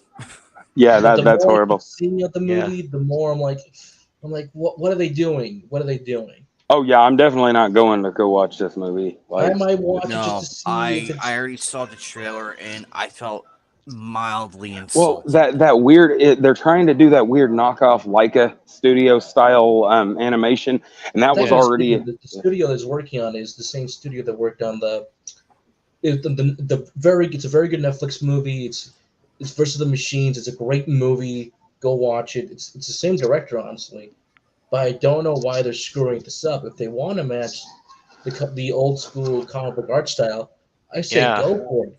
But it's this hybrid style that's not matching too well. From a distance, I'm like, it looks okay, but the closer they get up, I'm like, something's a little off with either the models or it's the lighting or it could be any of the effects really that's not making the balance work out so well. It's It looks a like little it better in almost looks like motion, but it not looks so like much like still. something from the Telltale series, Yeah. But Telltale, like when but you look at the horribly models in done. Telltale, they're Like still I was giving going to say detail. Telltale after the resurrection, not before the resurrection. Yeah, after the Yep. resurrection. Yeah. But Telltale's models, they look way better than this. I'm like, I'll give them credit because they have a lot of good teams, but it's that darn engine of theirs that wasn't very good, really. But it looks better now when I looked at the Star Trek game that just came out. That was pretty good according to one of my friends, and I'm excited for The Wolf Among Us season 2. It should be any year now, please. Yeah. Please, Yeah. I want to play that. Yeah. Even though with the situation going on with the writer's strike, it's a good opportunity for people time to change things up a bit, to be honest. But yes, Actually, besides of the writer's strike, well, we know about the other situation going on with how VAs are just upset about AI voices a lot lately, like the shitty yeah. ones. Oh, that would not help. Well, here we go. We're going to talk about the AI stuff. If we're going to talk about the AI stuff, are we going to talk about what happened to Erica Hollicher? Yeah, but honestly, Now that, yeah, if I felt very bad, yeah. I understand where she was coming from. The video was taken down. Even though they It's were the doing AI Streisand voices effect for that fun, unfortunately but kicked in. It's the Streisand effect. Once you bring it up, more people are going to go to it. Was the video taken down? Absolutely. I'm not defending the AI at all, nor am I defending her. I'm trying to say there could have been a better way to handle this. You could have like emailed the person or DM them. yeah, But now there's more videos coming out. Now about the bullying. No one should bully anyone. That's very wrong. yeah, But it escalated. I would love to see these proofs still, but it's very sad that she took everything down, and now we're talking about it in a good light, I should say, not a bad light, but a good light to talk about what is accepted with AI to not accepted with AI. yeah.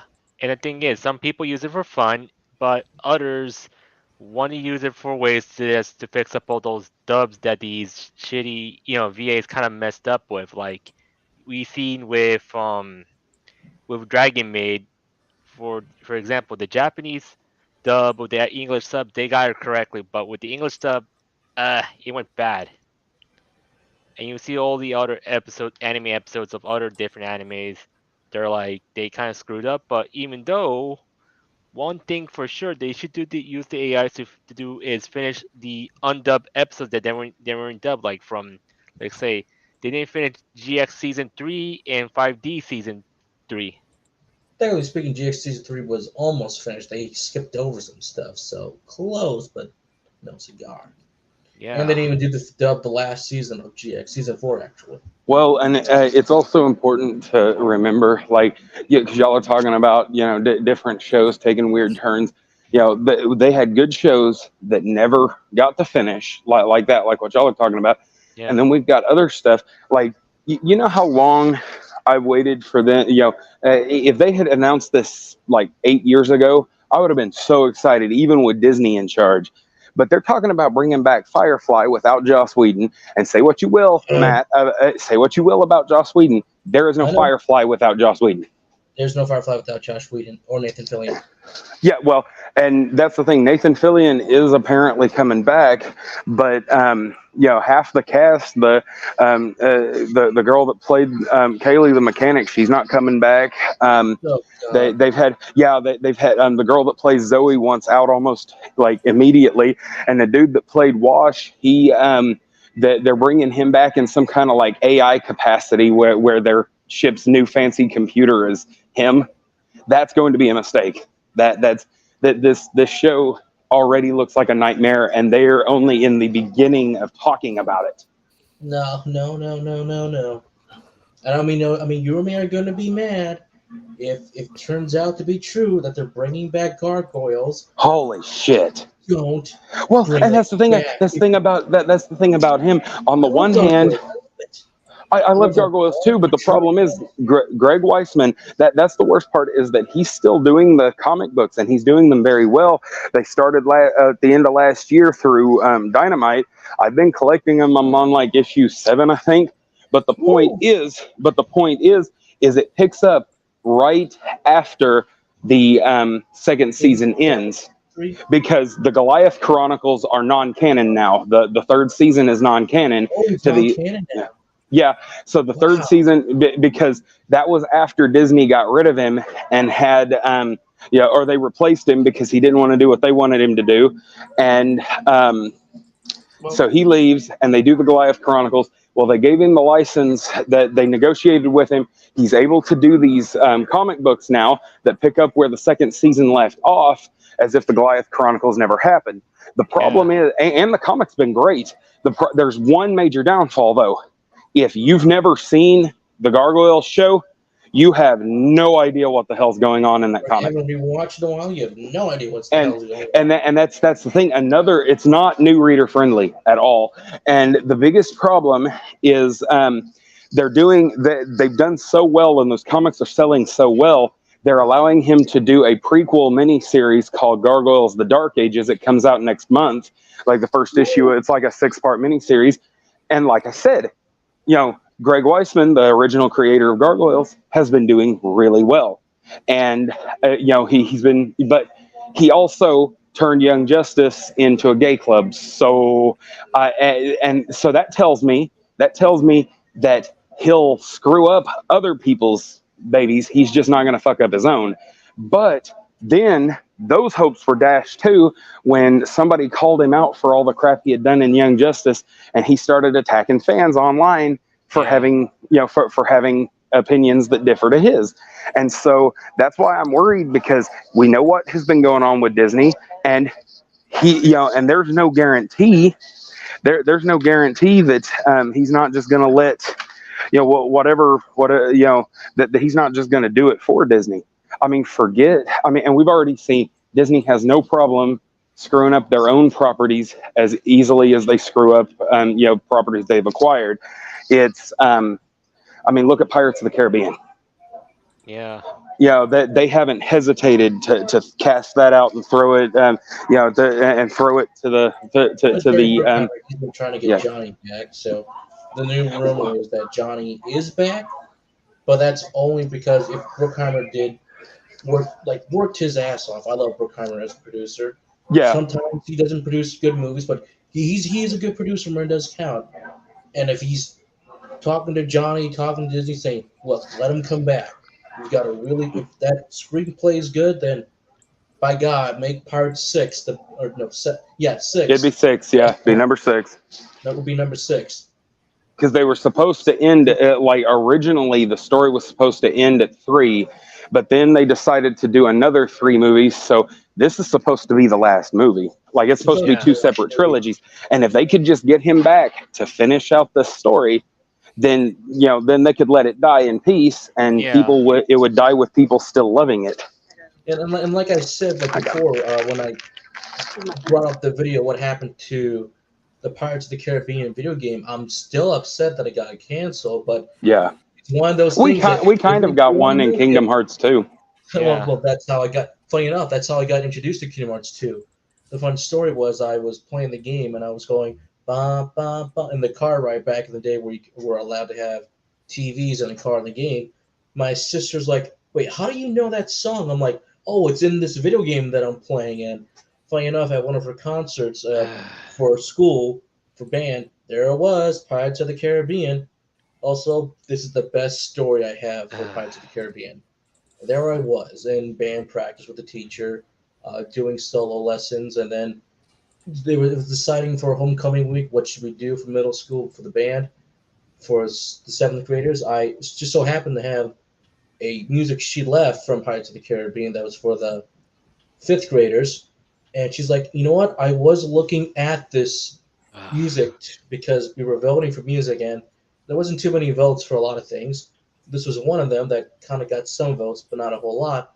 I'm like, oh, it's such great music. You should play it. So I played it for her. She thought about it. Next week at school, there it is. I had a Steve Urkel moment going, did I do that? Did I do that? Did I just? Hey, now, did I do that? I'm like, I was like that. Did I do that? I was like, I couldn't stop laughing. But I was like, yes. So we get closer to homecoming week. As we're practicing, the teacher asks, like, does anybody knows what happens at the Black Pearl section? I'm like, I raised my hand. I'm like, no way. No one knows what happens here. No one does. So I play out the scene. This is the part where Elizabeth sees the crew as undead skeletons in the moonlight. She's being tossed around the Caribbean and everything. Barbosa tells her, like, this is what the moonlight does. Like, we see everything. And I ended with this. I ended this so perfectly. I was like, so you best believe in ghost stories, Miss Turner. For your end one.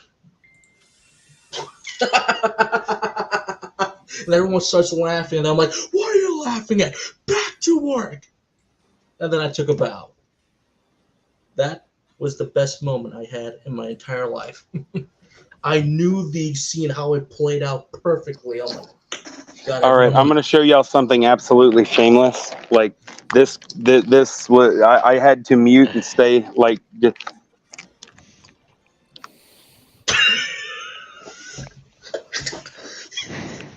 It's just a sponge, but it says Sponge Mommy on it. Yeah. Although I did see this battery carrier, like, and it holds everything from D's to 9 volts to, it's got compartments for AAA, AA, for XLRs, for like watch batteries and stuff. And it was called the Battery Daddy. So, like the shit you find at Big Lots is hilarious, but that was at the Walmart. Like what? Who the hell came up with Sponge Mommy? Damn it! Whoever that is needs to be sacked. It's the infantile. It's grossly immature people. It's the infantilization of society by dumbing everything down. Yeah. And turning everything into a damn joke. Yeah. To be honest, as I said before, I say again about this whole cancel culture stuff. It's coming from the locale culture, to be honest. Yeah. And it's all because they say, oh, these wokies want to make people, they want to look for people like us, say, oh, they think we're the locals, while they're the actual locals themselves. They turn around and say they want to make the world a better place, but you take them to the streets of California and say, well, this is the results of your policy. So they say, no, that's right wingers not paying their taxes. Yeah. They're just that immature. Yeah, they're that immature because they call us locals. They're the ones they're the locals.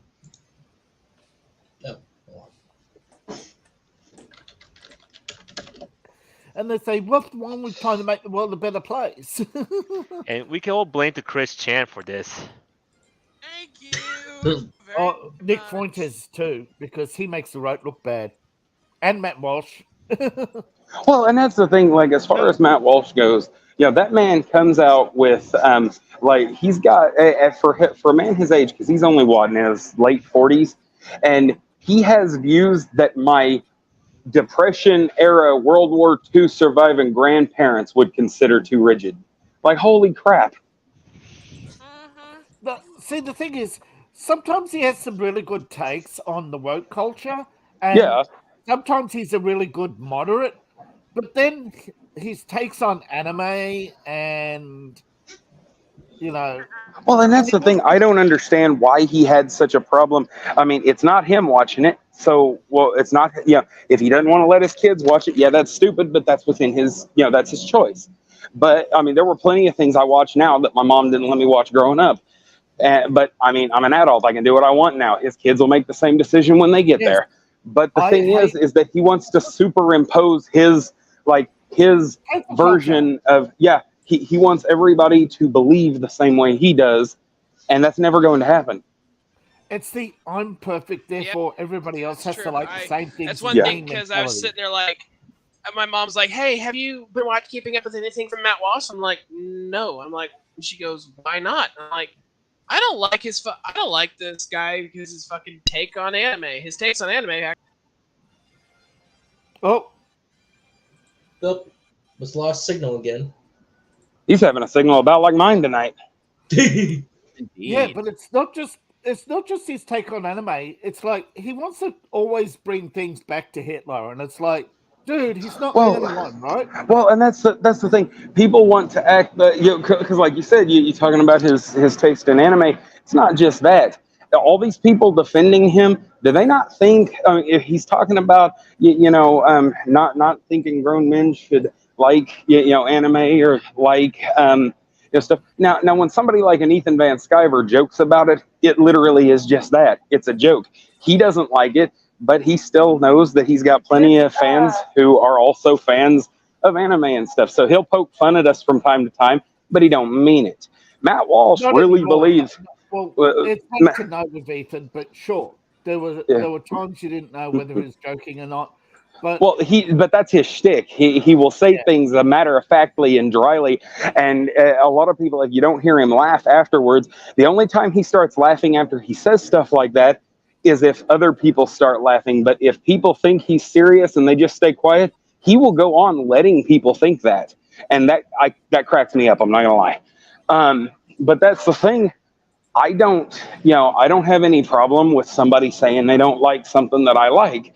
Now, the moment they tell me because you like that, I mean, it'd be one thing if I was into something that was immoral or illegal, that kind of thing. Like, I can understand their issues, but him griping about grown men playing video games, him griping about I've got most of my relatives, that hell, some of them almost damn near 70 still play video games like they did when I was a kid.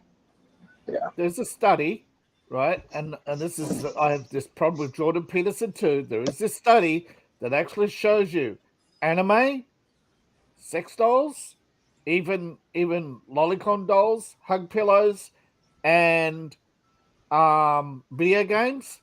They reduce rape, sexual violence, drug use, and many other things.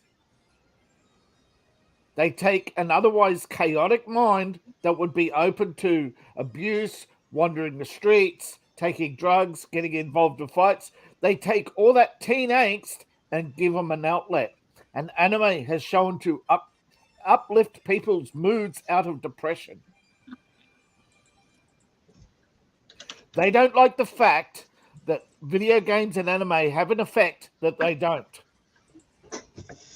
Well, but that's the thing. Like, they cannot fathom a world. See, because they're still stuck in their ways to the point that they still think that this is their father's conservative party. But people like us, we know that their fathers are either dead or dying, and we have interests that some of which align. We have interests that some of which align with the left. I mean, the left like some same things we like. We don't like the way they their take on it, but at least we can find common ground somewhere.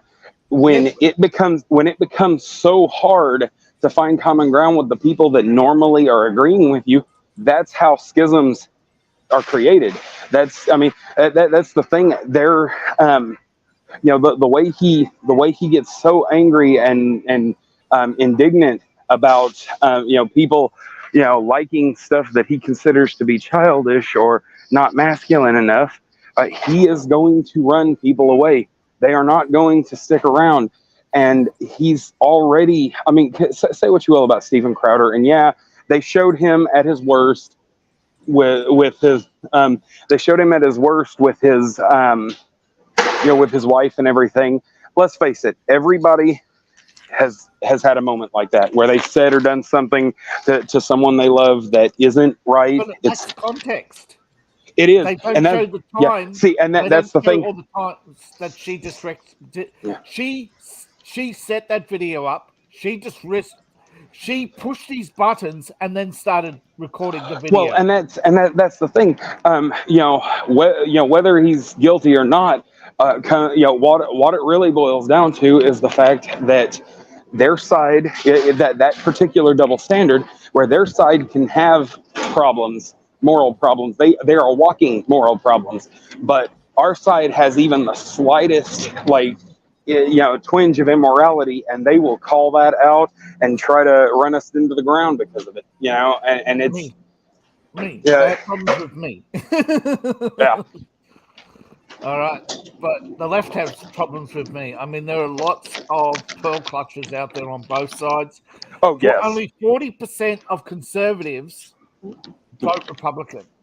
Well, but you see, and that's the thing. What a lot of people don't understand, when it comes to the pearl clutchers on both sides, both sides have this one advantage, and no matter what, those of us who are primarily in the middle, whether we lean a little right or a little left, or are truly centrist, we are the majority. But the problem is that both of them will latch on to an argument that's like, that they can say one or two words and look right, and we have to provide context and nuance. And the problem with that is that to the general public, the reason why the general public will usually always side with them, whether they're far right or far left, is because they have taken this moral high ground based on just simply being right. Yeah, well, and that's but that's the thing. If you take let's take something like anime, for instance. We'll just throw that out there. Yes, hentai is a thing. It does exist, but it doesn't mean just because hentai looks and is drawn just like the main stuff. The only difference between hentai and Western cartoons is that Western cartoons, if you see a sexualization of a Western cartoon, it is a clear-cut parody.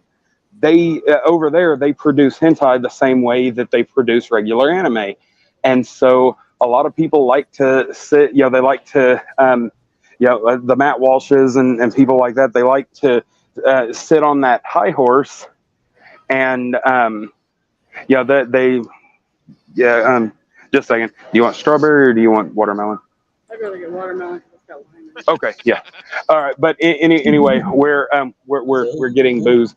But anyway, but the point remains is that no matter how you look at it, when all they have to say is, well, that character is made to look like a kid, or the text says that character's 14. Never mind the fact that she's got a body like Wonder Woman, and when they can say, oh, that's pedophilia, or oh, that's racist, or oh, that's this and that, they only need two words to make their argument look good. We have to provide context and nuance, and because of that, we look guilty no matter what.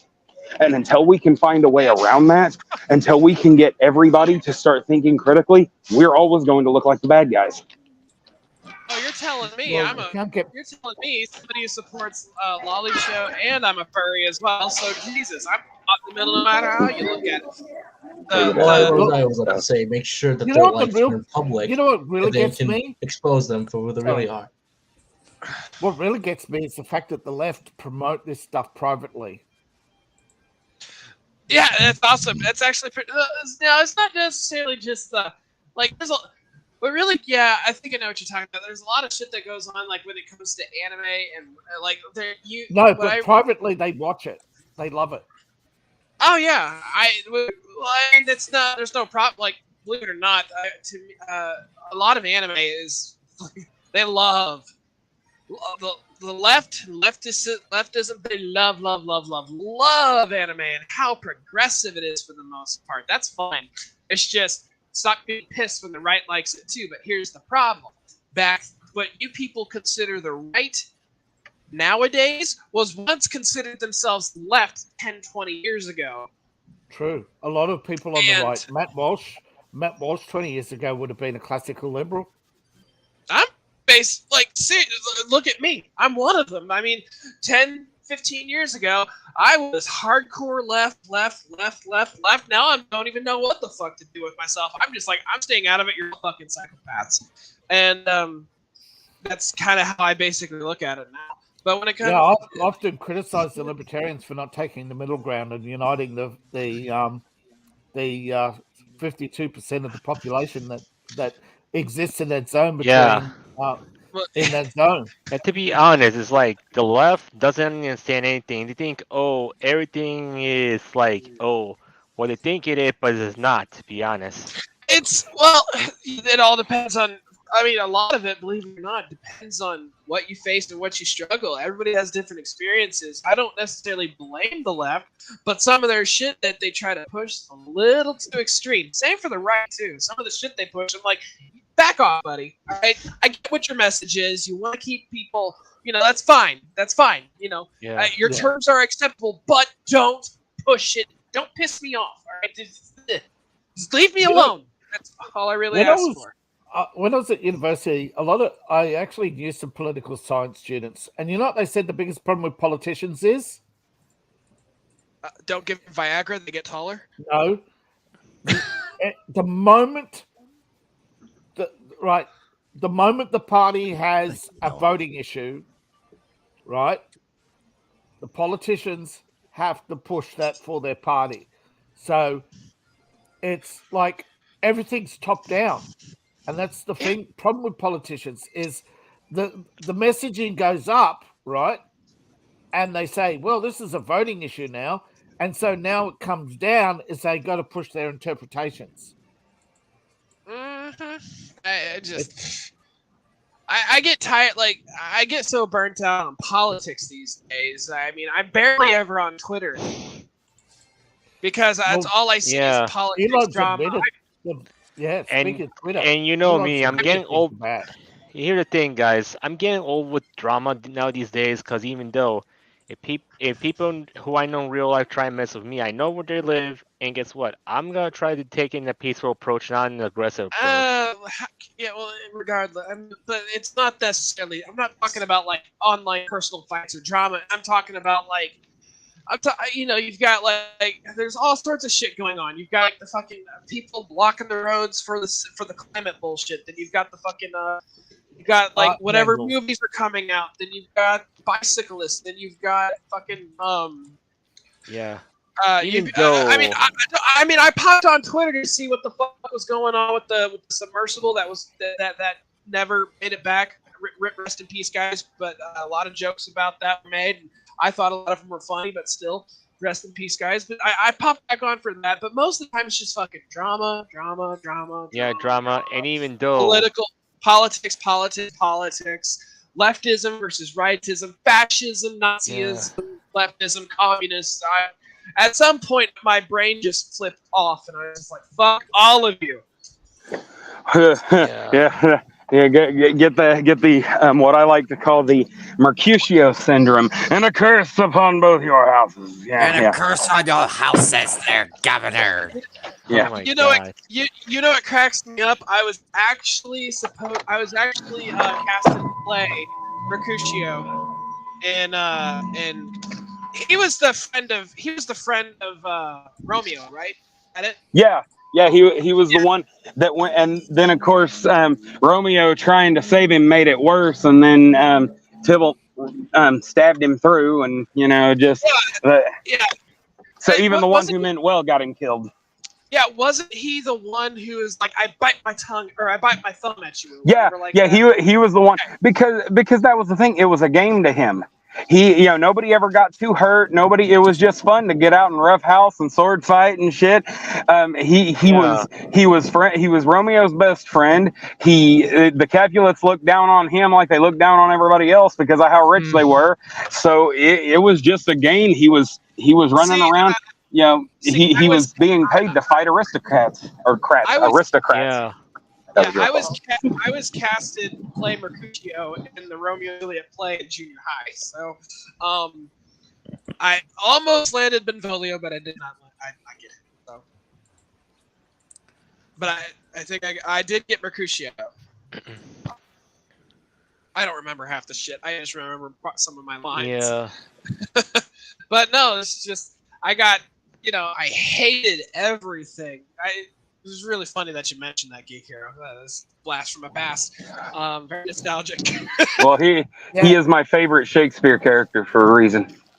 He was fun to play in the junior high play that I did. The lesson of Macbeth: behind every great failure, behind every ambitious man is an evil woman. Yeah, that's fair. That's fair. That's true. I don't know. I just no, but like you rarely ever see me post anything on Twitter anymore. I mainly show up. I pop in on the chat every so often. I check and see if my commissions that I've asked for are done. I And other haven't than checked the main. I have not checked my main Twitter feed for 3 days because at last I looked, I had over 4,000 notifications. Yeah, for me, I kind of took a week break from Jesus Twitter. Christ, dude. Over 4,000? Are you still not sorry, Shane. Are you still arguing with people at random? Because sometimes I pop in it and I'm like, I want to reply to this, but then it's still just like is. It's not. 17 It's not hours. really random. It's not really random. In that particular case, what started it is I posted my opinion on the thought of a Gargoyles movie, and yeah, and that's my problem. Like I brought it, like we were talking about earlier. Greg Weisman turned Young Justice into a giant LGBTQ fest. And I mean, and that's the problem. He's doing well with the comic books, so either A, he's willing to fuck up legacy properties, but not his own baby, or B, he's getting ready to woke up his own creation. And if he does that shit, I'm out. That's the biggest problem. I don't mind new characters being gay, trans, non-binary.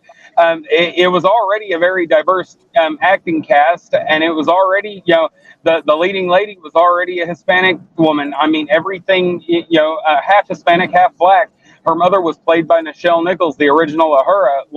And like I said, there's nothing needs to happen to that show. It was already diverse enough. And it was a big anti-establishment show. There were no right wingers or left wingers that could look at that show and say, "Oh yeah, that's completely on my side." Hell, they had the anti-gun episode, but even in the episode, not all the characters felt the same way, about guns. And they used to be able to tackle harder things like that in cartoons and stuff, and they don't. We're not given that luxury anymore. We're told you either think like us or you're a bigot. Yeah, exactly. That's totalitarianism at work, right, friend? And another thing I don't like is when they start.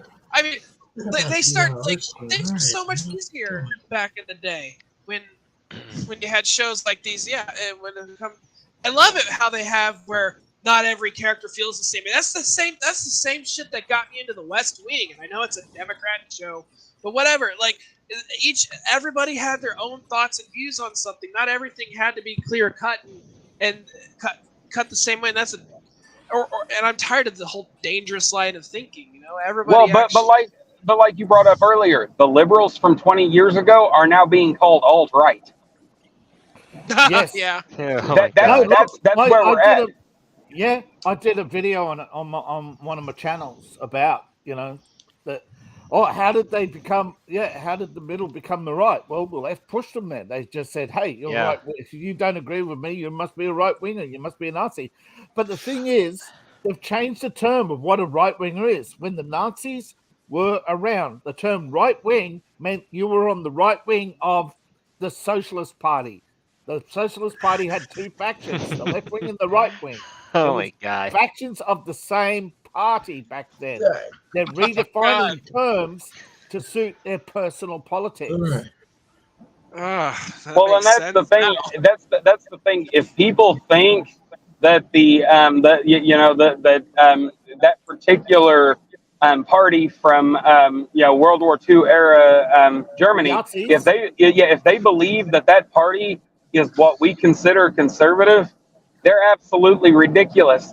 It's literally there's a reason why extremists in both or any political view, that there's a reason why they all turn out the same way, with some dictator and their elites running everybody else's lives. The reason why that is because if you push too far in either direction, all you're seeking at that point is control. It means the same thing, no matter what words they put in front of it. Fascism is fascism. And I also did a video on that, and if you break down fascism, if you break down socialism, if you break down Marxism, if you break down Nazism, They all are the same. They have all the same fundamentals of authoritarianism: control of the media, control of individual thoughts, control of individual rights, control of the economy. That's Pretty also much totalitarianism as well. Totalitarian control is of a the step media. above.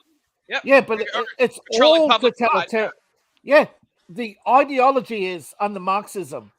You got to be a Marxist. Under fascism, you've got to Yeah. be either it's about who you follow, not the politics. That's what people don't Well, understand. and that's the thing. Like, and people will ask us all the time, well, what's that have to do with entertainment? What's that have to do with, it's just a Well, comic, how it's do they just a spread cartoon. ideas? Yeah, and that's the thing. Entertainment has always been how they spread. That's why news became entertainment instead of just telling the news, because that's how you win the hearts and minds of the masses, or their placation. Either way, is by controlling the entertainment. This is how they do it. Whenever there's something like jarring or shocking to society, there's always everything has. I'm so sick of this fucking bullshit. This is why I love 80s action movies with violence and ultra violence and shit. With guns blazing and all sorts of shit. Yeah. The only thing I want is for everything to not be a fucking social commentary. I'm tired. Like, social commentaries are good, but too much is everything. Good is good moderation. I'm tired of social commentaries telling me, oh well, this is what's going on. This is what's going on. I'm sick of the left saying we're putting it through a filter and giving it to No, you're not. Yeah. Because you're not there. You don't know people's motives. You can't tell people that they're alt-right. Yeah. Well, really, what keeps. I mean, Sorry, sometimes you can say the group is like. Do you need to say something shiny? Yeah. Yeah. To be honest, I'm getting, and this is, as I know, like I'm getting, sick and tired of the dramas a lot often that comes from the left that kind of ruined my fun because I just want to go to anime cons whatsoever. But what happened is these type of people, including that, certain albino ape, kind of ruined it for me because of over small things, which is getting You got to tired. remember, a lot of these anime artists, particularly hentai, they're anti-establishment. They don't like the establishment. Yeah. They're mocking society and they're mocking social norms. That's actually really true when you look at some of the shit that they put out that we consume. It's actually kind of funny. And believe it or not, half the hentai I actually see is almost basically a social commentary these days. And I'm sitting there going, oh, fuck, man. I get it that a lot of movies are out there for the shock and artsy value and stuff like that. And some people say, "Oh, you didn't get the movie. There's a message behind it. There's a social commentary message behind it." Like Cannibal Holocaust had one. I mean, I'm like, I don't care. I'm just in it for the entertainment. I don't really like some people. There's a lot of people out there who hate James Cameron's Avatar. All right. I don't hate it. As a movie, it's stunningly beautiful. I loved the movie. I thought it was great, action-packed. It was a decent story. I could not care about the fucking hidden message within it. I thought, on its own, it's a great movie. But people always, every time I say that, people always gag and be like, did somebody point a gun to your head to say that? I'm like, no, on its own, it's a good fucking movie. I like it. I don't care about anything else people say about it. Oh, it's about this. I'm like, and I like the first one. I do not honestly believe that the second one made $2 billion organically. That had to have been a lie. They have to be lying about that. Oh, I haven't even seen the second one, so I don't care. Yeah. No, you know what it is with the second one? No competition. That's what it comes down to. Yeah, I didn't even see the second one. I'm just talking about the first one. Back the first one, that's like, that's how it was. I will say this: it went through 3 weeks. It was released, and it went through 2 weeks. 2 weeks of dead box at the box office. Then in the third week, made more money. It is the first movie in history to ever make more money in its third week than it did on its opening night. And I do believe the studios are faking it till they're making it, because look how much money they're losing. There's no way. Well, and on top of Well, like Yeah. I said, I believe that movie organically made $2 billion. Like I believe Joe Biden won more black votes than Barack Obama. Yeah. It's funny as heck. Oh, that is so funny. I agree. Yes, You know what? Yes, That is. I agree. 81 million people went out and saw Avatar. Yeah. I didn't. I did not see it. I don't. I forgot that there was even a second movie. To be completely honest, that tells you where I've been. No, I just like I said, there's just some movies out there. Like a lot of people will judge me, especially on both left and right, regardless of what side of culture you're on. The thing is, it's like people. I'm always getting the judgmental looks from people whenever I say, "Oh, I went and saw this movie. It's good." You know, back in 2000 and fuck 13 or 14. Yeah, 2000. Fuck 2012. It was either 2012 or 2013. What in that year somewhere. I went and rented the movie The Help. Right. And say what you want. I thought it was a 10 out of 10 movie. Loved it. Great movie. And then I see people from on the right-handed side. I say that Help's probably one of the best movies I've ever seen because it's first off it's funny and it's got historical value and all that other good shit to it, and it's very emotional movie to get connected to. And some of the people on the right were like, "Why would you like that movie?" I'm like, well. Takes place back in the 1960s in Jackson, Mississippi, of all places. Don't you find that fascinating and interesting? And then, of course, the shit pie. Come on, that's fucking hilarious, dude. Look, And I got a phone call. Like you said, there are people who can't forgive.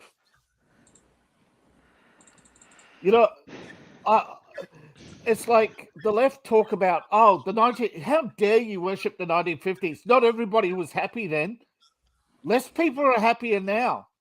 Less people are happy about the 17th century. Does that mean you throw out your romantic poetry or your socialism? Because that's really stupid. The French Revolution. I'm pretty sure most of the people that Robespierre put to death weren't guilty of anything. Yet he was just he was just an egomaniac. He really fell off his rocker. Yeah. The thing is, if you study Robespierre, you'll actually go, "Oh my God, he sounds like Joe Biden."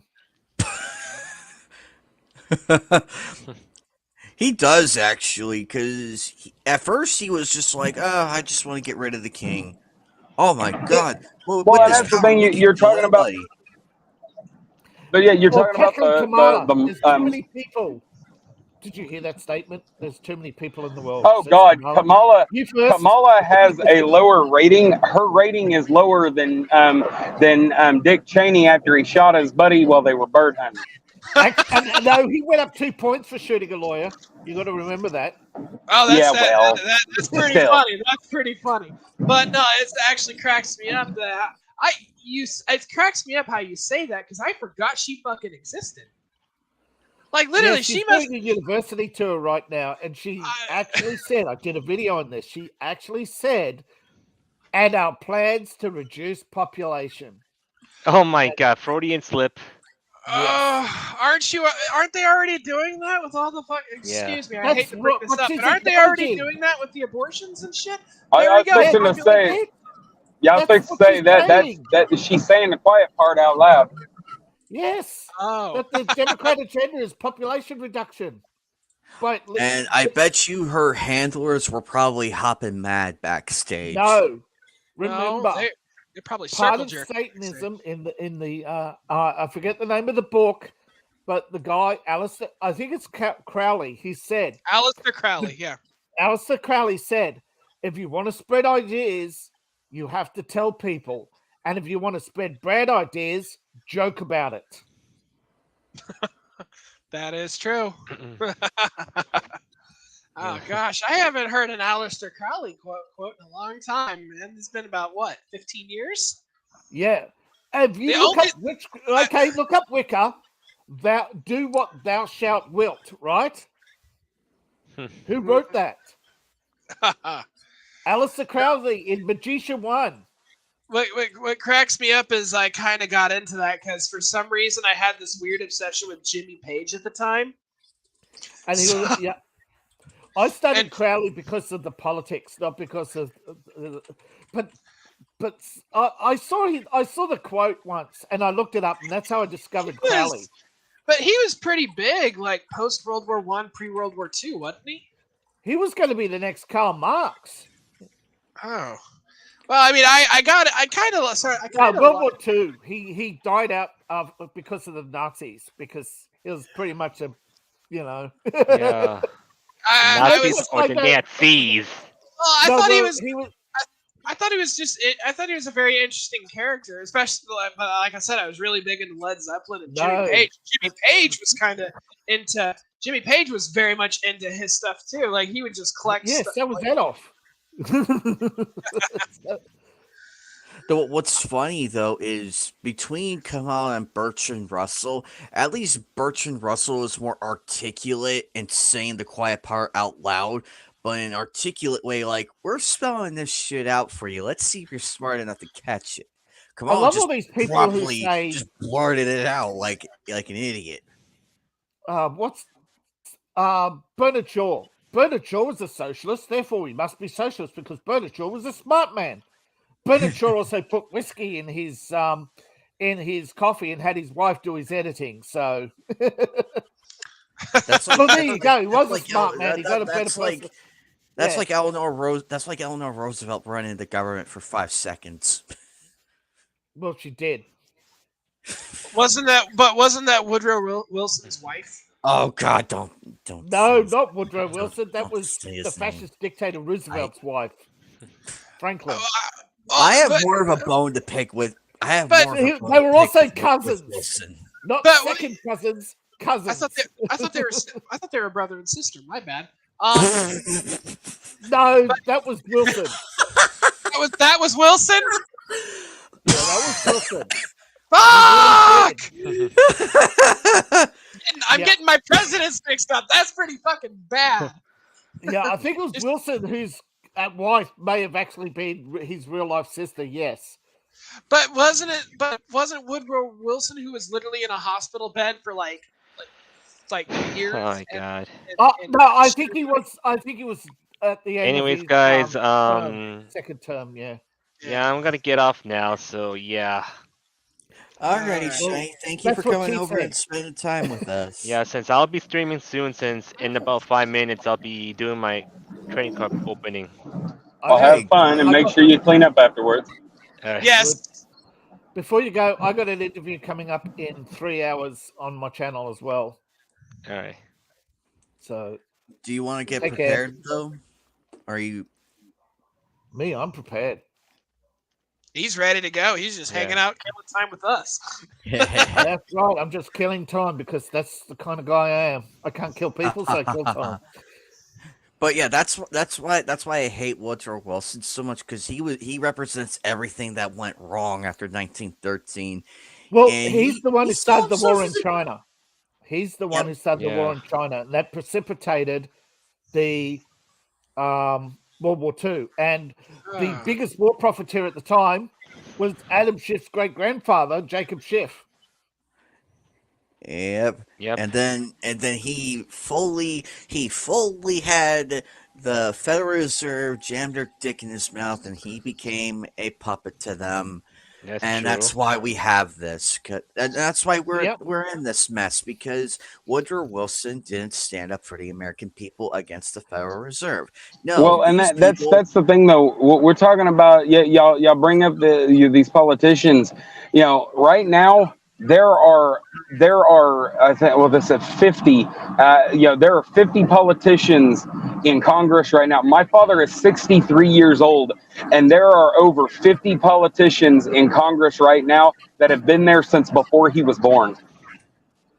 Get this. Janet Yellen said the quiet part out loud too. Oh yeah. Yeah. Did so, you anyways, she said war is good for the U.S. economy and the global economy in general. Adolf is going, really? is it too late for me to become an arms dealer? Can I be like Nicolas Cage? What? Yeah, Lord I'm War? just thinking.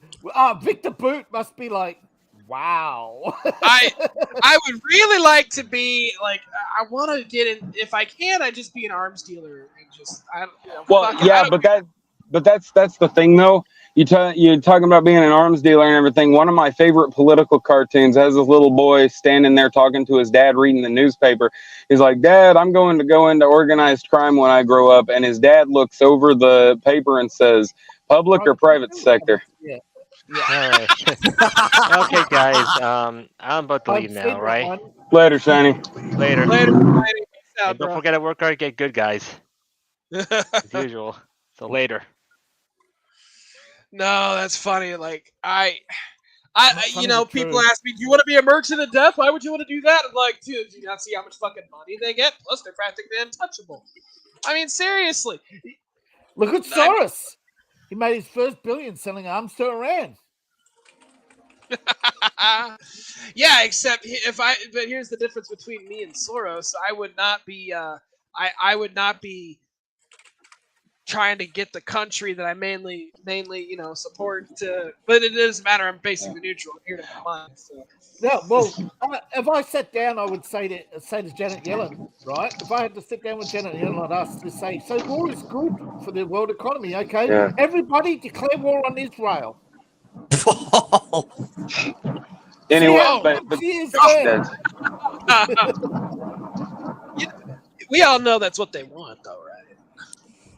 Yeah, they want And to if I had to spend a minute in if I had to spend like 5 minutes in a room with Bitler, I'd be like, dude, your attack on Russia was the stupidest decision I have ever seen from a world leader. You should be ashamed of yourself. Pull out while you still can, or we'll pull our funding. That was the Allies' plan all along. FDR was working with Stalin since 1936. Yeah. They were having secret meetings, unrecorded. This came out from Brezhnev. I would love to get the those Brezhnev papers, I think it was. And Brezhnev's papers also say he was working with Kennedy. Kennedy gave them nuclear secrets through the East German spy he was having an affair with. Oh no! Why do you think they killed Kennedy? Everything was about to come out. All their dirty secrets. And let's not forget, he was trying to. Tim Philby. You know why Philby was working with the Soviets? He was acting on orders of the Crown. Yep. Just when you think there's one person, there's always someone else behind that other person. And a person behind the other one. Elizabeth was the biggest warmonger on the planet, the biggest war profiteer. How do you think she made? Well, and that's the thing though. They've been telling us, like they've been showing this off, like they haven't even been hiding it. If anybody has seen Captain America: Winter Soldier, they are literally flagrantly flaunting what they are doing to society in our entertainment in front of us, because they know that there's nothing we can do about it, even if we did know. Well, that's the problem. It's called polluting the airwaves. They could just turn around and say, "No, you're just quoting a movie." Movies, art imitates life, and when you see it, and you see it all the time, even SpongeBob, SpongeBob, where you suddenly went from Scooby-Doo and exciting and interesting cartoons to suddenly absolute dumb. Yeah. And Alex Jones at the time was talking about the dumbing down of society, and then they bring out SpongeBob and they say, "Oh, you're just a reactionary." Well, and that's the thing though. You can tell, like if you watch the first 3 seasons of SpongeBob versus anything that came after, and especially now that the creator of it's dead. And that was the thing. If he had still been alive, Nickelodeon and CBS were about to lose their rights to ever use that character again without his permission. And you're not telling me his death was an accident. And they were after him for a very long time. But that's the thing. If you look at any of the later seasons and stuff, you can tell, like, even when it was silly, there was a little bit of moral value to it. You know what? SpongeBob and Patrick, being chastised. Sorry, rather, for stealing the balloon and and all that. I mean, there was humor, but there was still some baseline morality to it, There and was then they lessons just to be learned, like yeah especially with the Hook episodes. yeah. Yeah, and that's the thing. Mr. Krabs. For all the shit those boys gave him, he still went out of his way to teach SpongeBob a lesson so that so he'd quit fucking around with those hooks. And that there was an actual lesson to be learned in there, and then they just kind of went more and more off the rails, and the less involved he was, the less the less willing he was to keep it going. And then they were about to lose the rights to it, and then he's dead. And Yeah. he's far from the only one that has gotten that treatment. Yeah, but you know what happened? You know what happened? You know what J.K. Rowling did apparently? She had a death clause. She was going to give the book rights away on the moment of her death under any circumstances. Well, you know they couldn't make a movie if she died, right? I did not know that. That's awesome. She created an estate so that if she died for any circumstances, Harry Potter could never be made into a movie because that estate would release a Harry Potter movie and tie them up for 75 years in litigation. Yeah. Well, see, and that's the thing, though. That's how she kept herself alive, though, because we've known. I mean, as badly as they want to, flush Harry Potter for more IP, ideas and stuff. Like you said, they have to have her to do it, and without her, there is no Harry Potter. No, they can't make it even now, right? Yeah. They have to make it now while she's alive, because after she dies, unless they own the rights at the time of death, they don't. They can only use what they've got.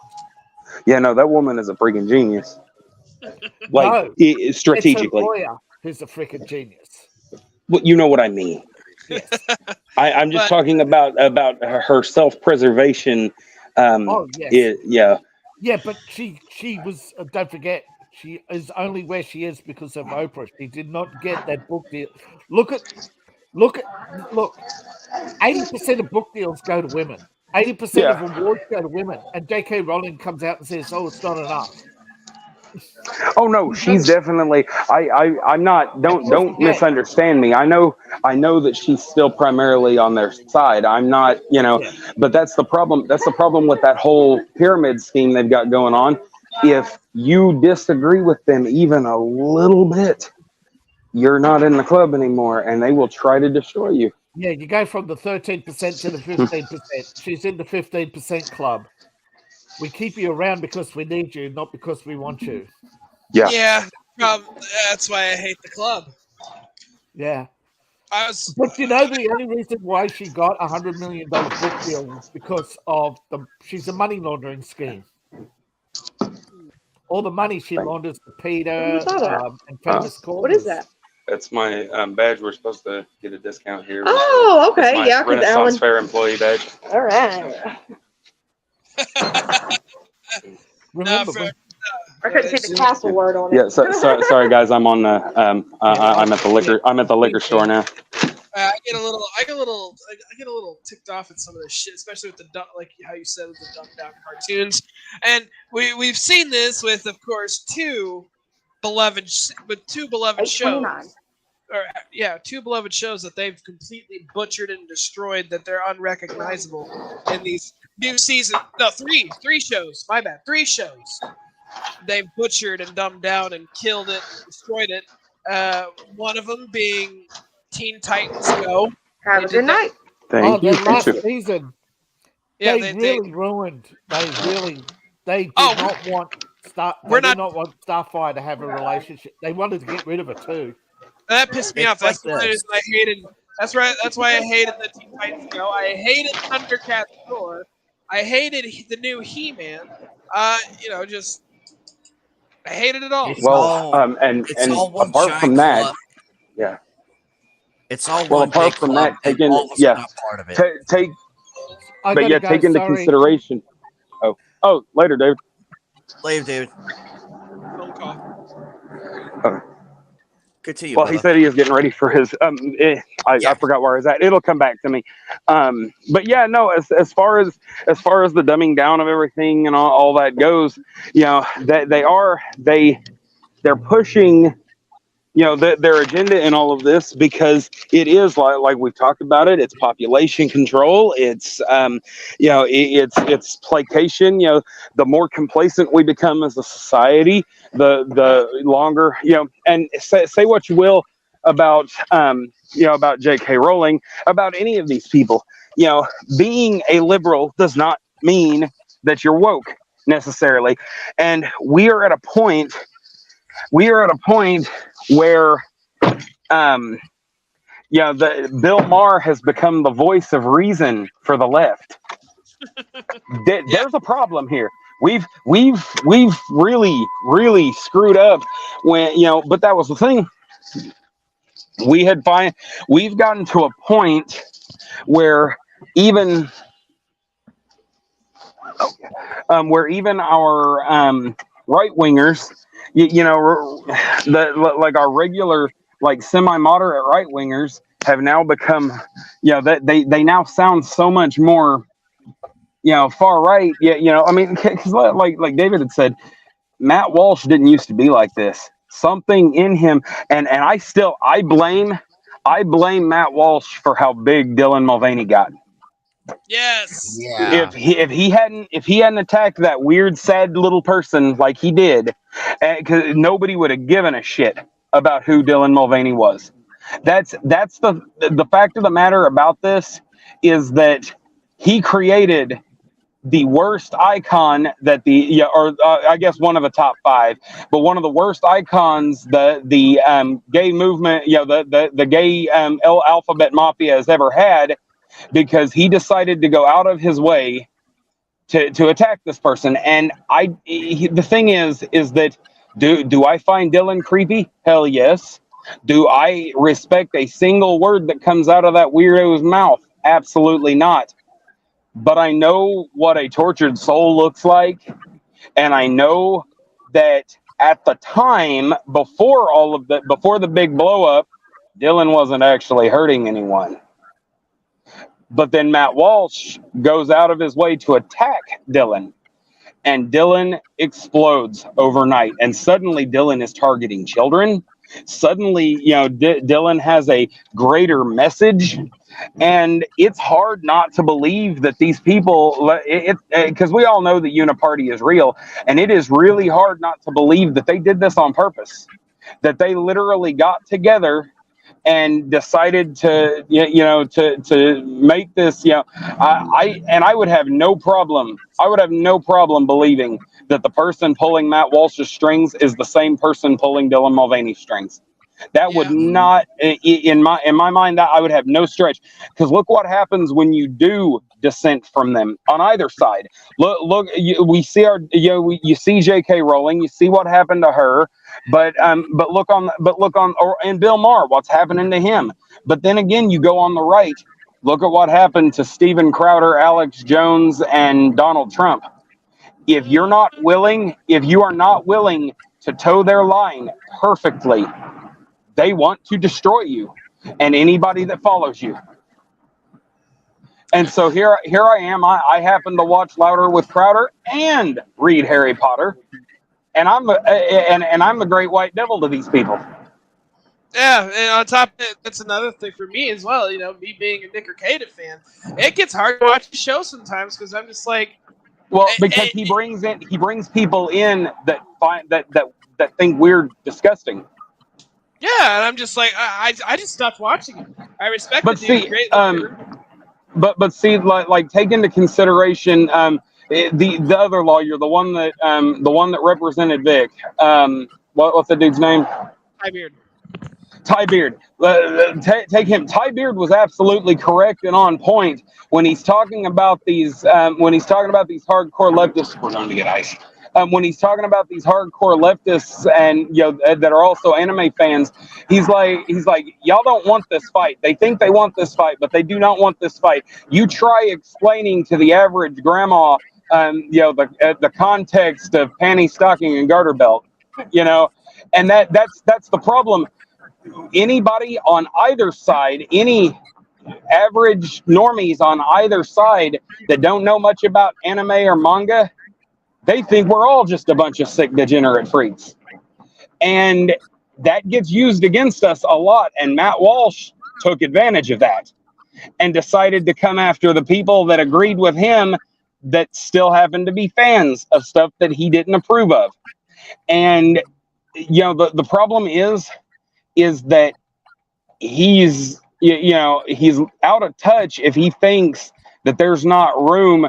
Yes, we have, and not just Blair White, we have trans women in the conservative movement. We have trans men in the conservative movement.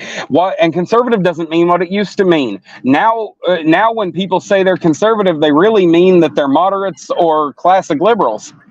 And that's the biggest issue, is that, like one of the things that gets me in trouble on Twitter all the time, I'll tell them, because they want to talk about how normal being gay is, and I'm like, it's not, though. It's not bad. I'm not against. I mean, yes, there are some religious, but I mean, what I mean to say is, societally speaking, I've got no problem with somebody being gay, being trans, so on and so forth. I do want them to leave their kids out of it till a certain age, to where they can decide for themselves and whatnot. I would also like to point out that 97% of humanity is still straight, and the fact of the matter on that remains that anyway, but the fact of the matter remains about that is that we're not condemning the LGBT, so on and so forth. What is being condemned is the fact that they seem to, for all those years they preached acceptance. And then first it was tolerance. They wanted tolerance, then they turned around, it's like acceptance, and then after that it was just like, by the time they got it, they flipped and they went into attack mode. Why do you think I fucking left LGBT? And crazy. Well, and that's the thing. I understand that by today's standards, I'm relatively right wing, like by the current definition, not the original definition, as David brought up earlier. But the thing is that by modern standards, I'm relatively conservative. I still consider myself just right of center, but I understand that by the current model, by the current standard, I'm pretty far right, and that's the thing. I don't like that it's like that. I certainly didn't choose for it to be like that, but the fact of the matter remains that, I've never once, like for instance, a lot of people get really mad. What was that one show that High Guardian Spice or whatever? Yes, that show is terrible. That show is absolute and utter bullshit. But it's an original IP that did not affect anything that, it's there's no problem with that existing. Now, right, She-Ra on the other hand, ruined a legacy. All right, I stepped out for a second, and all of a sudden we appear to. I had to. There was a DoorDash order, so they dropped off their food. Oh. I stepped out. The guy came down. I dropped it off. I dropped it off to him. Then I came back, and all of a sudden the subject switched like 6 times. Now, like I said, my other thing is when it comes to the current standard of what political beliefs are. First off, fuck the standard. I hate the standards.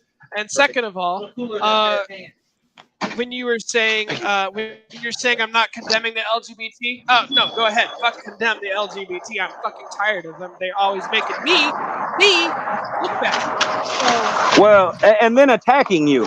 Like, see, that's the part that gets me is that they'll turn around because you don't agree with everything that they say or do. Then they'll turn around and attack you, and sometimes and they'll attack you harder than the right wing will attack you. That's ridiculous. like, You know, seriously, they've literally tried to erase me out of like bisexual people in general. They tried to erase us, or even just like the moderate gays, if you will, as I like to call them. They tried to erase all of us from like the fucking spectrum because like for saying just for saying some of the oh gosh, let me tell you something. Some of the fucking transgender folk over there, they were saying, "Oh, you're bi? Or what about? Aren't you trans?" And I'm sitting there going, "The fuck? No!" Some of these people are so crazy that yeah. just because I wanted to put on a little bit of makeup back in the day, dressed a little bit femmy back in the day, they said, "Oh, you're trans." No, I wanted to be this, but dressed like this. I'm not. Fuck does Well, that it's like mean? all these people trying to say that David Bowie was trans now, and I'm like, David Bowie was the peak bisexual. Like, that man got with women way too often not to be bisexual. And but it's weird. It's weird because it used to be the right wing that used to say bisexual doesn't exist. You're just gay. And and of course we told them how stupid that was. And now it's the far left saying bisexual doesn't really exist. You just you're pan poly wally gum gum. I guess. What it is they keep adding all these extra words to everything, trying to fancy it up. And I will it's like in the words of Teddy Roosevelt. I don't care how much ketchup you put on it, it's still baloney. Actually, replace the word ketchup and put chocolate syrup, and there you go. I know this is your stream. I know that you're technically the one in charge, but if you could you can put yourself a 5-minute timeout because you've lost the privilege to speak.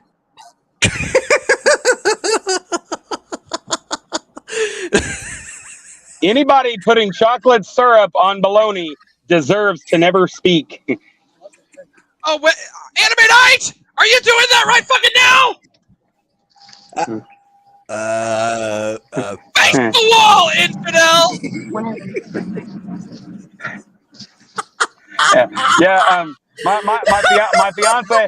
My fiance says those are pregnancy cravings, dude. Anime Night, are you boy fraggers? You can tell us. This is a safe place. I just love trolling you guys. Hi, Ellie. Welcome. Hi, Ellie. Welcome to the stream. Hello, new. Oh, so you're new here. Welcome to this degenerate stream where Anime Night puts chocolate fucking syrup on bologna, and I have. You guys are lucky I don't have a webcam because I would do it right in front of you. We know you would. No, man, I saw what you did to those hot wings, man. Oh my god, you saw that too? Screen. I'm telling you, like there are some days the choices you make with food make me want to lock you in a cage match with Gordon Ramsay. Oh, trust me, the shit I do would make Gordon Ramsay rage quit. I would probably be banned from his kitchen. Yeah, well, no, I'm sorry, but at his age, like, I'd be afraid you would give him an actual heart attack. I'm amazed he's still going with all the raging and everything. I'm amazed he's still going. Actually, it's still sending because fact it's probably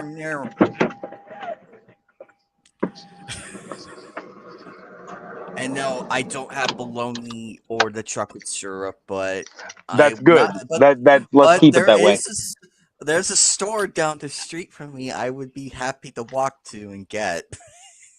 I almost used your first name, man. Stop it. Hold on one second. Literally Kick. just Yeah, there we go. Fatal, are you all right? Are we good? Did I fix the right one? hello. Can you hear me? Yes. Okay. Perfect. Okay. I always worry because you know what fucking happened? I set that image and I disconnected. I was wondering what happened. I said that. Yeah. Like my connection is so bad, I can't send an image off my phone and use my phone as a fucking hotspot for my laptop. Are you still like? Are you at your job site? Yeah. It seems worse than usual. It's fucking bad. It's been bad all fucking day. Like when you first started getting in, I was like, crap, and it kept disconnecting me, and I'm like, no, guys, you know. And then when I started coming back, it kicked out like twice again. I'm like, can my connection just not be homosexual for 2 fucking minutes? So, I like that image. I see it. I'm gonna go ahead. I love that. I love it. Yeah. Ellie, When you see Ellie, welcome to the show. Yeah, we pretty rowdy up in here. Welcome. Yeah, oh no. As I'm sitting here making Bubba and Fatal question my life choices and food choices. That's why I sent. If you were looking at the Twitter chat, I sent you that image. Fatal Walla, but with a lolly girl holding a pistol. Yep, I like Welcome that back, one. Buddy. Yeah, I know. I'm half tempted to send the other one too, but I don't want to get disconnected if I do. You know what? No, I can't. I have it on my computer. All my war response photos are on my phone, and I can't use my phone. So I'm being disconnected from here. I'm probably sounding like a fucking robot right now. Oh, Ellie's in the private. No, never mind. My bad. I lied. Wrong tab. I'm stupid. Anyway, well, welcome, Ellie. The things you hear or see from this point, well, you've been warned. It can get pretty degenerate up in here.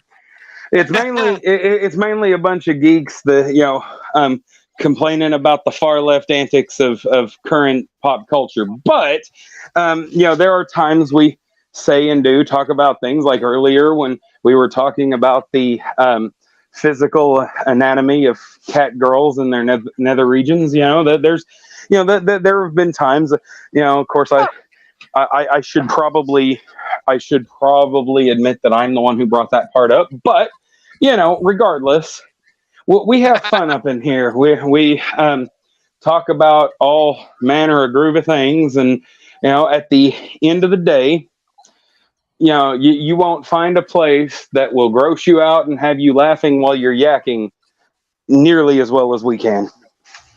Pretty much, yeah. And believe it or not, there's no. I shit you not. You will not find a more diverse group of people in a fucking chat room than us right here. I shit you not. I mean, heck, you've got a guy from Australia, you've got my bisexual, gay, whatever fucking furry ass, and you've got Geek Hero, you've got Anime Night and his disgusting food takes, and then you've got Rosetta, and then you've got fuck, I can't keep up with half the people. Yeah, see, and Rosetta's an albino engine, so hell yeah. I hope she heard that. I fucking hope she heard that. And then you've got Fire King X, who's in the private chat right now, wanted to come in, but he's also Muslim Satanist, I guess. I don't know. Don't quote me, but we very diverse here. We very diverse. Indeed. I don't think those were religious views. I think that was his taste in music. Well, hey, I have the same taste in music he does. Oh, okay. Well, either way, it is what it is. The only difference between me and him is I actually used to make that music. Yeah, that's cool. That's cool. But he's also a lot younger than we are. That is true. Very. He's 10 freaking years younger than us. How old is he again? He's like 22. I just turned 32. So did I. I just turned 32. I know. That's why I said he's our age, or like we're our age. He's like quite a bit younger than us. What year did you or what month did you turn? My birthday is June 1st. I feel like because my birthday is on the first day of Pride Month, I should be able to say a certain F slur at least once a day every day in June. Yeah, and if you want to, go ahead and send it to me in DMs. I honestly, I'm good, man. It probably turned me on. So yeah, no, I know a trap when I hear one. No.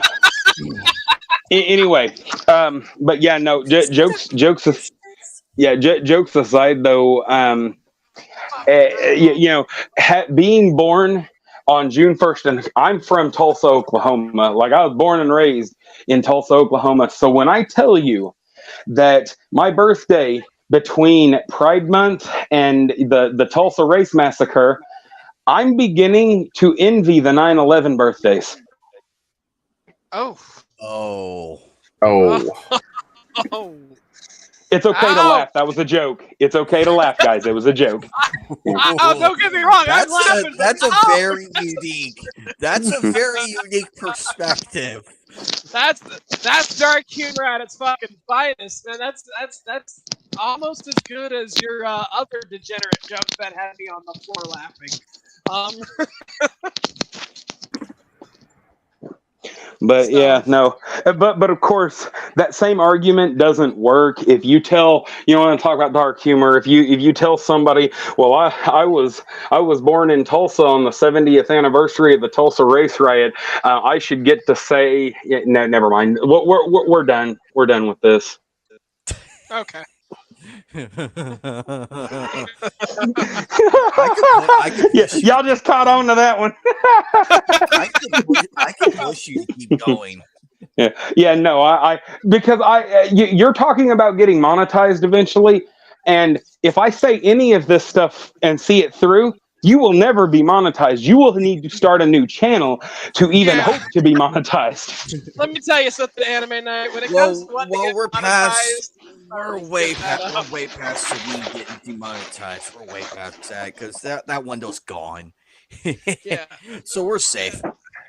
Yeah, don't worry about ever getting monetized. Like, remember, don't ever worry about it. I mean, I know you want to, but with who you have as guests, you've got me, you've got Rosetta.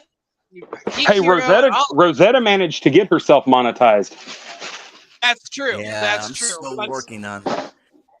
Yeah, that's true. Still working on that, but I am learning on our. Let me put it to you this way: on our own, if we all worked at it, we all can get monetized on our own. But you put us on a fucking room together, and it's demonetized. Yeah, I know. We're that group. We're that group that the teachers would never let sit by each other in class.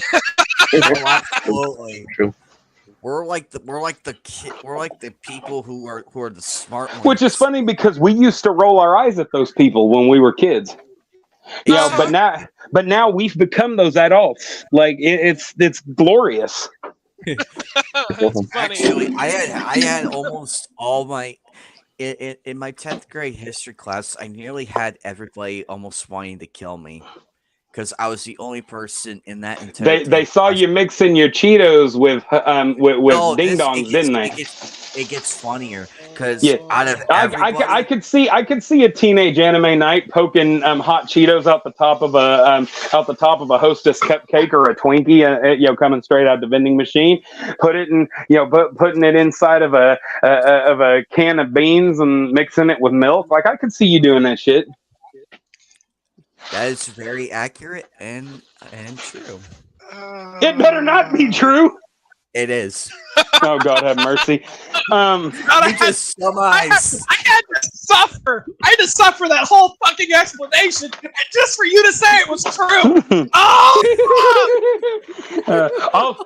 Hey, Fatal, I'll take responsibility for that one. That one's on me.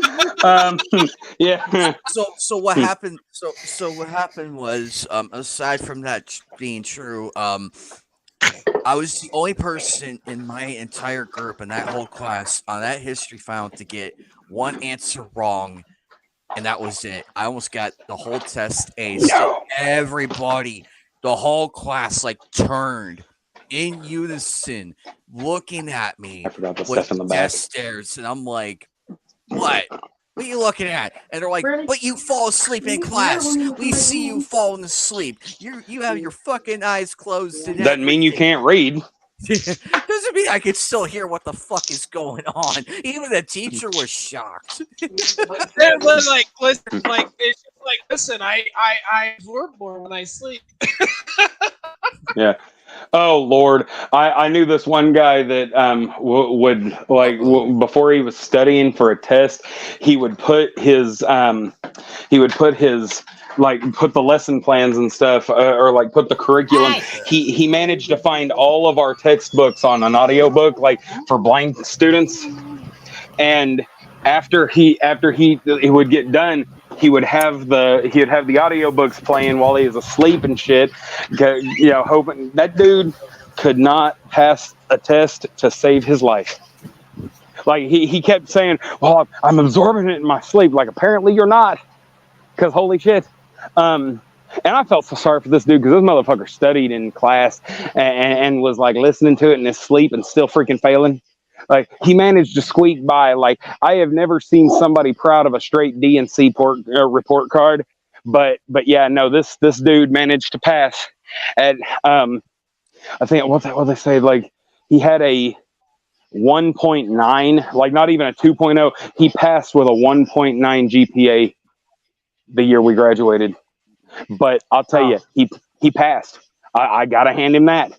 He didn't quit. He wasn't very good in school, but we also knew he was working and stuff, trying to help his mom and everything. We didn't make fun of him for that. We made fun of him for saying, I'm learning more because I'm listening to it in my sleep. That was the part we made fun of him for, because it was not helping at all. Oh, Bubba, tell hey Rose guys, what's up? your nickname for her. Oh, okay. What were you saying? Is Rosetta back? Yeah. With the other new kitty. Okay, did you Rosetta, did you hear what I said earlier, or were you not listening? Which part? The part where I called you an albino Indian. I didn't hear that, but screw you. Also, I would say, but still screw you. Yeah. Yeah. Also, a curvy albino Indian. Drop the last word and I'm okay. Yeah. Also, Geek Girl, I'm actually 23. You didn't know, right. but yeah, you guess this is so sad. I have bras older than him. Well, you're not. It's a 9-year difference. He said 10-year difference. It's just by one number. We were kind of guessing. Oh, fatal. I do want to talk about this though. So yeah, you're actually right. I am kind of like a wifey Satanist because I put in the headline, but yeah, you actually make death metal music and I don't. But thing is, I was actually getting into death metal, so you could say yes. It's kind of embarrassing to say, but yes, you could say I'm the baby of the group. So maybe it's not that embarrassing, but I don't. I guess you could say that I'm the baby of that. So I'm just poking a little bit of fun. As I said, we're a very diverse group here. Very diverse. Yeah. Yeah, we're all different ages, colors, and genders of wankers. Oh yeah, but they talked about me being the youngest. Oh, but Rosetta. They talked about me being the youngest, so I had to bring this up real quick. So yeah. But yeah, I actually am getting into a lot of death metal though. I've been getting Denial, Bloodbath, Mortician, and there's also a Broken Heart. I haven't listened to much death metal lately. I've been listening to other stuff. Okay, it's okay. Like It's okay. just, I'll hold you. like I'll just, hold like you. just Okay. general It's rock okay. music, like Cyan Kicks and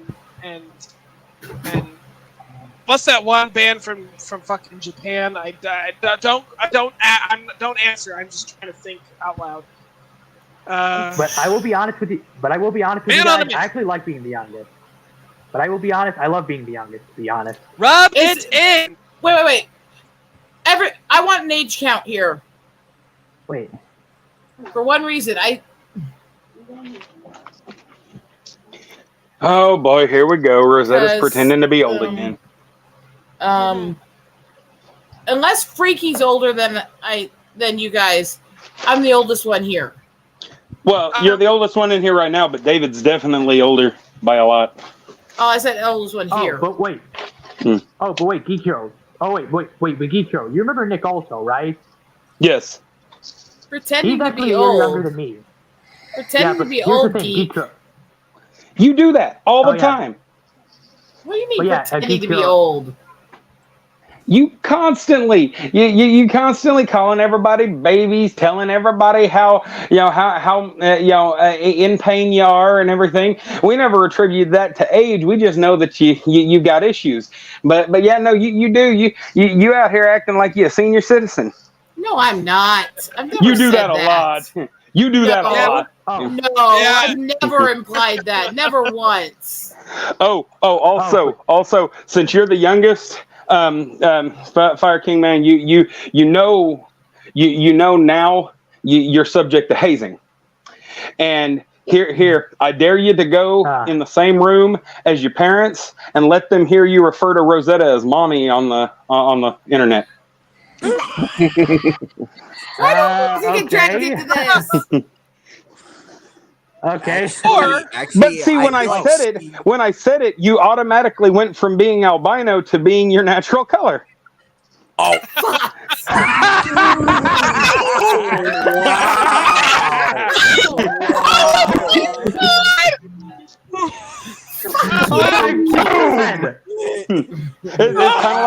It's kind of like when I saw that lightning strike that transformer a couple weeks ago, and I immediately thought of you. Oh my fucking god! No, or Fire King for the hazing. You can also go to your parents' room and then refer to me as daddy. So I mean, that works too. Or you could just say something about mommy's milkers. I mean,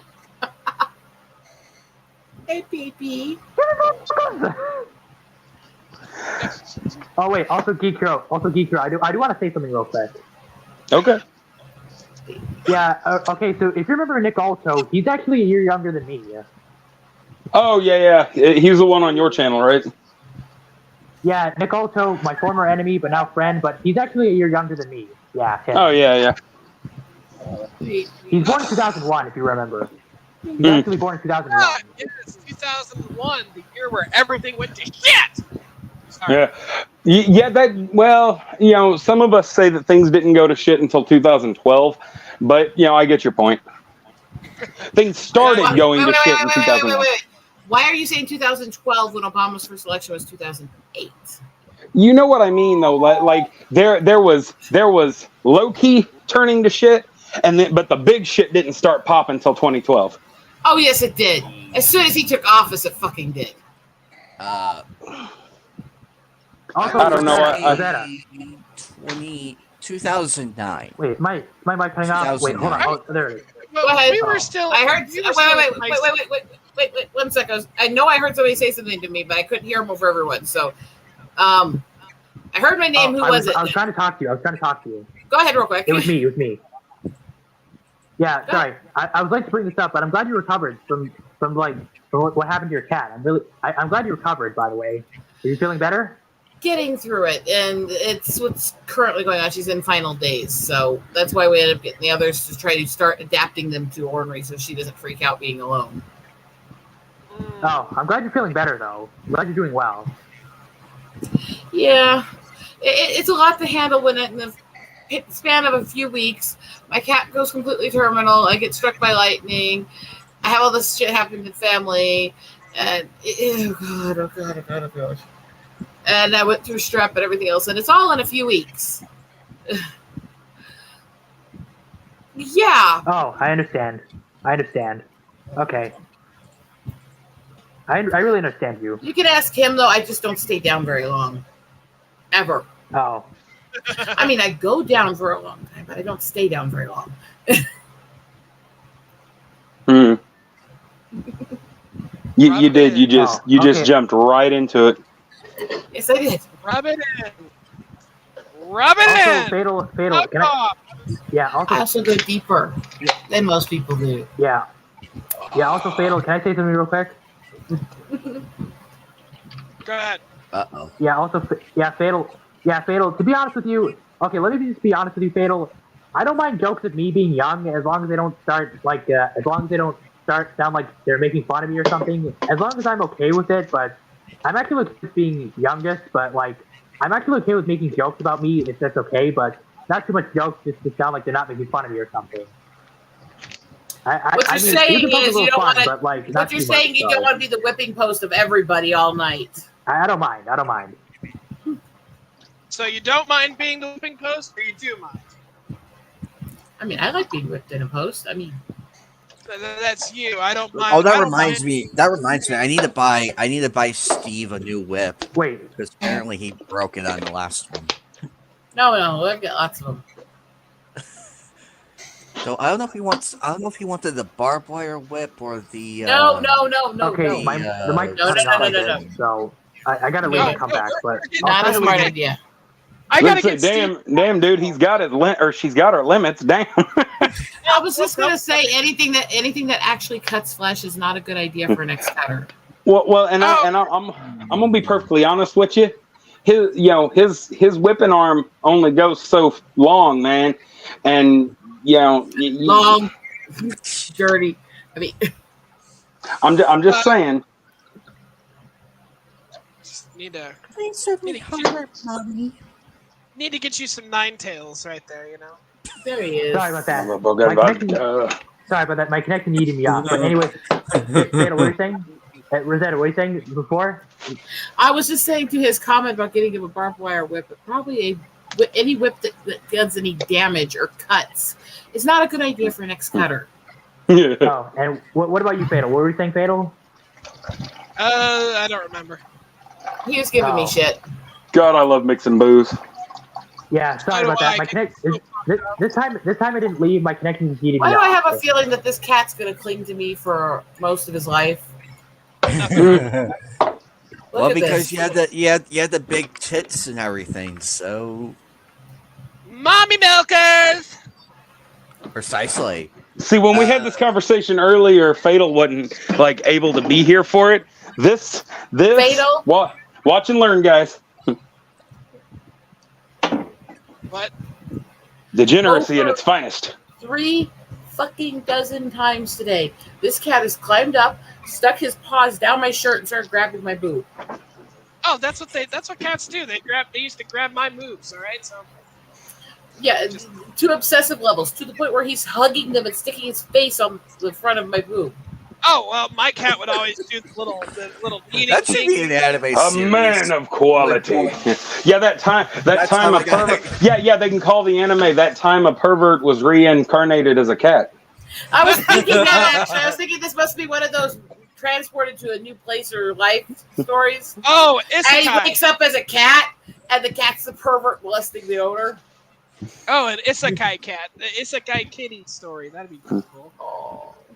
So some jackass gets hit by a fucking subtrain in Tokyo or something, and some bitch pushes him off the platform into the train subway, and all of a sudden, he is in the world where he's a cat and the dumb bitch is a villain or something. I don't know. And he has to team up with some hot. No. Some hot chick. He's the cat. The dumb bitch doesn't know it. She adopts him, and he starts molesting her.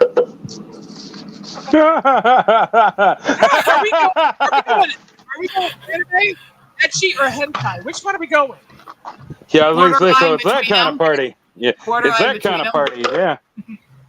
So we're going ecchi, right? This anime ecchi. So it's basically Ryu and Mila. Sure. Or Hi, what's that one dungeon anime where it had the fucking furry demi-human and the fuck, I don't remember. I wouldn't know, but I'm sure you would. I actually have it in my terabyte. Hold on a second. I'm so shocked. I mean,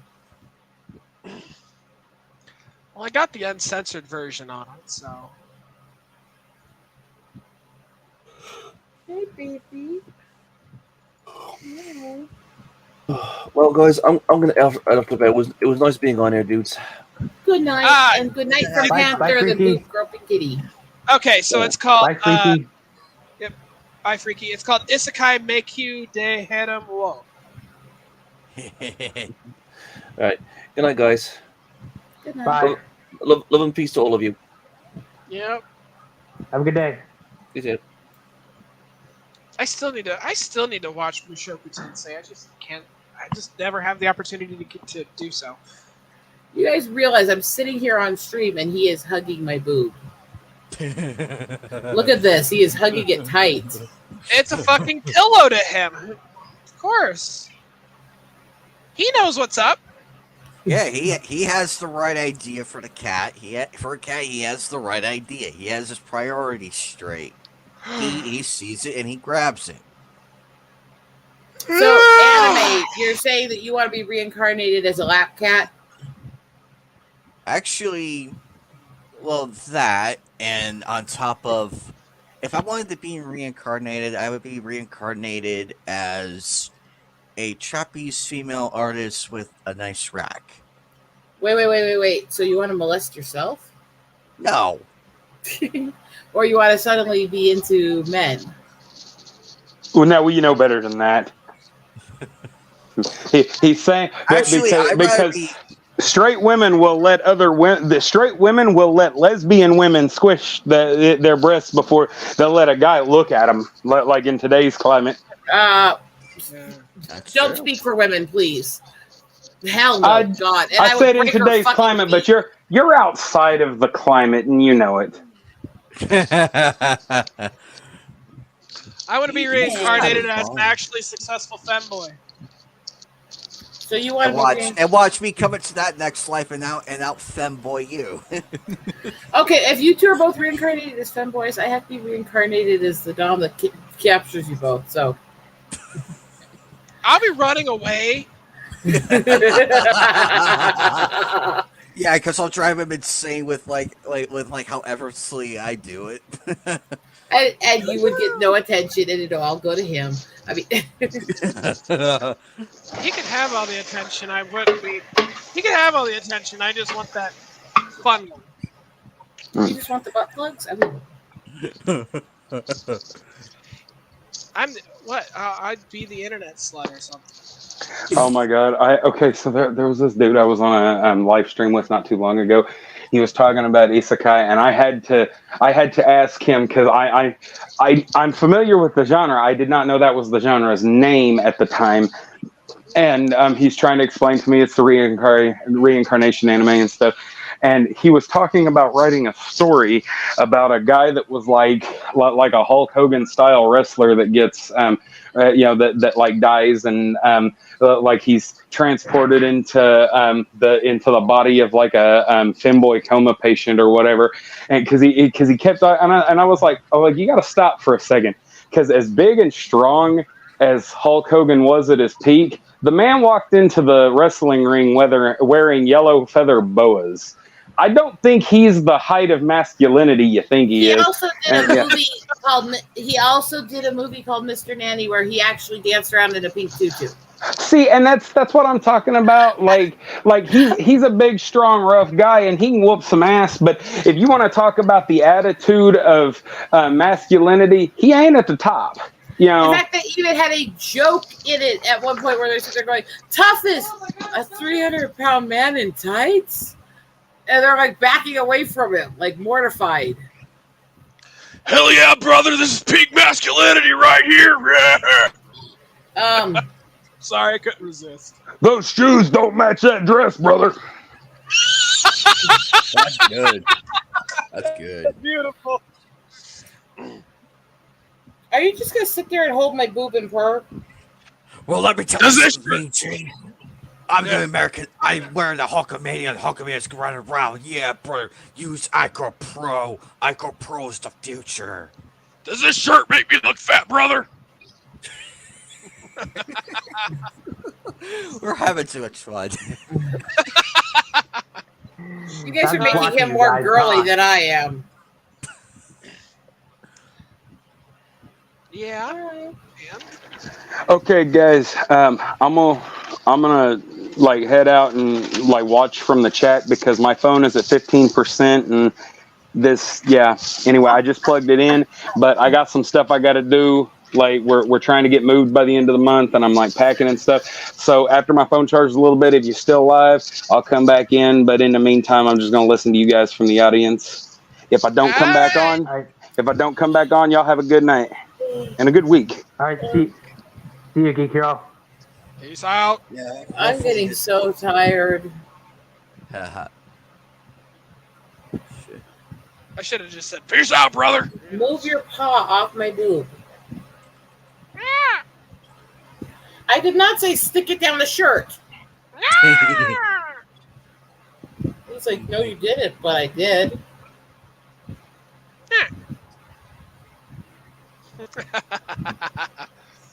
Ah, man. Tired. I'm working a 10-day. This is what, day 6 out of my 10-day stretch. Stop it! Stop it! Luckily my RL schedule has finally calmed down. Last week was horrible. I'm like, I literally. That's why I've been so. Did you guys out even of sync stream with it. last week? No, I had to work that night actually. Oh, because I wasn't sure because what the fuck Unexpectedly, I unexpectedly had to work that night because they fucked my schedule up even worse. Luckily, it worked itself out with this one and then the next one. But hopefully, once things start calming down, I'll get more time to do more stuff. That video I posted of Sound of Freedom, that was a lot. I had a lot of help with that one because I was so out of it. The next one's gonna be upcoming anime for August, and the episode review of You're right there. Psalm 100. No, I'm going. I'm trying to have problems. I need to get going. Oh, okay. Go ahead, Rosetta. Go ahead. Later. Catch you later, okay? Later, Rosetta. Catch you later. And I got you. There we go. Mm. Wait, where's Rosetta? Good. She wasn't feeling too good, Yeah. Oh, okay. so she left. She wasn't feeling too good. Hopefully she'll get to feeling better soon. But sometimes she gets these hits of pain, that just kind of pop out of nowhere. Oh, Anyway, okay then. like I was saying, I'm gonna be doing the Zom 100 review of the first 2 episodes. I think the second episode dropped. I'm gonna do those ones, and then I have to rewatch the vending machine one because that one was way too funny. The vending machine one, whatever. Yeah, Not gonna. I won't ask questions. No. it's reborn as a vending machine. Okay, now they're just getting fucked up. You know what? I still need. I have so much anime in my backlog. I still need to watch Detroit Metal City. I'm only 1 episode in, and I need to finish watching it. No, I haven't watched much anime lately. I bought Dragon Ball GT on sale at Walmart for like $20, the whole complete series, and then I got Josie the Tiger and the Fish. And I thought about getting. I've been recently. I thought about getting sorry, more. Go ahead. I thought about getting more anime, but I didn't think I have any money, considering there's a lot of other shit that I gotta pay, like $151 for a fucking car sticker. And sorry, I got something to say about my schedule, but go ahead, Fire King. Okay. I've been recently watching Hurricane Receive since July 1st. Ooh. Yeah, Hurricane Receive has good fan service.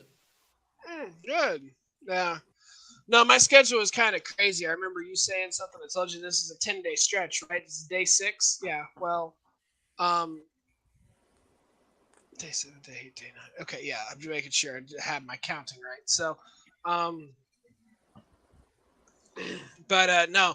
So I get a call from my boss on the 7th. And my boss is like, "Hey, we're wanting to see if you wanted to switch your schedule around because it's getting kind of tough for one of the people to, you know, she doesn't want to do the Saturdays, or she doesn't want to do the Sundays. So we're gonna talk. I want to see if you're willing to come back to work Tuesday." Oh, excuse me.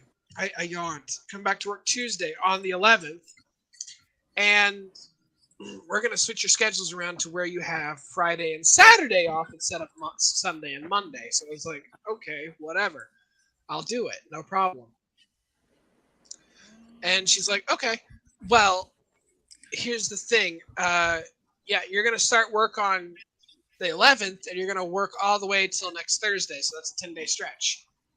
And I'm like, okay, yeah, it's no problem as long as I get my Friday and Saturday off. What? Or my Friday and Saturday off. And then I look at my schedule and it says I'm working the 10-day stretch off Friday, working Saturday and Sunday, and I'm like, that's not what I agreed to. I'm not working a 10-day stretch to have one day off and then redo another fucking stretch. It ain't happening. So yeah, I'm gonna have some words for my boss tomorrow. Like, what's up with the schedule? Because that's gonna kill me. I need 2 days off, one to actually sleep and one to actually have off. Exactly. Huh. Because Alright. I went through Friday night, Saturday morning, Sunday night, Monday afternoon, Tuesday morning, and Well, I'm then pretty sure. Wednesday, and then went through Thursday, had off, and Friday worked Friday night, and then worked yesterday morning. Well, I'm pretty sure she doesn't want to give me the overtime. I know that for a fact. If I'm like, well, the overtime's gonna look pretty fucking sweet, and she's gonna be like, what? Yeah, the overtime. She doesn't want to give me that overtime. If I wanted to, I could really push the overtime if I really wanted to. But then again, I don't want to piss off the bosses. So Okay. Every I time, don't yeah, care. every If they time want to give me, you want to overtime. finish? They're gonna give me over. I'm done. Oh, sorry, I didn't mean to interrupt. I'm sorry about that. no, you're good. That's right. Go ahead. You guys, let's go ahead and talk. I'm gonna go ahead and continue on with some Mirror's Edge. My connection might dip out a little bit, so. But Oh, Alrighty. yeah, but every time. Oh, it's okay, Fatal. It's okay. But yeah, every time I think of the word overtime, I think of SpongeBob saying, "Overtime!" That's SpongeBob quote. I'm gonna take it down. Pasta? How did you know I was here? Yeah. Okay. But What just happened? anyway, any final thoughts before we all go out into the night with our own lives? Fatal, you got anything coming up aside from work? sorry, what were you asking? Do you have anything coming up as far as like work aside from work? Do you have anything else coming up? Like any new purchases? Purchase? I don't know. I don't know what's going on lately. I'm just trying to keep up with the shit with my house, and everything's going crazy. And like, Oh man. you said purchases. I don't know. I basically just kind of do things on the fly for the most part these days. So I don't know what's going on. Yeah. Yeah, I'm probably gonna be Yeah. doing. I'm most likely gonna be doing. Next Sunday, I'm going live again, like with episode 41. Now that I have that off, I'm probably gonna be doing more collabs soon. I just gotta get in touch with certain people and see what's going on that end, and do a few more videos. Everybody loved the upcoming anime one, so I'll do that one again for the coming months. Get that going up. And then Comic Con is not far away, so I am all ready to go. I got my cosplays ready. I have to buy some LED strips for the trunk store because what I wanted, one of the cosplayers who was there with me, a good friend of mine, told me to add lighting to the store to make it pop out a lot more. And I'm like, interesting. So I'm gonna have to figure out how to do that. Like, where am I gonna put the strips and everything and make it look more awesome? I am going as Sniper Mask again, but I'm gonna go. Let's see. On Friday, I'm gonna go as Trunks. Friday the 11th of August, I'm going as Trunks.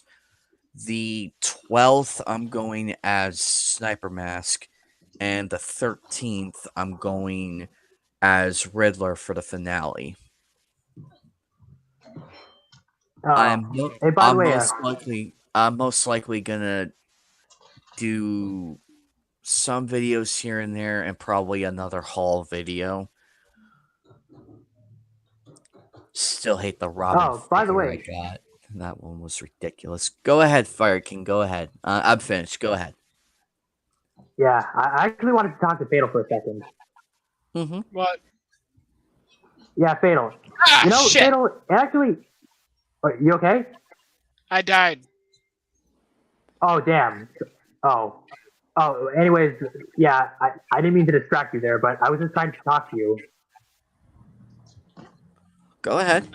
But yeah, anyways, the Fatal.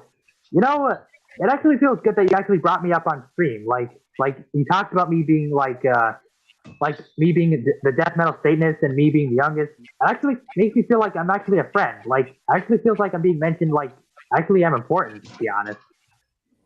Some reason, like, I know. I just used what's you an up? example, bud. I was just like, as an example, we're all diverse here, Oh, well, hey, Fatal. Yeah, I have we to mean ask. it. I think Well, since I think of you as a friend, what do you think of me? I think you're a friend. Oh, yeah. That's well, why. anyways, That's why. Anime Night, what were you That's why saying? we all mean it in good. We all mean it in good ways with what we say when we're comparing and everything. We make perfect examples because it's the people that we do trust. Like, if people want to call us the R word, well, it's like, well, I have good friends like Fire King and Fatal and wonderful people who are of different nationalities and everything, and I respect them Yeah. despite all that. I ain't racist, so good luck pointing that race card against me.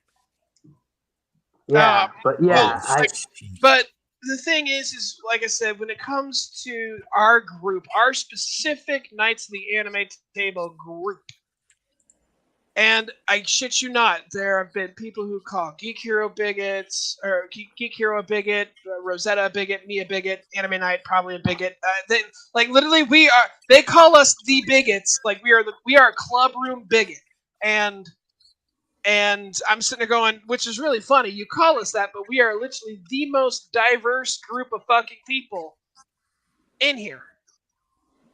We are. Straight up, we are the most diverse group of people. If Jasmine were here, she would complete it. Yeah. I've been Fatal. trying to get. I've been offering and like leaving invites for her to come on and everything. So I told her at Well, your leisure, it's not but only the just invites are there. Jasmine. You have Lady Jones as well. Lady Jones and Jasmine. By the way, Fatal. Yeah. Oh, sorry. You can go ahead. Sorry, you can go ahead after. I'm done now. I lost my thought. Oh shit! I didn't mean to make you lose your thought. That's my fault, man. That's my fault. I thought you were finished for a moment. So that's actually on me. I blame myself for doing that. Nah, you're you're good. actually a lot faster than us on the talking part than most of us. Oh shit! Oh, but um, anyways, I fell. fatal.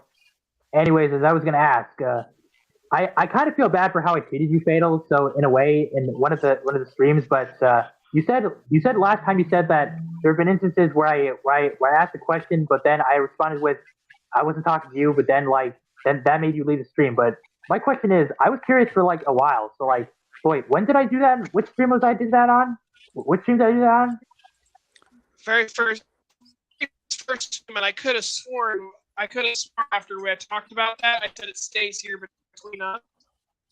And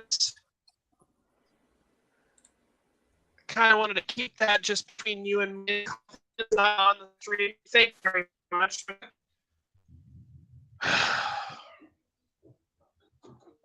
Oh, well. Anyways, I do feel bad, so I do apologize for how I treated you.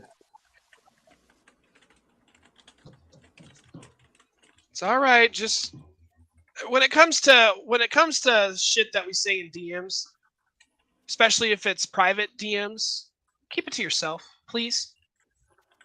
All right, so if I ever have problems, I'll just reach you out DMs, okay? That's fine, Okay. but don't mention the DMs here on stream. Oh, That's fuck, the I'm so... Yes. I'm not gonna lie to you. Yeah, I'm I a little realize. pissed. Okay, I'll keep that. I'll keep that at that. Yeah, please keep that in Okay, mind. I'm Because anybody else you mention the DMs of a subject matter. It's different when we're talking about like a group DM because that's fucking public for all of us, unless we say please don't tell nobody. But the thing is like when it comes to shit and DMs, especially private DMs between two people, yourself and some other person, that is talked about in confidence and in private. I talk to you in confidence that it would not be brought up anywhere any other time, and now it's brought up again. I'm not gonna lie, I'm a little yeah, not happy about that. Yeah. Never talk. I'm so sorry, man. Never on Yeah, you're any right. stream. Just as a lesson, I'm gonna beat it into your head just this one time. As a lesson, never talk about subject matter regarding DMs, regardless of who it is. Me, Anime Knight, yourself, Shiny, Mad Matt. Nobody needs to know about what goes on in the DMs. Okay.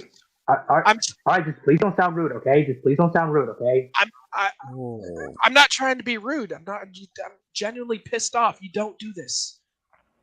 Oh, okay. But I know you just said like beat it to your head. That kind of sounds a bit aggressive. I'm sorry. No offense. No offense there. I understand that, but I also was under the impression that it was common sense that you do not talk about DMs on stream. Oh yeah, that's what Silent Joker told me one time. And You're it didn't right. stick. Yeah.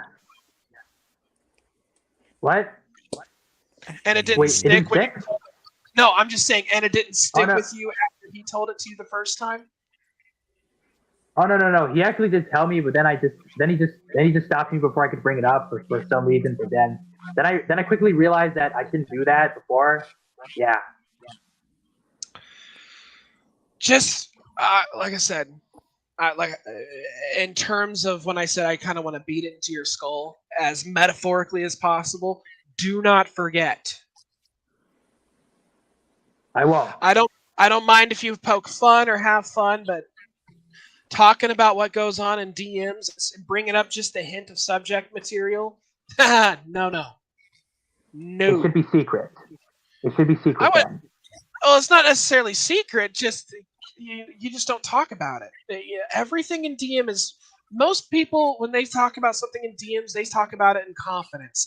And I'm just warning you now. I know it's nothing serious between you and me. I don't like having DMs, especially when made in confidence, talked about. And it's a great. I'm sure you know this, but there's nothing that ruins a friendship faster than talking about what goes on in DMs. Oh, I'm sorry. I thought I would bring this up because I thought it was okay, but yeah, you're right. I shouldn't do that. No. It would have been a lot easier if it would have been a lot better if you would have brought it up after Anime Night hit. I'm no longer streaming. Then I wouldn't have cared if he was present or not. But no, when you've got people who are going to rewatch this part of the video and they're going to hear What have I done? They're going to hear some of the drama stuff that pops up. Anime Night can edit it out if he wants to. I don't care. It's already on stream. But then again, what happened between you and me was already caught on stream as well. It does not matter. My thing is just Wait. For the next time, do not bring up DMs. Okay, but no offense, but you kind of sounded a bit rude when you were talking about like just giving me a lesson there. But I would appreciate if you apologize. But I understand what you're saying. I'm not gonna apologize. I was not rude. My thing is, if I feel the need to chastise somebody, I'm gonna chastise them. It's done. It's done within good faith. It's done within good faith. We don't. I mean, we yeah, understand. okay. Like we get it. We get it. Certain things shouldn't be. I'll put it on in perspective. I'll put it in perspective for you. You crossed a line. I know you crossed the line, and I'm going to make sure that you know you crossed the line so you don't cross it again. That's what I mean by beat it to your head, teach you the lesson, blah blah blah. All of that. If it sounds rude, tough. That's just how I. That's how I am. That's how I was taught, and that's how it's going to be from me. The thing is you crossed the line. I'm going to make sure you know that you did. All right, but you did say like if you're ever rude, I would just point it out for you. So I did say that. I did say that, but this is not me being rude. This is me saying, "Hey, haha, back off." Okay, gotcha. Anyway, Wait, what else should I talk about? Okay, what else should I? What else? What I don't know what games to talk about, but it's okay. Hey, What video games? also, I've been playing some Crash Rumble lately. Having a great time on that one. I will stream that again. Their engine's gonna be coming out next month. I cannot wait for that one. I've been meaning to play. I missed out on the fucking sale on Steam. I was so pissed because this happened on shit, what day was it? I think it was either no, wait. I worked yesterday. I think it was a few days ago when I went to go get the DDR5 for my PC. That was a lot of fun. That was a lot of fun to put together. We spent 3 fucking hours trying to get this thing going. It's not easy. Oh, I'm just that's pretty happy. good. Yeah. I'm just happy I bought it pre-built because after watching Catacris's video on PC building, no thank you. I'd rather just do the whole amount and then buy a pre-built PC and be done with it and then start doing the upgrade specs and everything. Oh, what's this? Yeah. Oh, Fatal Frame. Streaming. Fatal Fatal Frame. What game is it? Oh, is that what you're calling it? Mirror's Edge. It is Mirror's Edge. Oh, Mirror's. It looks like Mirror's Edge. So sorry. Oh, it is. Okay. Dude, this game is so underrated. Wait, I've actually heard this game before. But, oh no. But on top I'll get of it right. I'll get it right. Wait, did you just fall? I did. This thing went in, so.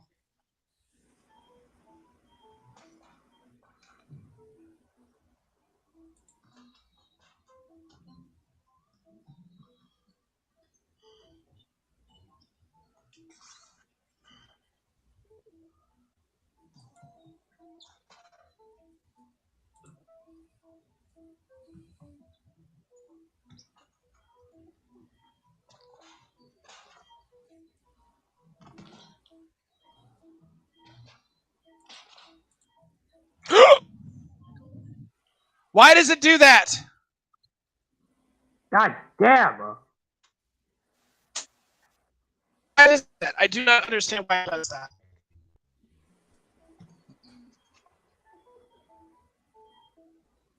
Okay, it's my Wi-Fi that's slowing down. It's just maybe that's why the screen's lagging for a bit.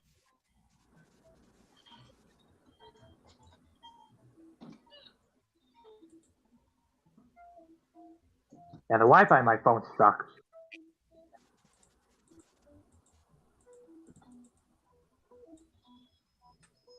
Yeah, tell me about it. I know Wi-Fi on my phone sucks too. I am Well, probably yeah. gonna get. I am probably gonna. Here's what's next on my upgrade list. I am gonna get an Elgato for my Nintendo Switch and probably the PS4. Um, I'm looking into that right now, and probably if I can do it, which I think I can, if done properly, I can get a second screen going and a webcam going so I can do more stuff, more things cuz I am going to be introducing a puppet character pretty soon. And Oh,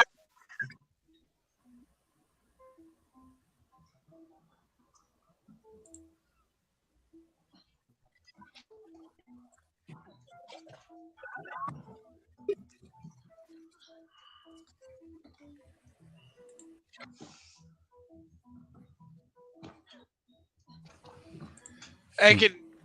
I'm still streaming, right? You guys can see me. yeah. Yeah, I can see you. Cool. Well, I can't see my screen, so.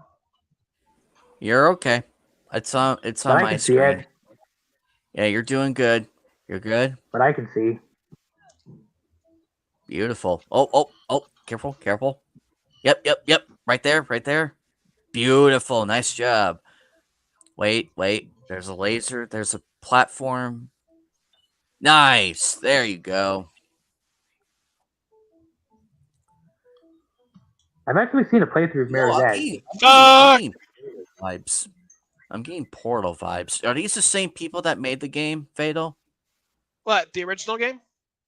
Yeah. Yeah, Dice. Yeah, EA Dice. They did it. Okay, I was wondering because What the? I'm getting mad Portal vibes, and I like it. I like that feeling. Um, so for Game on Expo, I'm probably going to be doing a few tournaments here and there. Because my plan is on Friday, I'm going to go and get the autographs done. That way I have time to do everything else. What the hell is up with that? So weird.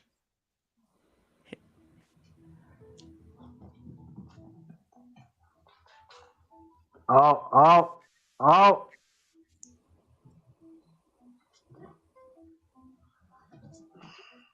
Oh, it just keeps freezing. It's running good on my end. You're doing great, Fatal.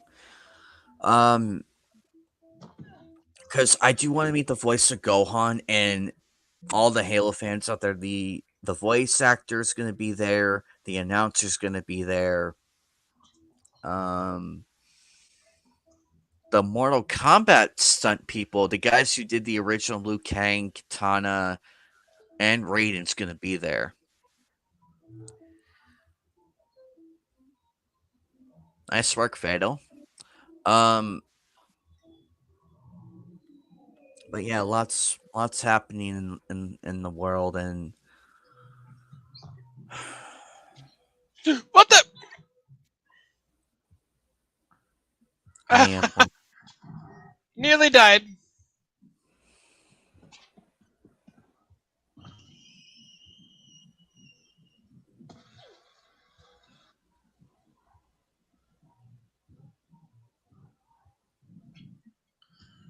Oh.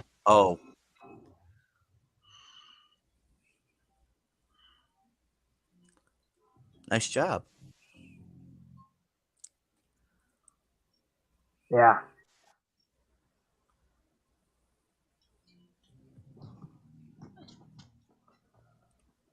But yeah, I'm actually pretty excited to continue upgrading my PC. I am gonna get some new games. I am gonna be streaming that Gex one. You damn right, I'm gonna be streaming that one. Ooh, classic. Yeah, the Gex trilogy just got announced, and hold on, let me.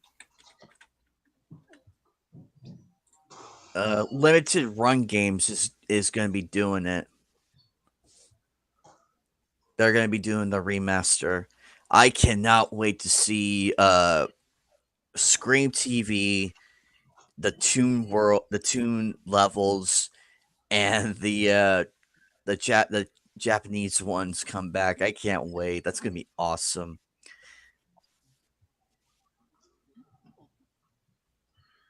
Welcome to Under This Old House.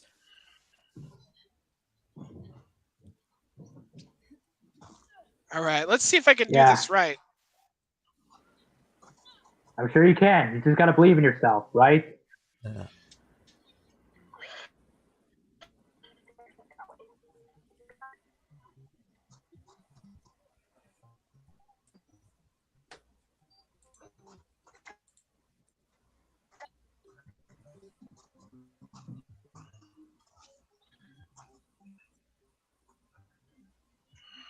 Try again. I don't like what I did.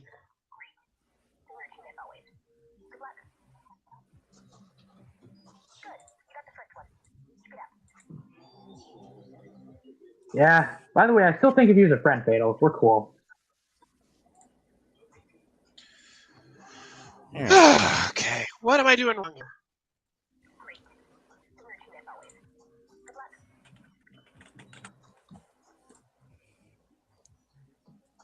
Oh no, you know what I forgot to film in my 400th video? I forgot to film my DVD collection. Damn it, I knew I missed something, but well. What made you forget? Wait, what made you forget? Cuz I did my 400th video celebration and I did a room tour and everything. Upon further inspection, I forgot to do my anime DVD collection. Oh, I I forgot forgot to to update get it mine. I forgot to get it in the video, and I'm like, well, it's done. It's already there. But I'll be doing a separate video on that one because it's gonna be wild because everybody knows what anime I have, and Fail is envious of it, and if he was my next door neighbor, I would let him borrow it. Yeah, by the way, Fatal, what anime games do you play?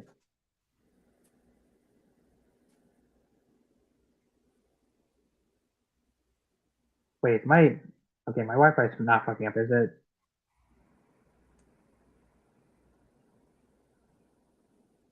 Fatal, No, I was you're asking good. you what anime games you play. Okay. Uh-oh. Damn it. There we I was go. just asking you what anime games you play. Dragon Ball GT, Josie, and the Tiger and Fish. Nice. Oh, cool. I played Bleach Swords Rexion on the PS3, Naruto Ultimate Ninja Storm, and Naruto Clash of Ninja games.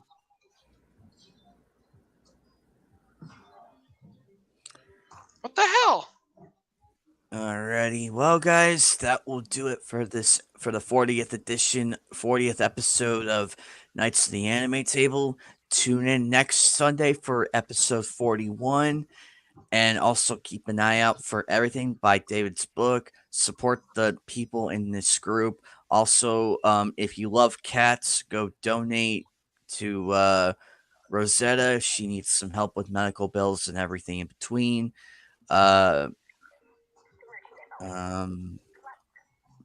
Just stay safe out there. Also, if you live in hot areas, stay hydrated and don't overwork yourself. Otherwise, you will collapse from heat stroke.